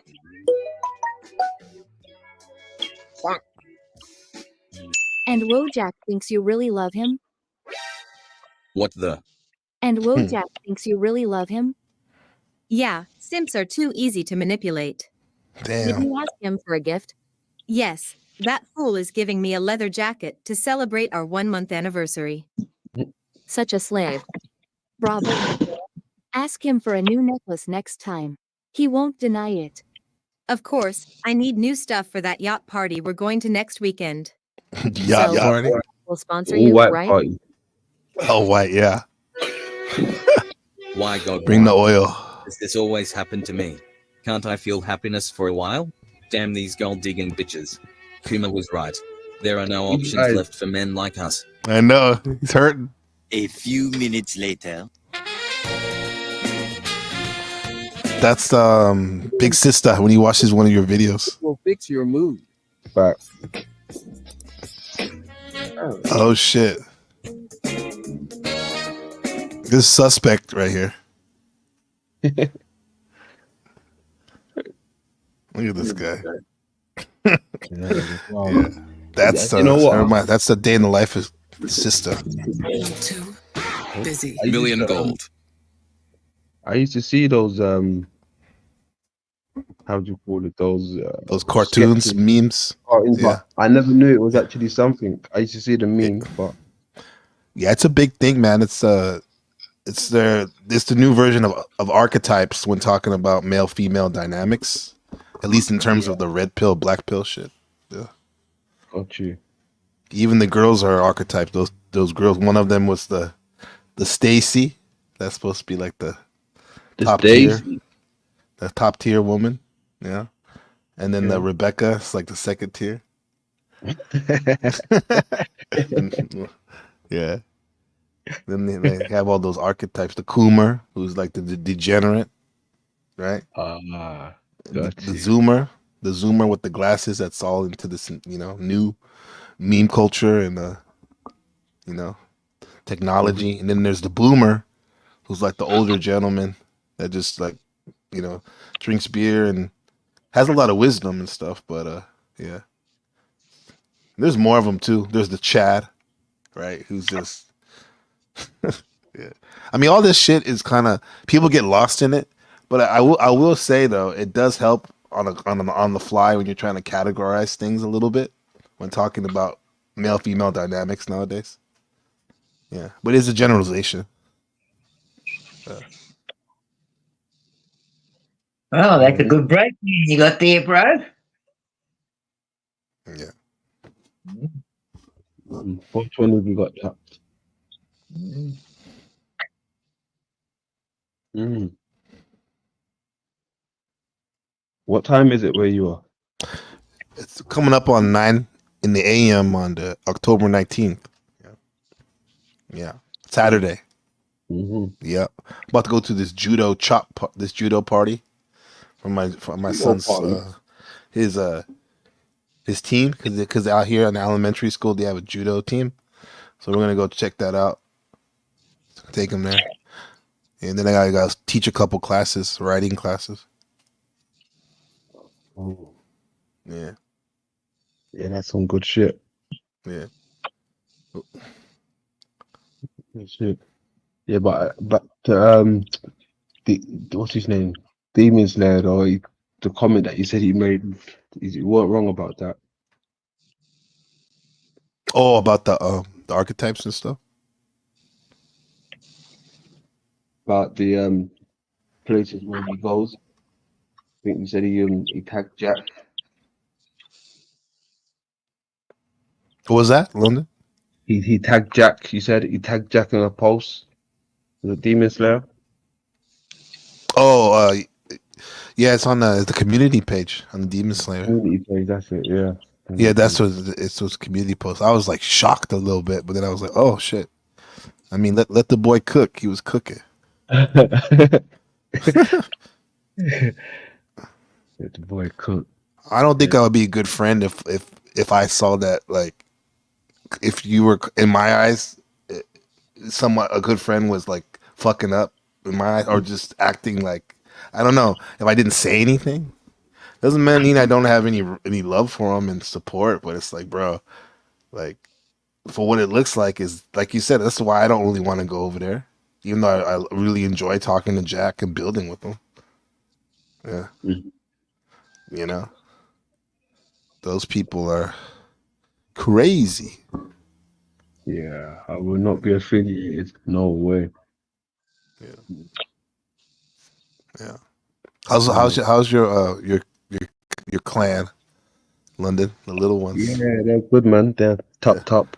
They've got a Top. party to go to tomorrow. Actually, he hasn't got football practice. He normally got football in the morning, but he's got a birthday party instead to go to. Fun. That's awesome, bro. So I get to have a little lazy. I done the shopping today because I knew the routine. I said if he ain't going if he ain't going football tomorrow, that means I better do shopping today so I can sleep in for a bit tomorrow. Wicked. It's important. Yeah. That's awesome. Getting it all in, bro. High powered That's it. streams. Going to the party. Your son's bending it like London.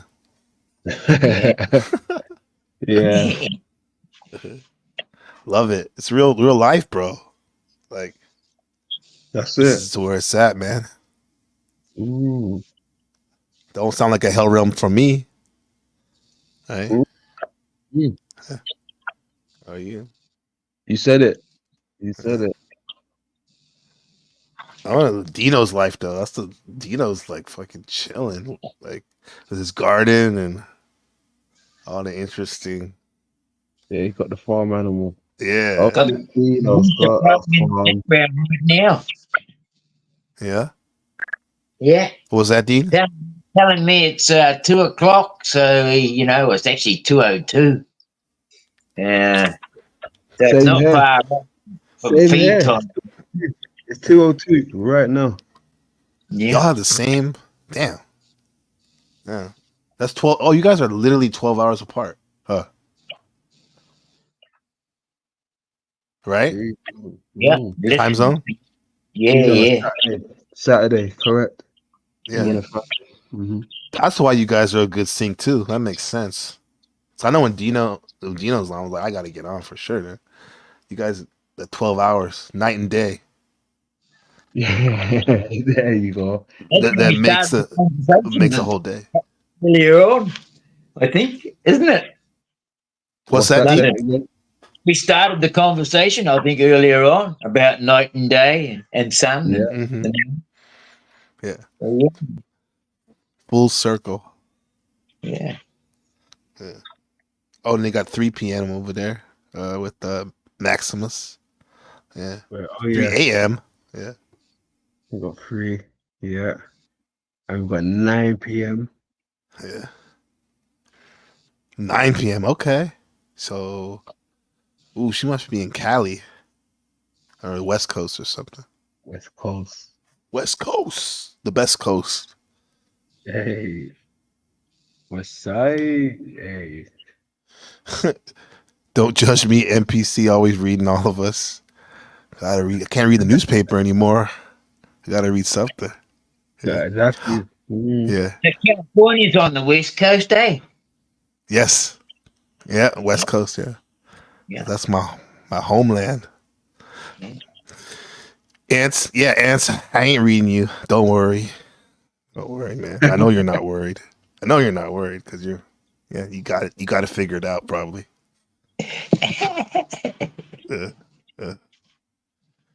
Yeah. He probably got his mind blocker on, the Magneto hat. You ain't reading that. The Magneto hat. Yeah. Magneto hat. Oh, that's funny. Bruh. That's the thing, bro. Like when you mention stuff like that, my mind immediately goes to Fortnite. And I never used to play this game up until this year because my son started playing this shit. That's like a whole nother culture, bro. Yeah. It's Yeah, crazy. that was big at one stage. It took over. Is that still a It thing? still is. It still is in my house anyway. Yeah. Okay. Yeah. And I'm do you know more of a what? GTA guy, but yeah, do you know what? I used to be a GTA guy, but way back when it was like PlayStation 1. oh, the above view, the God mode view. There you go. Yeah, that's in London too. London. Yeah. But that Roblox stuff. Oh, that's No. just crazy. He plays that too. Is it Roblox? No. Roblox. ROBLOX. But is that the one Right? where they mine That and sound. stuff? No, that's Yeah. Minecraft. I think that might Yeah. That's kind of psychedelic, that game. Hey, Pixelized 3D reality.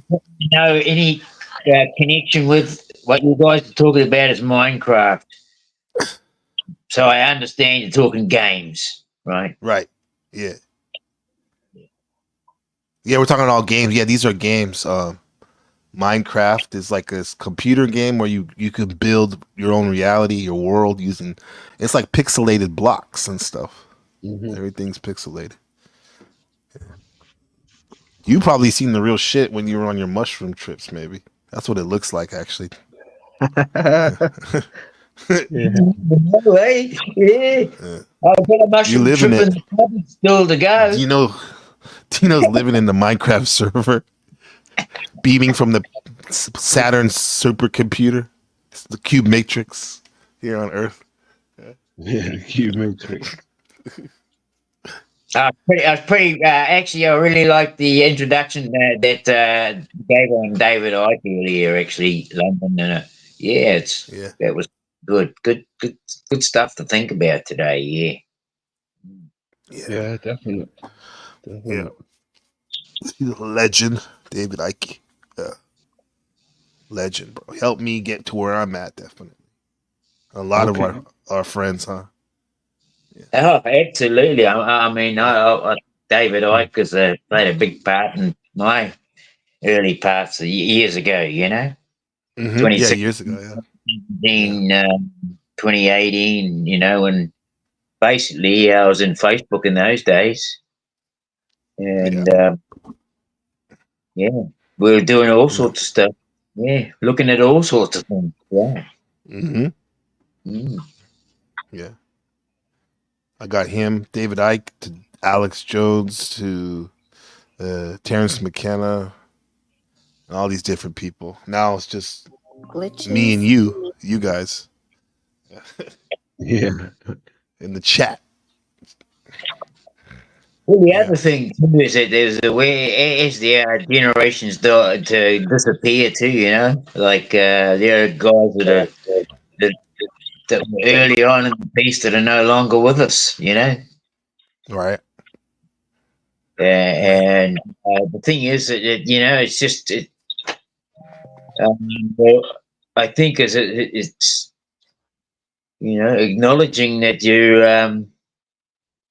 they're all part of the plan. That's part of it. Getting in amongst it. You're meant to be here somehow.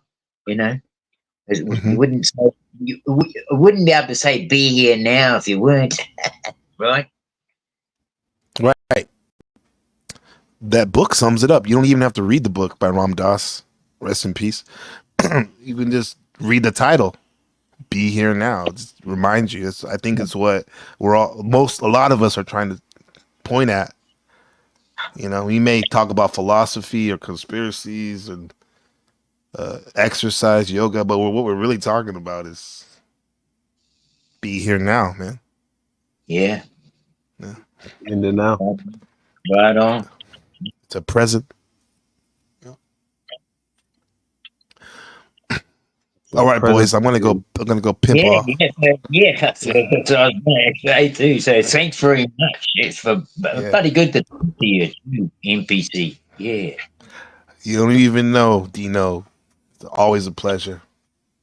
There you go. Your wisdom is off the charts. And London, man, I'll be seeing you, bro. The London interview coming November.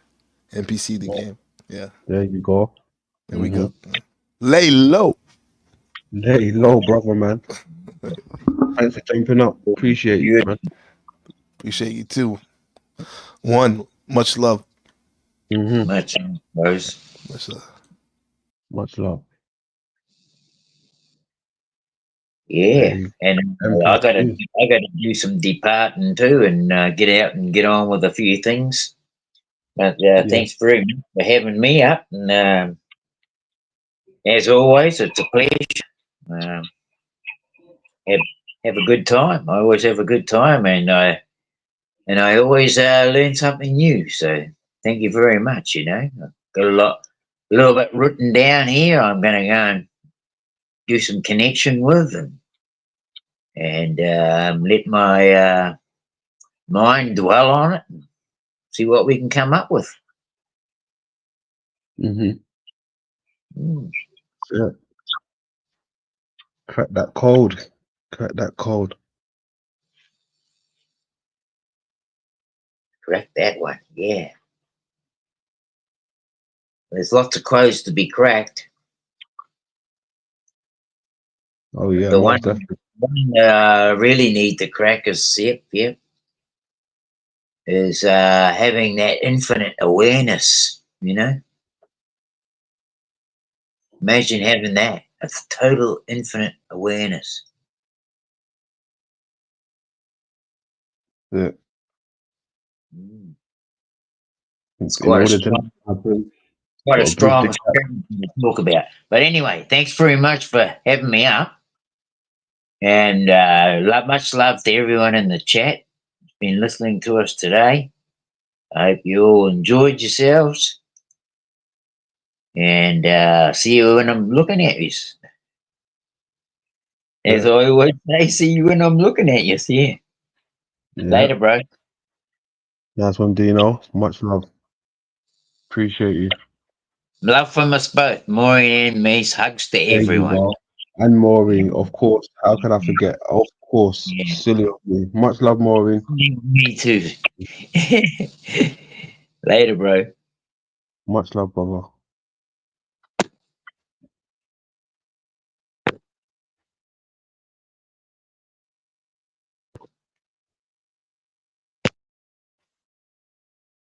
There you go.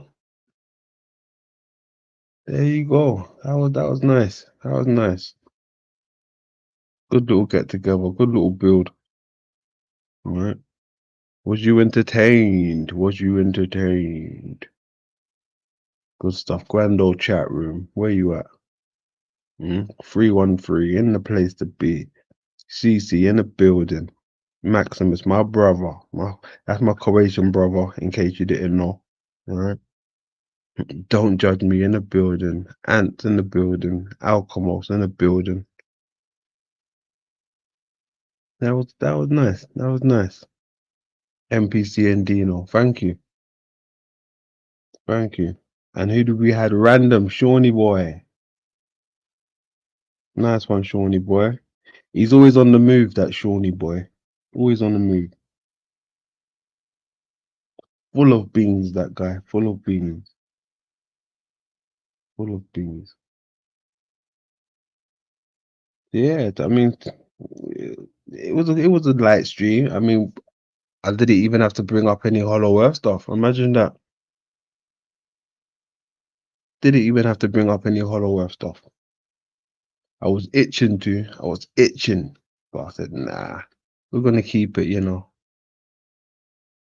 keep it different. We keep it different. Thank God it was Friday.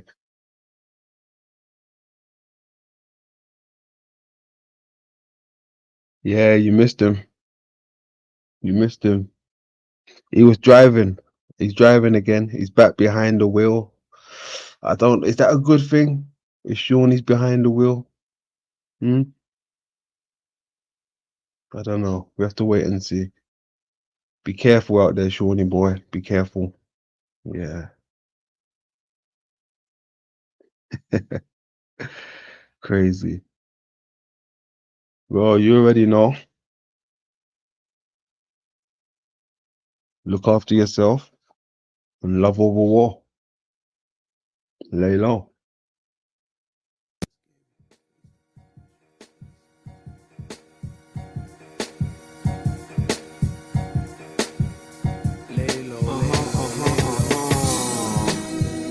Yeah.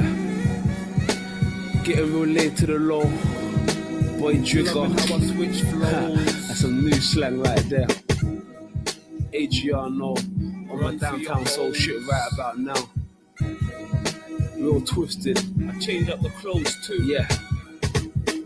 More delicate, more intelligent, jig fade away, the girl turns celibate. Bright lights, big city nightlife, the only thing missing, dependent on the ice. You can be that, best believe that. The glow look good and I might keep that. Usually got my mind on my money, bitch so fly, got my eyes on the honey.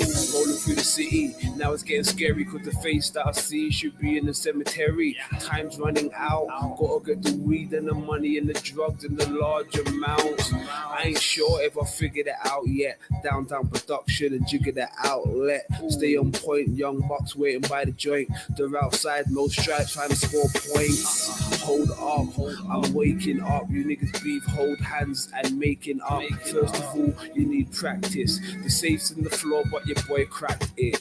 Now be smooth, switch to plan C. Call my connect now, switch to plan B. My niggas in the feds, my niggas in the precincts. We still beasting, baby, I'm still beasting. Lay low, lay low, lay low, lay low.